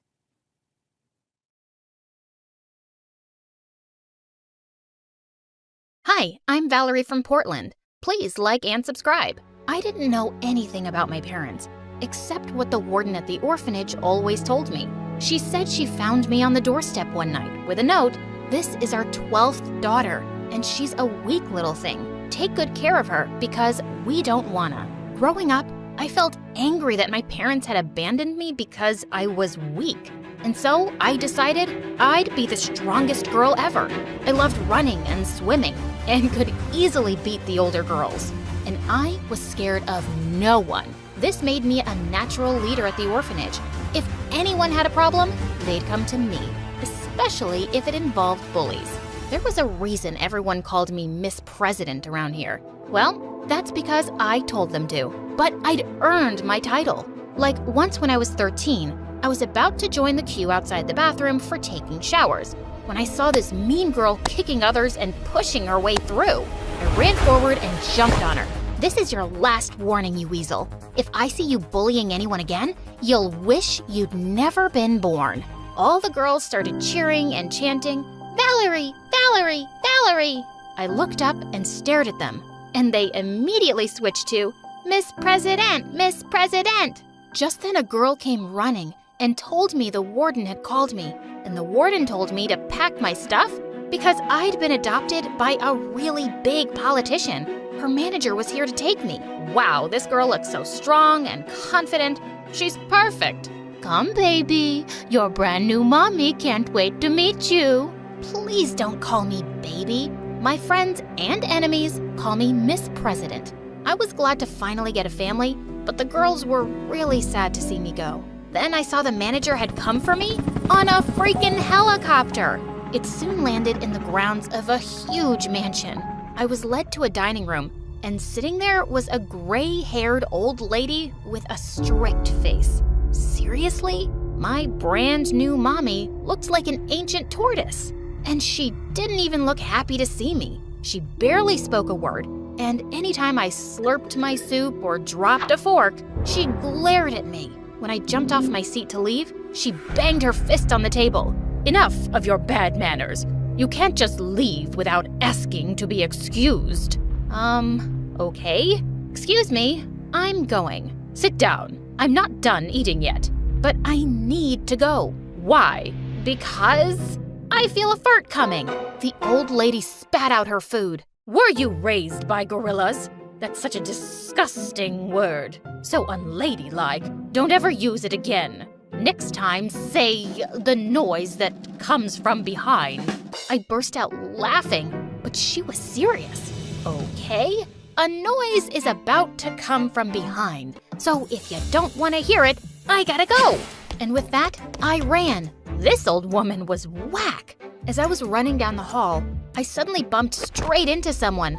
I looked up to see a lady with the sweetest face. You must be Valerie. Oh, I'm so happy you're here, darling. She pulled me into a hug, and it made me feel all warm inside. As she walked me to my room, she told me her name was Amelia, and the old lady was her mother.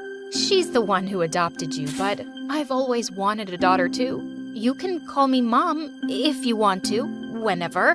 I almost wanted to, but I needed to trust her a little more. My room was 5 times bigger than the shared one at the orphanage, and I squealed happily as I looked through the closets. Now this was a wardrobe fit for Miss President. Later that evening, I was asked to dress up and go downstairs to the old lady, and I was surprised to see her surrounded by reporters, and she was smiling at me. Ah, here she is, my lovely new granddaughter. God has blessed me with so much, and I wanted to pay it forward. That's why I've adopted Valerie. I hope this sets an example for everyone to open their hearts like I have. Then she started smothering my face with wet kisses. Ugh, so gross. It didn't take a genius to figure out that she was a fake. I didn't like her one bit, but thank God I had Amelia. I loved spending time with her, and soon enough, she got me enrolled in a fancy school. On the first day, I walked into the classroom to a rather shocking sight. Everyone was gathered by the window as a blonde girl was throwing out laptops. They all clapped each time one hit the ground. Whoa, what are you doing? They all turned around to stare at me. Destroying my MacBooks because Daddy said he'd buy me the latest one if the old ones don't work. Who are you, an investigative journalist? I'm the new girl, Valerie, but you can call me Miss President. She stared at me like I was crazy, then started laughing. I know why you look familiar. I saw your interview with that old crow who adopted you. Daddy knows her, and let me tell you, she didn't adopt you because she wants to love you. It's only to make her look good in front of people. That wasn't a shock, but it still hurt to hear her say it in front of everyone. Ugh, I know that. I only agreed because I get to live like a princess. Who cares about love?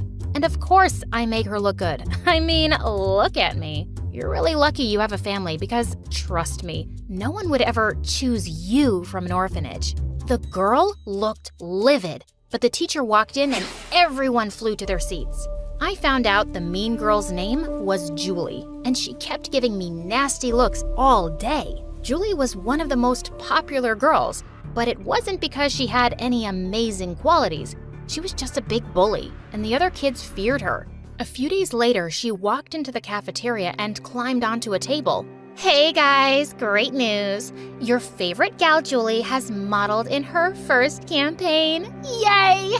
So everyone come and get my autographs now.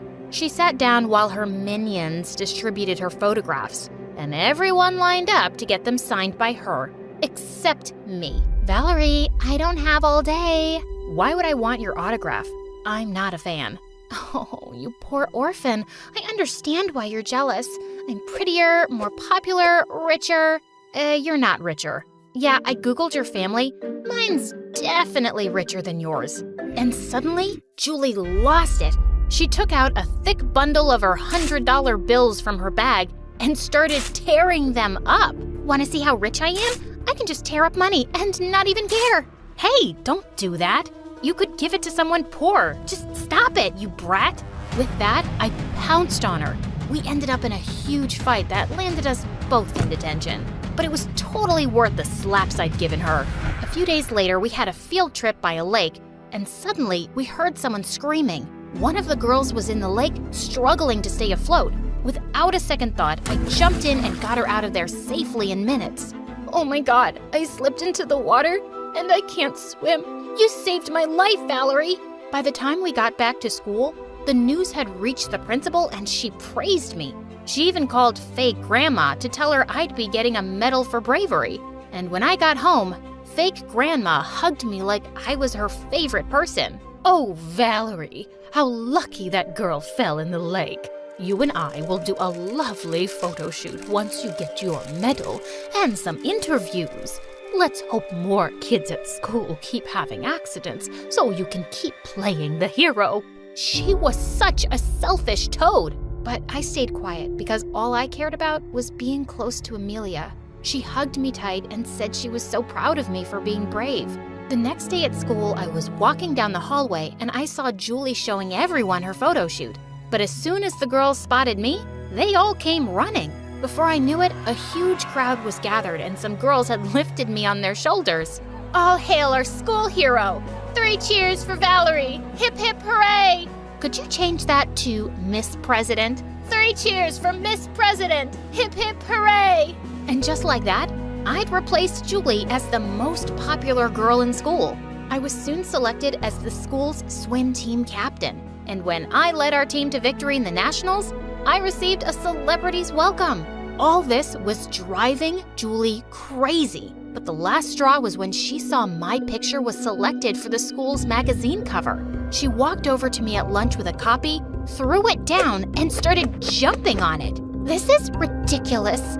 You, an orphan from nowhere, is the face of our school now? I'm a model!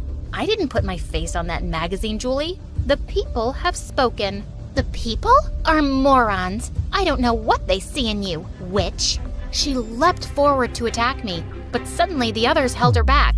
You think we're morons? Thanks for clearing that up, Julie. You're a jerk, and we've never liked you. We've had enough. They picked her up and threw her in the large garbage bin outside. It was epic. But when I got home, my mood quickly turned sour when I found fake grandma shouting at Amelia. Why did you tell my cook that she could take a week off, and you gave her money without my permission? Mama, she's worked with us since forever, and she's really sick. She's probably lying. Even the servants know you're a stupid, weak fool who'll believe their fake stories. I'd heard enough. Stop shouting at Mom. Being kind isn't a weakness, and you're such a hypocrite. You pretend to be nice for the cameras, but you don't care about anyone. How dare you talk to me like this? Have you forgotten where you came from? I can send you packing this minute. But you won't, because you need me to win the elections. Yeah, I know your polls have gone up since I arrived. If you misbehave with Mom again, I'll stop doing all the shoots and interviews. You got me? Fake grandma looked like she was about to explode, but she stormed off. Amelia sat down and I wiped her tears. I'm so sorry she treats you this way. Please don't cry. Oh, Valerie, that's not why I'm crying. I'm just so touched that you stood up for me and you called me Mom. And I realized I finally had. I've wanted to since the first day. You are my mom, and I'm so lucky. A few weeks later, fake grandma had planned a huge party for some important guests. I knew she just wanted to parade me around as her charity case, but I didn't care. I'd never been to a party, so I was looking forward to it. I managed to escape her for a while, and as I was eating in a corner, a boy approached me. Valerie, right? Been seeing your face all over the news lately, and I gotta say, it's a really pretty one. I was gonna tell him to buzz off when suddenly I spotted Julie and her dad among the guests, and she was glaring at me with murder in her eyes. Maybe she liked this boy. So I pulled him close and kissed him. When we broke apart, Julie had marched over to us. How dare you kiss my boyfriend? Your boyfriend? He didn't mention you when he was flirting with me. And he really enjoyed that kiss. You should kick his butt, Julie. I'm gonna kill you! And she jumped on me. But I was much stronger and I had her pinned on the ground in seconds. Daddy! Help! Her dad completely lost it when he saw us. He started screaming at fake grandma that he was pulling out all his money and support from her campaign. He stormed off with Julie, and the old woman grabbed my arm and dragged me to the other room. What have you done? Why must you always act like a savage from some jungle? If Julie's dad doesn't support me, I'm ruined. Go beg him for forgiveness. Fix this. I'm doing nothing of the sort. I have my pride. You'll do it, or you'll leave my house immediately. Then I'll leave your house immediately. And I'm going with Valerie. I'm not living here without her. You want to run after this filthy orphan? Fine. But you won't ever get a single penny from me, you hear? And don't you ever show your face here again. Don't worry, Mama. I won't. Enjoy your house and your money. Mom and I packed our bags and left for good. I'm so happy you came, Mom, but I'm sorry you're poor now because of me. Oh, Valerie, we aren't poor. I've been saving for years. We're not as rich as Mama, but we'll be very comfortable. I stared at her in shock.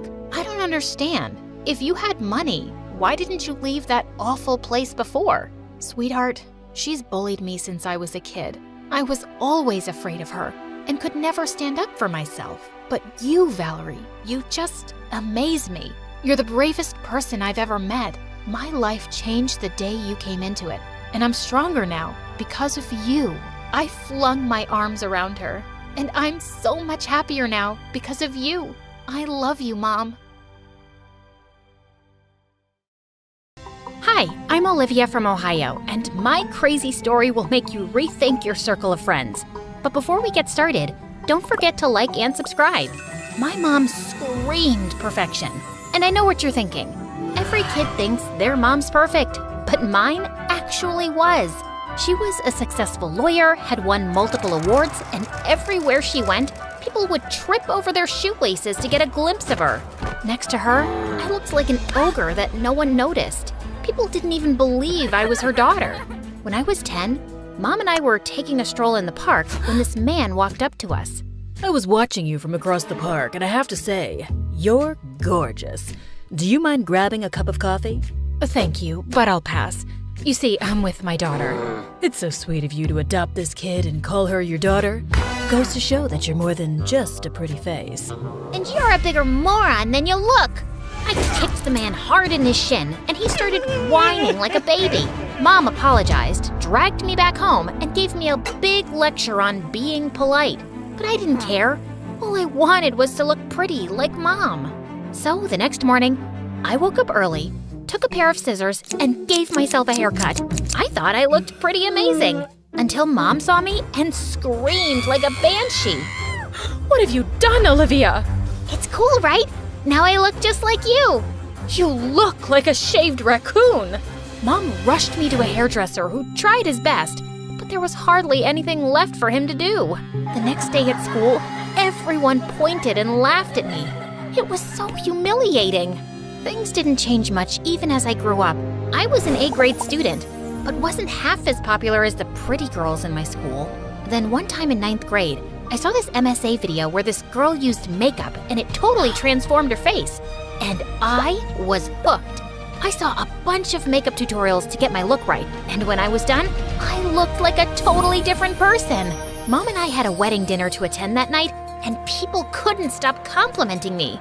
Oh, you're so pretty, like a fresh lily, just like your mother. I'd never felt so visible, and it was all because of makeup. It made me feel so pretty and confident. I got better and better, and by 16, I started my own YouTube channel where I taught makeup. One of my videos went viral overnight, and I got famous. Girls in my school flocked around me asking for makeup tricks. That eye makeup you did was flawless, Olivia. Your foundation technique is to die for. Make a TikTok with me, please. The girl pulled me into her camera's frame, but just then someone pushed her away. It was Mia, the head cheerleader and the most popular girl in school. Ew! Please don't drag Olivia into your dirty TikTok videos. She's a YouTuber. She's literally royalty. Hi, babe. You know who I am, right? Let's hang out for lunch. And by the way, cute dress. I was stunned as Mia led me to her table and introduced me to all her friends. One of them was Max, the school football captain, and my all-time crush. He pulled out a chair for me. You know Oliver. Olivia. Potato, potato.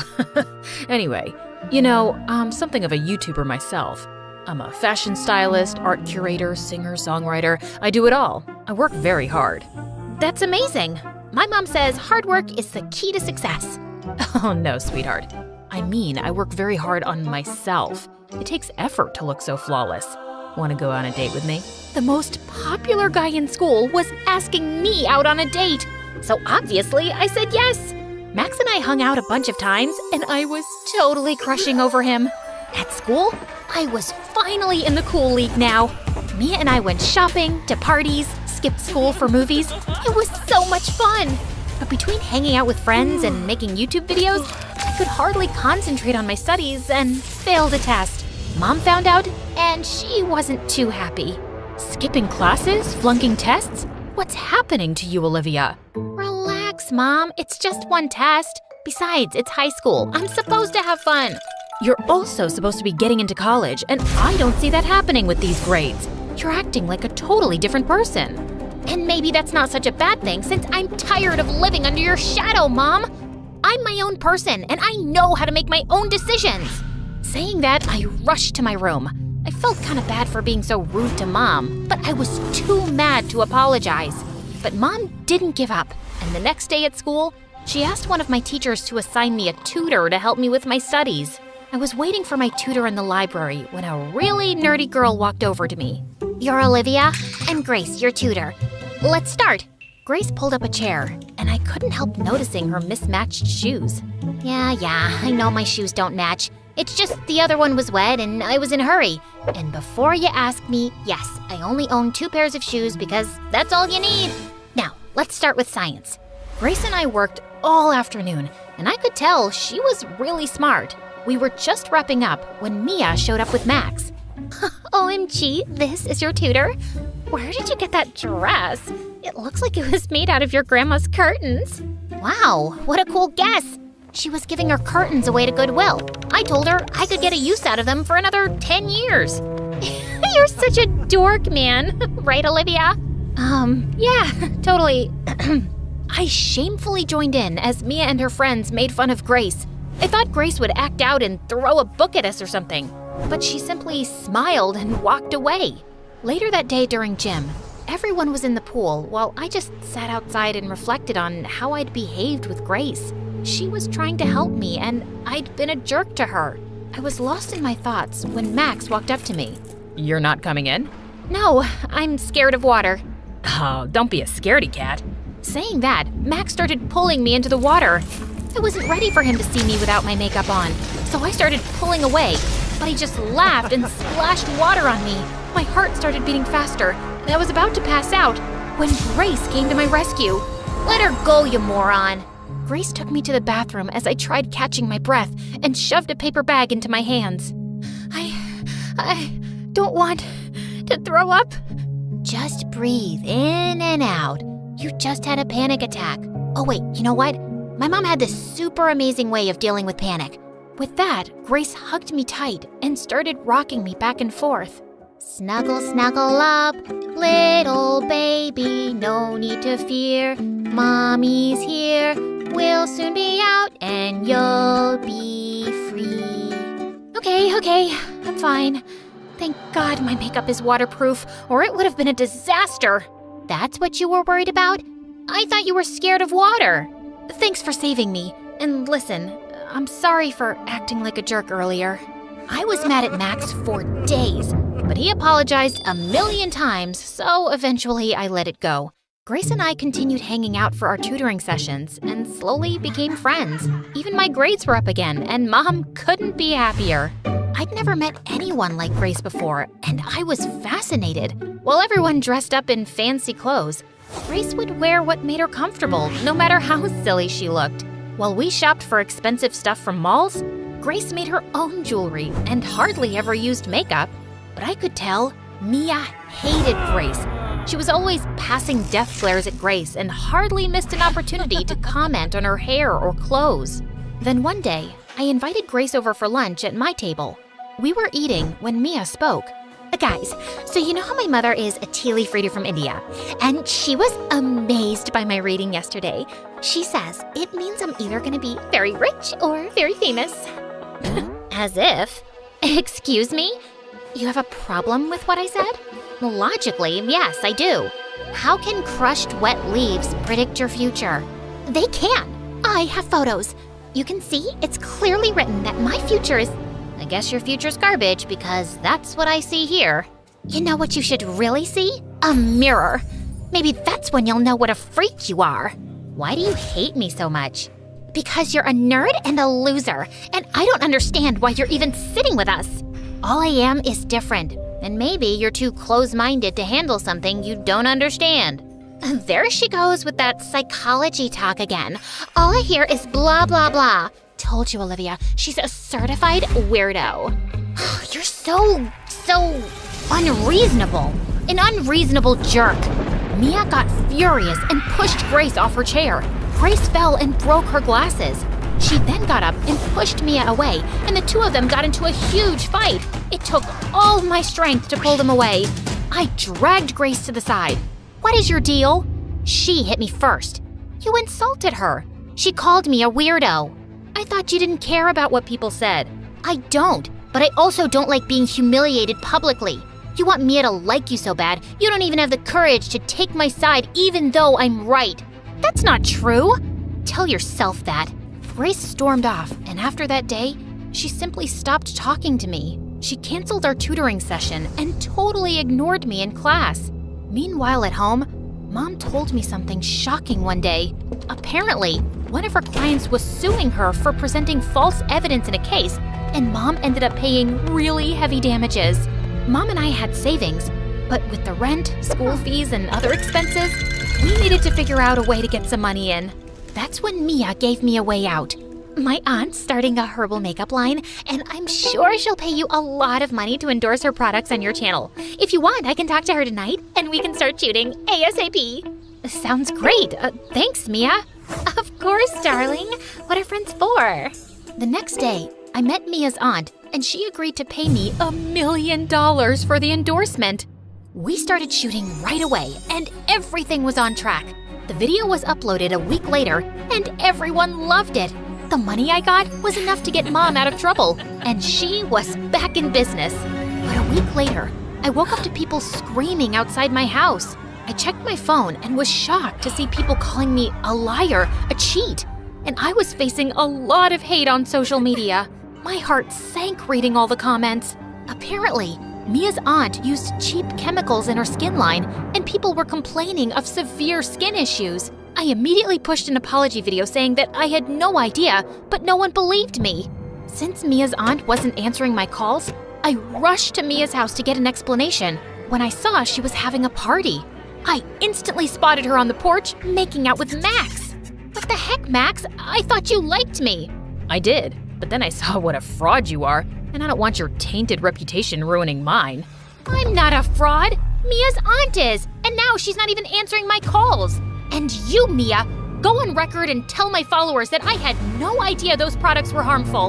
And why should I do that? It's not my problem that you didn't do your homework. You should have checked those products before endorsing them. I trusted you. We were friends. And I did you a favor as a friend.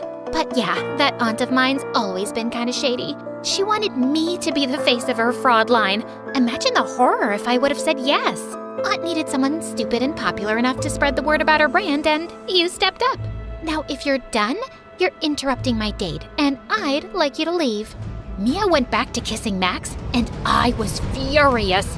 I noticed a cat litter in the corner of the kitchen, and I picked it up and dumped it on Mia's head before storming out of the stupid party.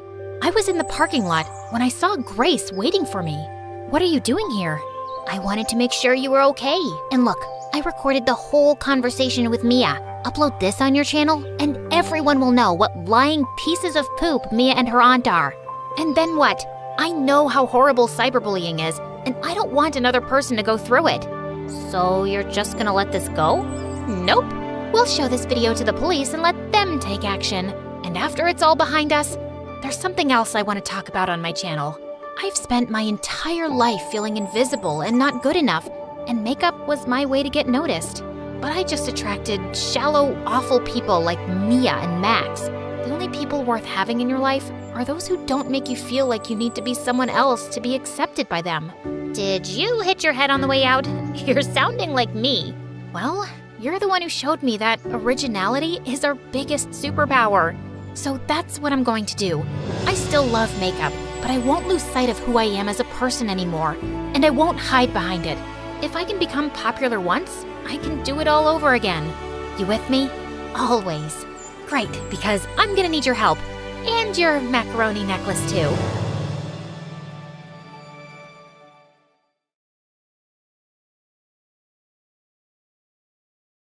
Hi, I'm Nancy, and this is the crazy story of my life events that turned me upside down from being a poor maid to becoming the Prince Charming's girl. I was just a baby when my parents died in a car accident. My aunt took me in, and even though she was a poor single maid with not much to get by, she loved me like I was her own.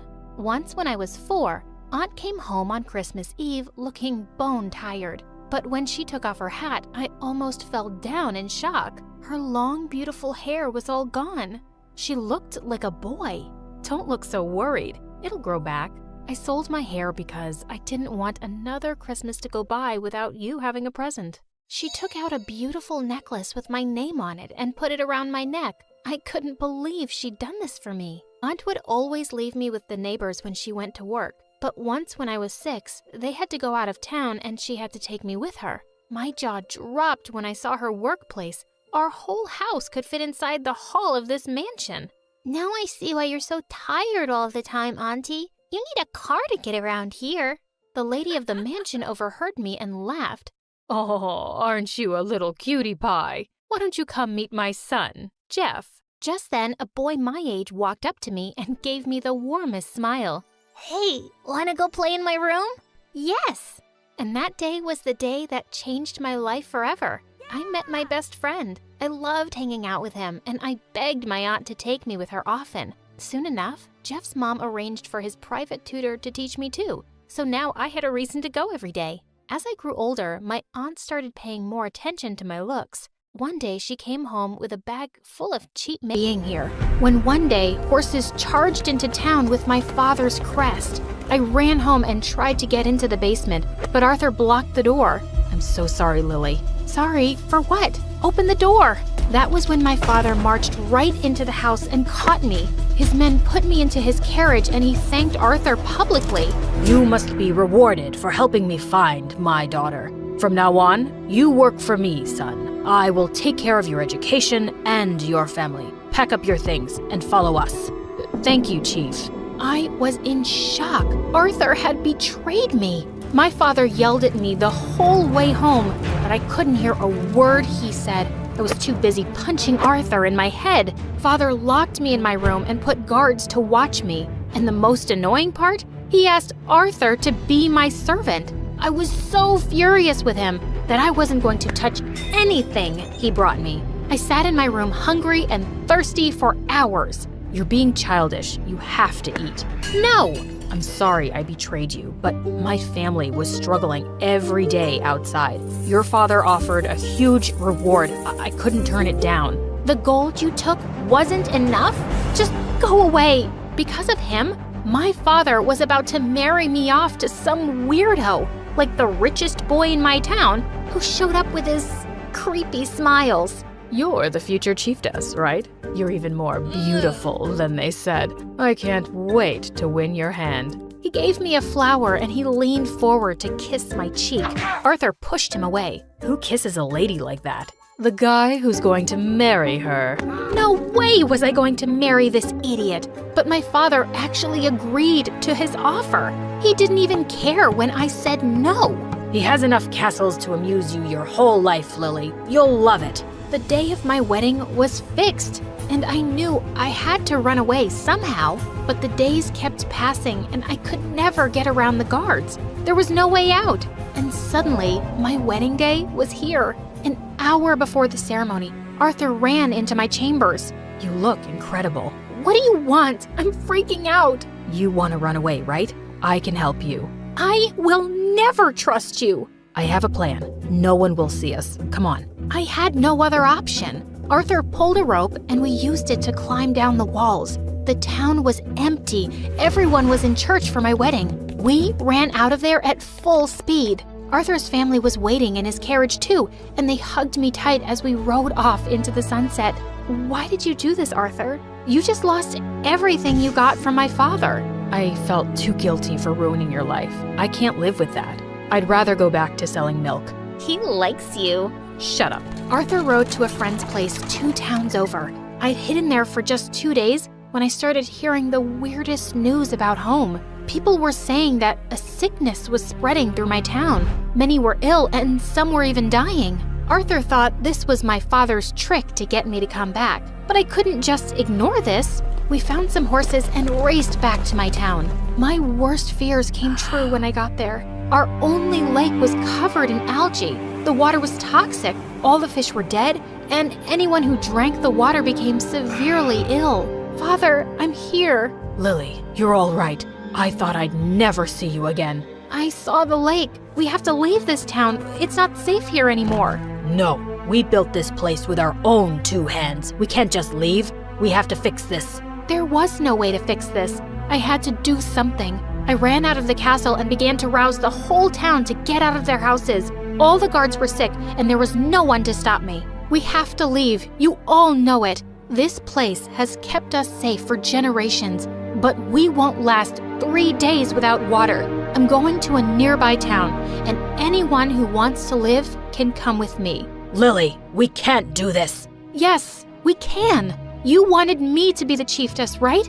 Don't stop me from doing my duty. One by one, the villagers packed up their things and followed me. We all marched to Arthur's old town, and the people there were ready to help our weary and sick. Even though my father resisted, seeing his villagers healing melted his heart. He agreed to merge with this town, and we shifted our gold and our possessions over the next few months. It was the start of a new beginning for our people. Everyone was happier to be out of the walls, especially me.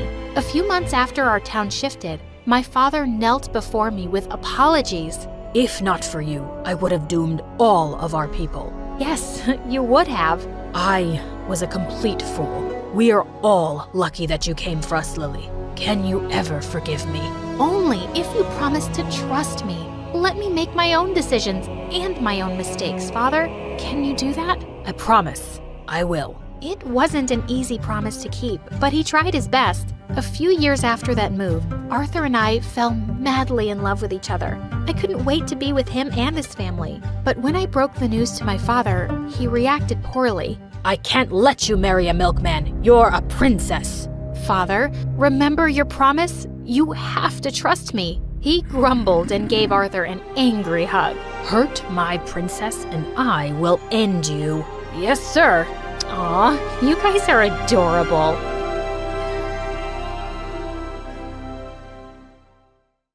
Hey friends, so my name might not be Madison, but for the sake of simplicity, we'll just call me that. I'm a world-famous music influencer, so if you're into music and MSA, you know what to do. Hit that like and subscribe button. Growing up, my dad and I would listen to tons of music. Rock, jazz, hip-hop, rap, everything. Dad worked at a concert arena and told me tons of stories about the shows. One day, I insisted on seeing one, so he took me with him. I'm telling you, Madison, you'll love it. They'll blow your mind. Yay!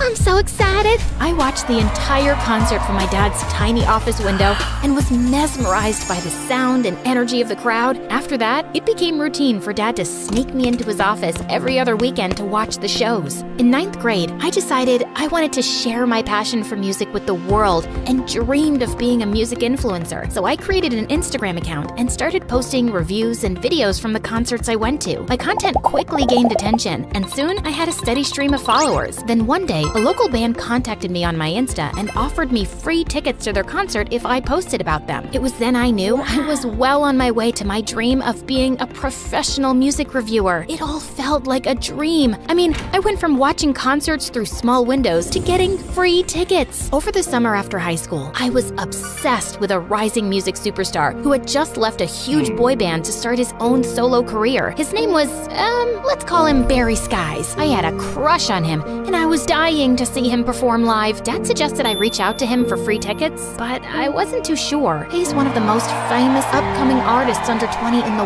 world. I really want to, but I'm not sure they'd think I'm worth it. Sweetheart, people won't know what you want if you don't ask for it. I say try it. It was worth a shot. So I sent Barry a message on his Instagram, not really expecting a response. Little did I know that this single action would change my life forever. Cause not only did I score front row tickets, but I also got a meet and greet with him. At the concert, the arena went dark and everyone started screaming. Barry stepped out of the smoke and walked up to me, and before I knew it, he took my phone. Whoa, I was about to get the best live stream of the night. Do you think he's just gonna keep it? Who cares? I'm live on Insta. My followers must be going gaga right now. Eventually, he did give me my phone back, along with a wink, making all the girls in the arena scream. Was he flirting with me? After the concert, I went backstage and was greeted by Barry's manager. Thank you so much for the tickets. You certainly are an impressive young lady. As soon as you went live earlier, the sales for Barry's new record skyrocketed. I was honestly flattered. Right then, I remembered my dad's words and had the most awesome idea ever. So, I have like 5 million followers on Instagram and TikTok combined. I can give Barry's fans a behind-the-scene look at life on the road. He's not active on social media, so I can really help him out. It's certainly an interesting idea. We've never done anything like that before. I'll talk with the team. As she walked away, I was excited that she was even considering it, but I never knew that this moment would create a domino effect that would lead me to where I am today. Stay tuned to find out how my dad's advice changed the course of my life. While I waited, I spotted candy on the snack table and grabbed a handful. Right then, this dude wearing a baseball cap and sunglasses came up to me. The food is for the band only, and I don't remember you on stage. Who are you? I'm Madison. Ugh, security just lets anyone in here. Hey, I was invited back here by Barry's manager. Wait, you're that girl from the front row. The influencer? The one and only. Well, I hope you got the numbers you were desperate for.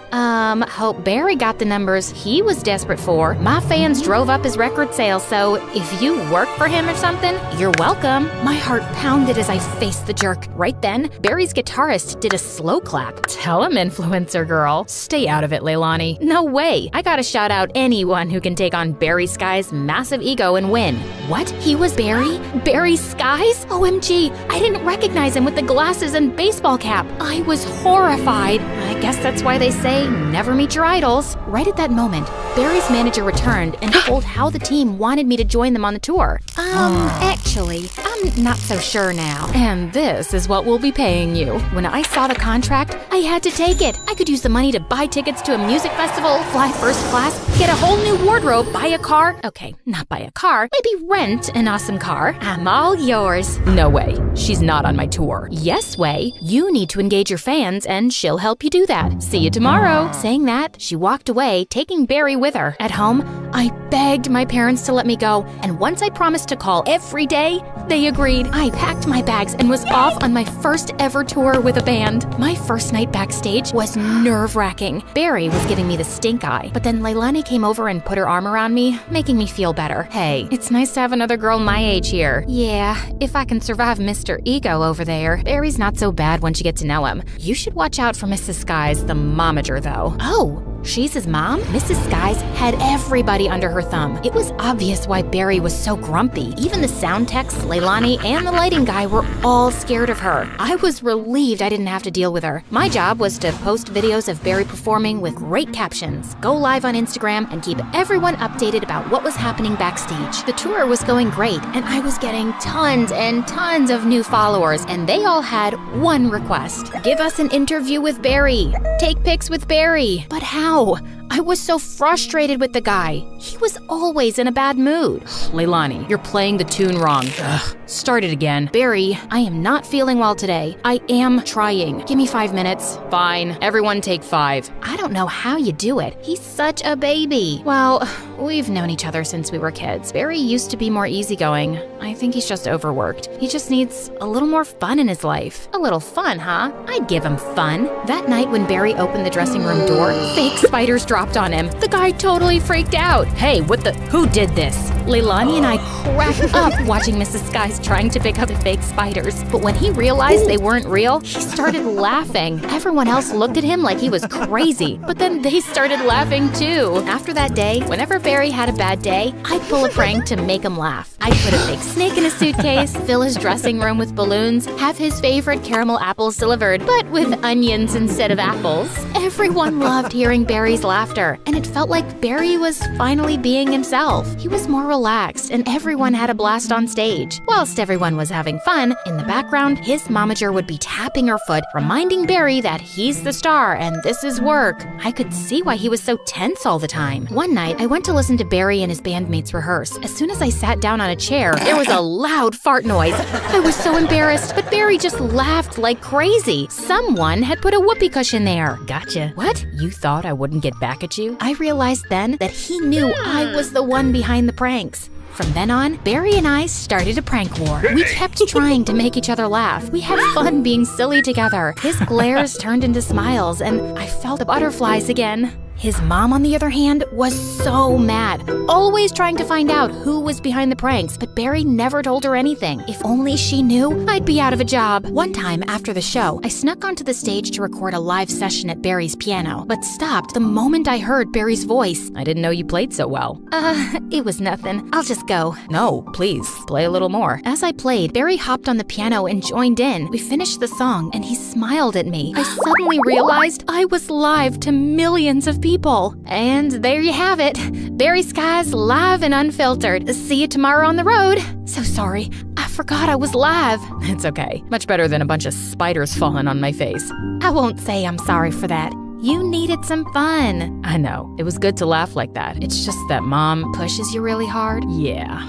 I know she wants me to succeed, but sometimes it's too much. I wish I could tell her to just ease up. Give me some time to bond with my band. Give me time to breathe. Why don't you tell her then? My dad told me once, people won't know what you want if you don't tell them. Tell me what, Madison? Before Barry could reply, Mrs. Skies appeared. She must have heard it all. Oh, we're paying you, so hurry up, Madison. In the van. Barry, you in the limo. Mom, I'm taking the van with the rest of the band. Barry, honey, you're the lead singer. I don't think it's a good idea. Mom, I wasn't asking. Come on, Madison. This wasn't gonna end well, but from there on out, Barry and I got along much better and realized we had a lot in common, like our favorite movies, books, and so much more. We became really good friends. One night, Leilani told me how it was Barry's birthday, but with all the concerts and touring, even he had forgotten about it. We decided to do something special, so we invited Barry to join us for a night of pizza, cake, and our favorite MSA videos. Wow, thanks a lot. I totally forgot. But we remembered. Come on, blow out the candles and make a wish. I so want to party with you guys, but I've got an early interview with MTV. Barry, you deserve to have some fun. Okay, just one slice.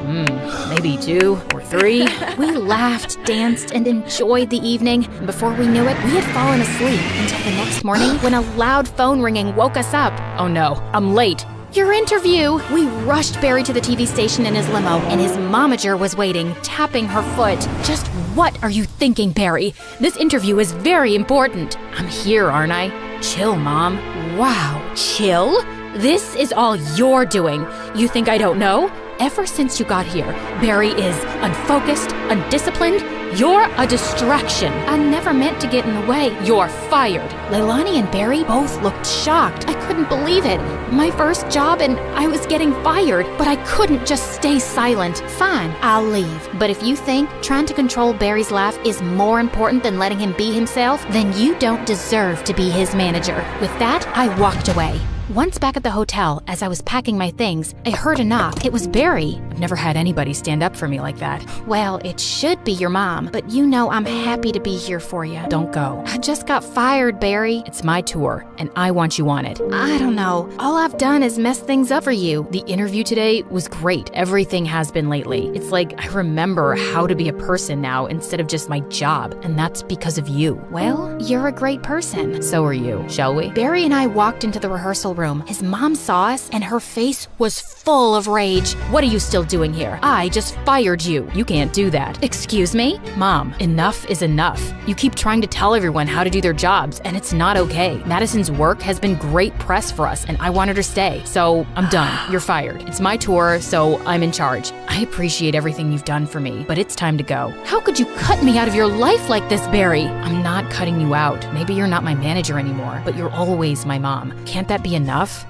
Wow, fine. If that's what you want, no matter the differences, remember, I love you, son. I love you too, Mom. Later that night, as I was filming Barry's concert, suddenly I heard him call my name. He was calling me on stage. Oh no. Hey everyone, give it up for my friend Madison. She's the one who taught me to stay true to myself and follow my heart. Believe in yourself, and you can achieve anything. I waved, then sat down with Barry at the piano and went live. As we played, the audience sang along, danced.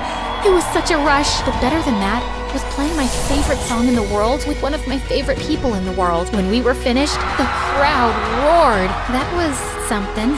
So, Barry, would you ever consider going out with you? I thought you'd never ask. Later when I went backstage, suddenly my phone started buzzing in my hand. Hello? Madison, I'm a producer for MTV. I've been watching your channel and just caught your live duet with Barry. What would you say about hosting your own travel and music show with us? I'd say that sounds great. Today, I'm not just a music influencer, but a top name on MTV. And I am glad I followed my dad's advice to follow my dreams. And you should too.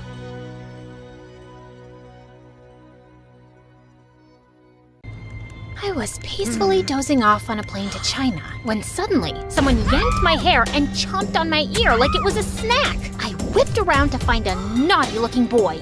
Ow! Seriously? Keep your teeth to yourself, kid! He then burst into tears and his mom turned to me. 你竟敢对他大喊大叫，他还是个孩子啊！ I wish I understood Chinese, but her dramatic glare made it clear I was the villain here. I tried to dive back into dreamland, but the woman next to me had other plans. She woke up and started chewing her gum like a goat who hadn't eaten for 300 years. It was so loud that people from 30,000 feet below could hear it. Excuse me, could you tone that down, please? Tone down the what? Oh, great. Her voice was even more annoying. I shrugged it off and reached for my trusty earphones instead. But before I could enjoy some music, the guy on my right suddenly smacked my shoulder. What is wrong with this flight? Everyone was driving me nuts. Left, right, front, and back. The culprit was so engrossed in some stupid adventure game on his phone.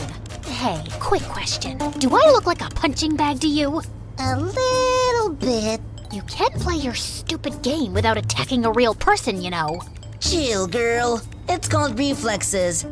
Maybe if you had better ones, you wouldn't get hit. The audacity of this guy! I couldn't help but think, why do these online gamers waste their time in a virtual world when there's a beautiful one right outside the window? Real life is 1,000 times better.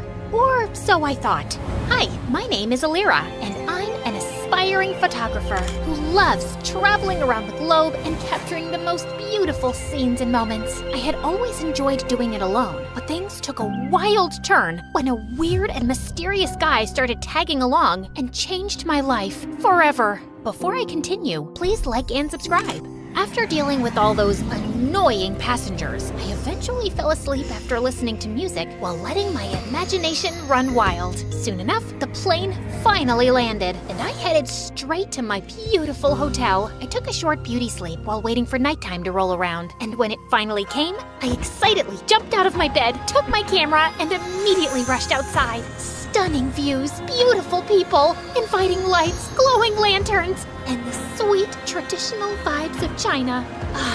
This is the dream. Walking along the streets, I stumbled upon a guy sleeping on a bench. Judging from all the stuff around him, he must be homeless. Poor thing. I found myself clicking pictures of him, my camera perfectly capturing his struggles and hardship from every detail of his form. Just then, a green owl suddenly appeared from behind the bench, perched on the sleeping guy as if he owned him, and scowled at me. Relax, little buddy. He's all yours. To my surprise, the guy woke up and scowled at me too.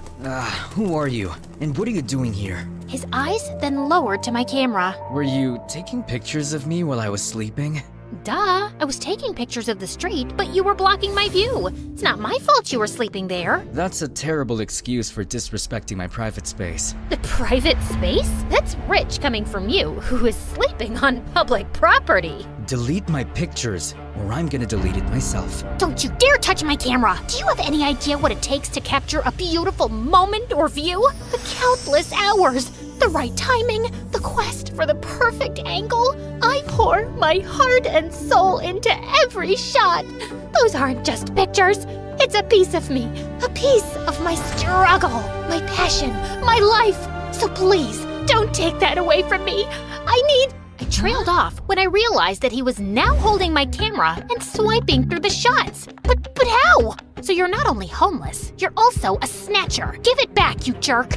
I lunged at him to retrieve my camera, but he suddenly vanished. I spun around, and he was still swiping. This guy, I swear to God!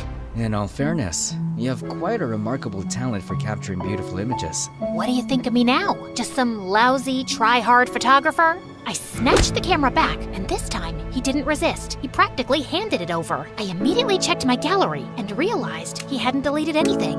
Relax. I usually don't meddle with other people's business. Unlike you. I tried glaring at him, but I felt like I ended up pouting, which made him smirk. Oh, well, at least I finally bumped into someone who speaks English. I'm so tired of racking my brains and using weird hand gestures to understand what the locals are saying. He ignored me and started picking up his things as if preparing to leave.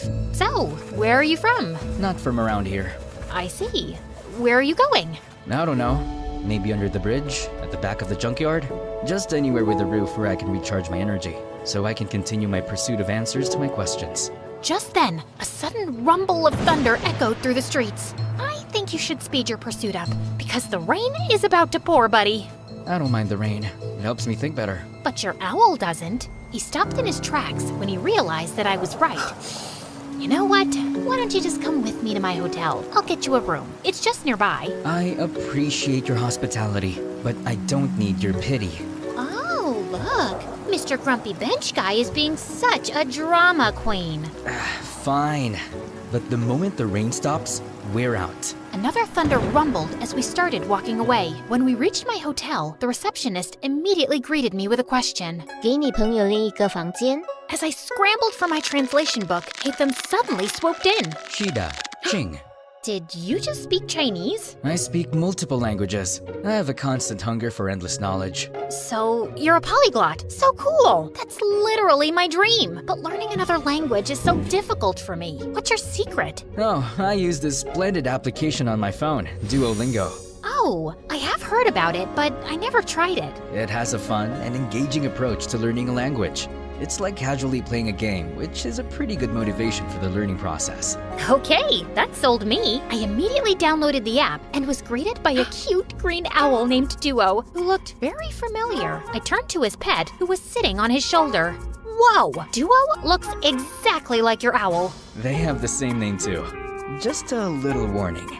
Duo's nice and helpful, but he can be a little persistent sometimes. But it's also for your own good. Well, he seems to be a cute little guide. I went straight to my first lesson, and I was already liking it. Shui means water. Shui? Gosh, I am so thirsty. I need some shui.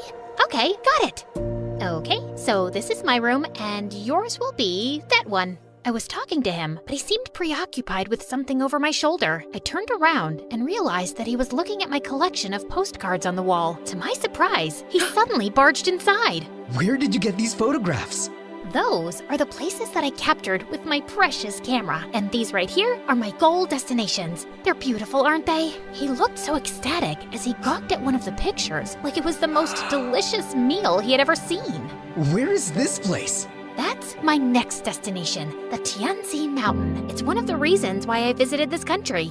Take me with you. Consider yourself lucky, my friend, because I'm going there tomorrow. I always preferred traveling alone, but maybe it was time for me to try it with a travel buddy this time, at least for a day, and just for fun. The next day, we traveled to the mountains, and when we got there, Haken's calm demeanor instantly changed to ecstatic. This dome forest. An image of a familiar place seemed to have flashed right before his eyes. The stone, what now?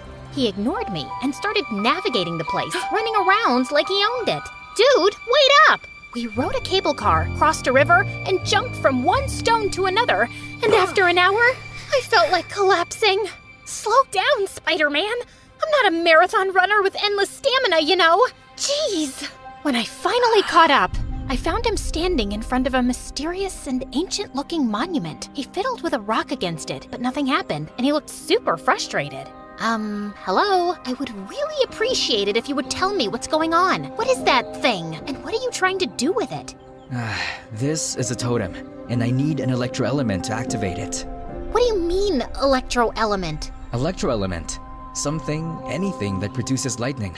Oh, you mean electricity? Huh? Lucky for you, I've got something here. What is that? You don't know what a taser is? It's my go-to for self-defense. Zaps people with electricity or whatever you call it. Interesting. He immediately took it from me and tried it on the totem. After a few sparks, it suddenly got triggered and a glowing symbol appeared on top of it. Holy cheeky bananas! Is that a hologram or something? He found 2 more totems, and after doing the same thing to each of them, a strong streak of light came from above, forming a pillar. What in the world is happening? Is this some kind of secret experiment from the government? And what's your deal with all of this? I've been traveling from place to place looking for these runes. Since I'm not from around here, I don't know where to go. I need to activate these beacons in 6 places scattered around the world.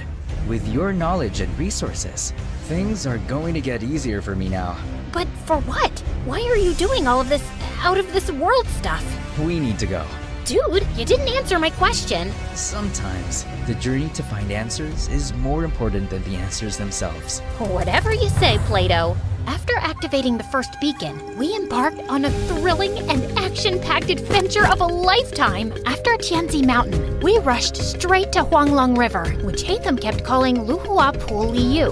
There, we had to light up some fire totems. There were 5 of them, but according to him, only 3 needed to be activated. Of course, those 3 we needed were surrounded by water. Great, right? Hatham was all business, using his fancy tricks to get those waterlogged totems blazing, while I just snapped pictures of these outrageous moments. Our next stop was the breathtaking Matterhorn in Switzerland, aka Dragonspine, according to my travel buddy, where we faced a puzzle with circular platforms and wall signs. The place was so cold that I had to huddle by fire torches just to keep myself from turning into a popsicle. I let Mr. Mysterious Smarty Pants solve the puzzle by himself, while I continued my Duolingo sessions. You know I can't miss those streaks. With each beacon we activated, I felt a mixture of excitement and curiosity. What was this leading to? And why did it feel like the world had turned into one big adventurous playground? During our flight to our next destination, I found myself fully immersed in my new favorite app, Zinchao Tentoila Elira. You could take a break sometimes, you know? I need to learn the basics, at least for now, and I like how Duo keeps reminding me with his cute little expressions. When we finally reached Vietnam, I decided to try out what I learned by asking the locals about the directions. Zinloi, Bang Kote, Chung Toi Duang. The woman stared at me as if she was solving the most difficult math puzzle. Kote. Xin lỗi, nô ngàn cùng đích chỗ, chúng tôi viết đúng viết vinh, ha lồng đục trong. Được chứ, bạn chỉ cần đi thẳng, rồi đi qua cái cây khổng lồ kia. Sau đó rẽ phải và đi bộ khoảng 200 mét sẽ thấy một khoảng đất trống. Okay, I guess it was too early for me to attempt a conversation. After learning the direction, Hatham continued walking towards the bay. Ugh, why is this guy so good at everything? You still have a long way to go, Elira. I literally just started. Just wait and see. I'll be leading the leaderboard with an unbeatable streak in no time. I commend your determination. Keep it up. Soon enough, we were greeted by the beautiful emerald waters and towering limestone islands of Halong Bay, or as Hatham called it, the Golden Apple Archipelago. While I was snapping pictures left and right, Hatham got to work immediately. He solved a music rock puzzle thing, and after activating the place, we toured around the city and enjoyed their local food. I even tried conversing with the locals with the help of my brilliant travel buddy. It got me even more determined to learn more, so during our flight to Scotland, I got really busy with leveling up and earning rewards. I never knew that learning could be this fun. Learning could also be done in silence. Sorry. And soon, we finally reached our next destination, the Isle of Skye in Scotland, or as Hatham called it, the Star Snatch Cliff, Mondstadt. After walking around, we came across a green fan-like object. I watched in amazement as he applied some wind pressure to activate it, unleashing a powerful upward current. Whoa, that's so dope! So, what's next? Time to fly. After taking a large cloth from his bag and holding onto it, he wrapped his arm around me, and we gracefully floated in the magical breeze. I never thought I would experience flying like this, not even in my wildest dreams. If this is a dream, I hope I can keep enjoying it and not wake up too soon. Our imaginations know no bounds, Elira. They possess the extraordinary ability to unlock infinite possibilities. We then found 2 more fans along the way before we finally activated the totem at the top of the cliff and summoned the pillar. I stood there for a while and looked ahead at the seemingly endless horizon, thinking about how Hatham sees this beautiful world in his own vision. Finally, we were down to the last one, Deshra Desert Sumeru, or as we call it, the Great Pyramids of Egypt, my favorite. Hatham looked so nervous and excited while I was taking some pictures of the legendary structures. After hours of touring around, I followed him as we headed to the group of old, weathered columns. So, how do we solve this one? We need to hit the larger columns until you match them with the corresponding symbol on the smaller columns beside them. Match all 3 big ones to the smaller ones to summon the last pillar. Aye aye, Captain. I grabbed a tree branch lying nearby and used it to help him hit the columns until we finally summoned the last pillar. All the pillars scattered across the world that we activated should be glowing now too. I dropped my jaw in amazement when their fusion created a swirling, glowing vortex or something. Is that a freaking portal? Yes, it's a portal back to my world, Elira. To your world? So there's indeed another world out there? Before he could answer me, the earth beneath us mildly shook, and a horrifying creature suddenly appeared right in front of us. Holy crunchy potatoes! Is that a transformer? Did Hatham summon that machine from their world? What if he was actually a bad guy who was set to ruin our world? Oh my gosh, what have I done? I wasn't ready to say goodbye to our beautiful Earth just yet. I have yet to discover the other wonders of... My paranoid voice trailed off when I realized that Hatham was gone. Just then, I felt a strong, glowing presence behind me. I slowly turned around and hovered around Hatham, radiating a brilliant emerald light that almost blinded me. He then started fighting the monster, moving with grace and precision, consistently blending freestyle moves and rotational attacks with his sword and abilities. Watching them fight was mesmerizing, as if I had been transported into an epic video game. He unleashed a barrage of reflective attacks, boomerangs slicing through the air, slashes carving through steel. Each hit dealt a lot of serious physical damage. Soon enough, the terrifying machine was finally defeated. Me, you deserve to know the truth. My friend Kavi and I were trying to open a domain, but something went with the one who got pulled inside instead. Boy, bam, bam, eat that monkey butt. All right, Hatham, time for some snacks. Ever since I started appreciating video games, I became the annoying passenger this time. These games opened my eyes to the existence of extraordinary places that remain hidden from our physical world, places that only exist in our minds, yet they possess the power to transport us on thrilling adventures. They hold captivating magic and beauty, offering a gateway to fictional worlds. Now, I embrace the opportunity to immerse myself in both realities, and because of it, I have never felt alone again. I was so into the game that I jerked when an incoming announcement sound chimed in. Ladies and gentlemen, this is your captain speaking. We will begin our final descent to Paris shortly. And now, it's time to explore the famous beauty of Paris. Bonjour, comment allez-vous? Wait, is it allez-vous? Allez-vous? Bonjour, comment allez-vous? When we finally opened the doors to our cafe, for a minute, he was completely silent. But suddenly, he burst into tears and kissed my hands. This is food from the heavens, fit for kings. When Grandma took the first bite, she looked like she was having a heart attack. What? How? When did you learn to bake like that? I've never had something so amazing in my entire life. I'm telling you, this girl is doing witchcraft.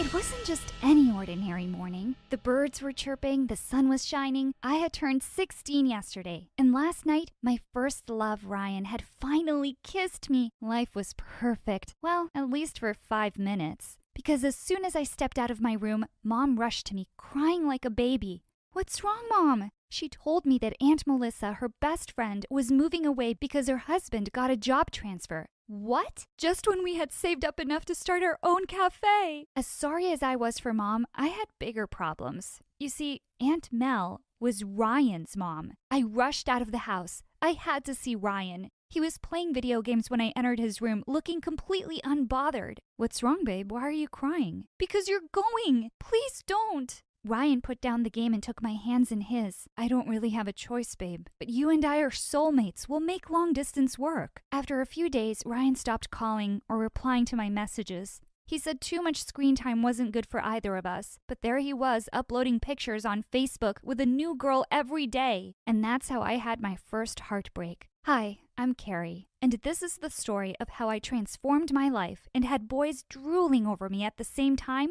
after my childhood crush left me high and dry. Please click on subscribe and I'll continue my story. Thanks. I'd been moping around long enough over Ryan. I decided I needed a change, and Mom agreed to send me to visit my grandmother in Provence, France. I was glad I was going there. Maybe I'd meet some nice guy. I deserved to meet someone great and move on from that jerk Ryan. Wow, Ryan had nothing on the cute French boys here. My heart was about to be healed very soon. The moment I arrived, I could see this group of boys looking at me. One of them walked up to me and said, "Hey, gorgeous, what's it like looking at the man of your dreams?" Okay, this is going to be easier than I thought. It was Grandma's 60th birthday, and I decided to bake her a cake. How hard could it be? I'd seen Mom do it a million times. The whole neighborhood had gathered on her birthday. When Grandma took the first bite, she looked like she was having a heart attack. Was it that bad? Finally, she managed to say, "What?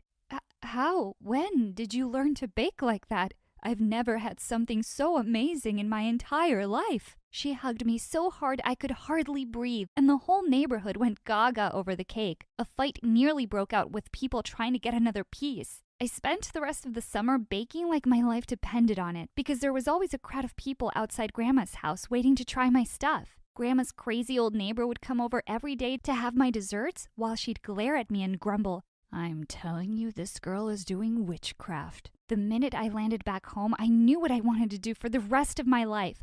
I convinced Mom to take a loan to make up for Aunt Mel's share and start her dream cafe with me. When we finally opened the doors to our cafe, both of us held our breath as our very first customer took a bite of the chocolate eclair. For a minute, he was completely silent. Oh no.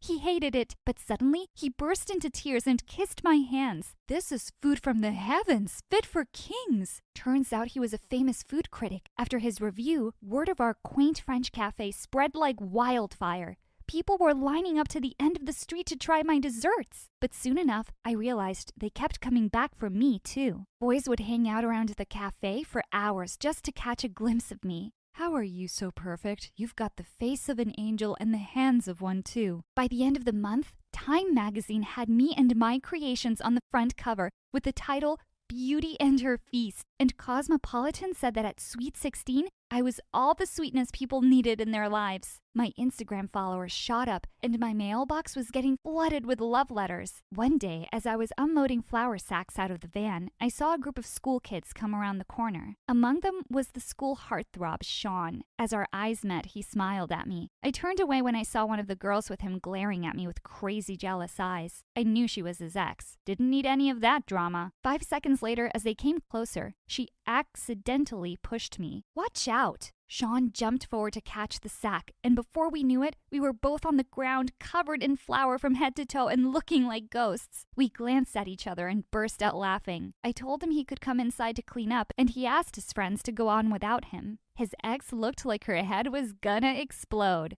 Once he'd cleaned up, I made him some creme brulee. He nearly fell off the chair after the first mouthful. Wow, I could eat this every day for the rest of my life. This is even better than I thought it would be. You're thinking about my food? Well, not just about the food. Suddenly he leaned forward, and I thought he was going to kiss me, but he said I'd missed a spot and brushed some flour off my nose. My heartbeat went wild. Just then, Mom came into the kitchen and glared at us as I introduced Sean. Of course she wasn't happy. She'd always wanted me to be with Ryan. By the end of the month, Sean and I started dating, after he showed up at the cafe to serenade me. Ryan was just an old heartbreak now, and so yesterday. Meanwhile, Sean was fun and caring and very much in love with me. Life was pretty much perfect. Little did I know, I had spoken too soon. As soon as I entered school the next day, there was quite a commotion. Apparently a new guy was on the basketball court giving Sean a run for his money. It really was a tough match that ended in a draw. But just then, I caught a glimpse of the new boy, and I couldn't believe my eyes. It was Ryan! It had been over a year since I'd last heard from him. Why had he come back? Sean saw me and came running over. "He's really good, isn't he? We'll be a much stronger team with him around." Before I could say anything, Ryan jumped to hug me. "Carrie, I missed you!" And instantly I pulled away from him. "I'm sorry, I think you have the wrong person." I walked away as fast as I could. I needed time to process this. I took a sick leave and went home early. I went running to Mom's room and stopped in my tracks when I saw Aunt Mel sitting with her. She pulled me in for a hug. "Did you see Ryan in school? He wanted to surprise you." Surprise me he did. I was just telling Aunt Mel how much you missed Ryan. I did not. Aunt Mel acted like she hadn't even heard me. "It's a good thing we're back then." Then she said that she and Mom would finally be able to run their dream cafe together. Wait, what? "Thanks for helping out when I wasn't around, kiddo." "But it's my cafe. It's famous because of me." "But I'm sure you have your hands full with school, sweetheart." "Don't worry, Aunt Mel is here now." I was so annoyed. Later that day, Sean dropped by to see me. We were sitting on the porch when a car came into my driveway. I didn't need to look twice to see who it was. Ryan walked up to us, completely ignoring Sean. "Babe, I've been looking for you everywhere." I felt Sean get tense as he put his arm around me. "How do you know each other again?" "Oh, we go way back. We have a shared past." "Yeah, and that's where I'd like to leave you too, in the past." I told Sean I'd call him later and went inside. Ryan immediately followed, the little leech. The minute he saw Mom, though, he practically pushed me aside and went screaming to hug her tight. "Oh, you're even handsomer than before, and have you grown taller?"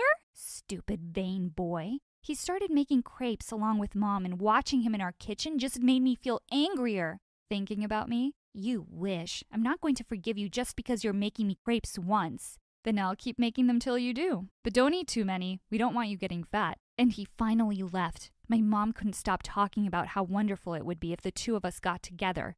Mom, I'm with Sean now." "Well, yes, but you can break up with him. Both Mel and I would be thrilled." I stormed off to my room. Why did Mom keep forgetting Ryan was a jerk who broke my heart? Come to think of it, Aunt Mel was a bit of a jerk too. And a bossy one at that. She wanted to change everything about the cafe. One day I came home from school to find her painting the beautiful lavender walls an ugly shade of pink. She kept picking faults with the menu, but she still always wanted to know more about my recipes. One afternoon, I came to the cafe and was horrified to see that she had changed the signboard outside. Now her name was on it too. She had even managed to convince Mom to open another bank account. Without me. Another day, I walked into the kitchen to hear her saying to Mom, "I saw that you recently had a couple of bad reviews online. That's what happens when you let a child do everything." I hated her poking her nose in my business, but that's not all I had to worry about. One Saturday, when I went to open up the cafe with Mom, we stopped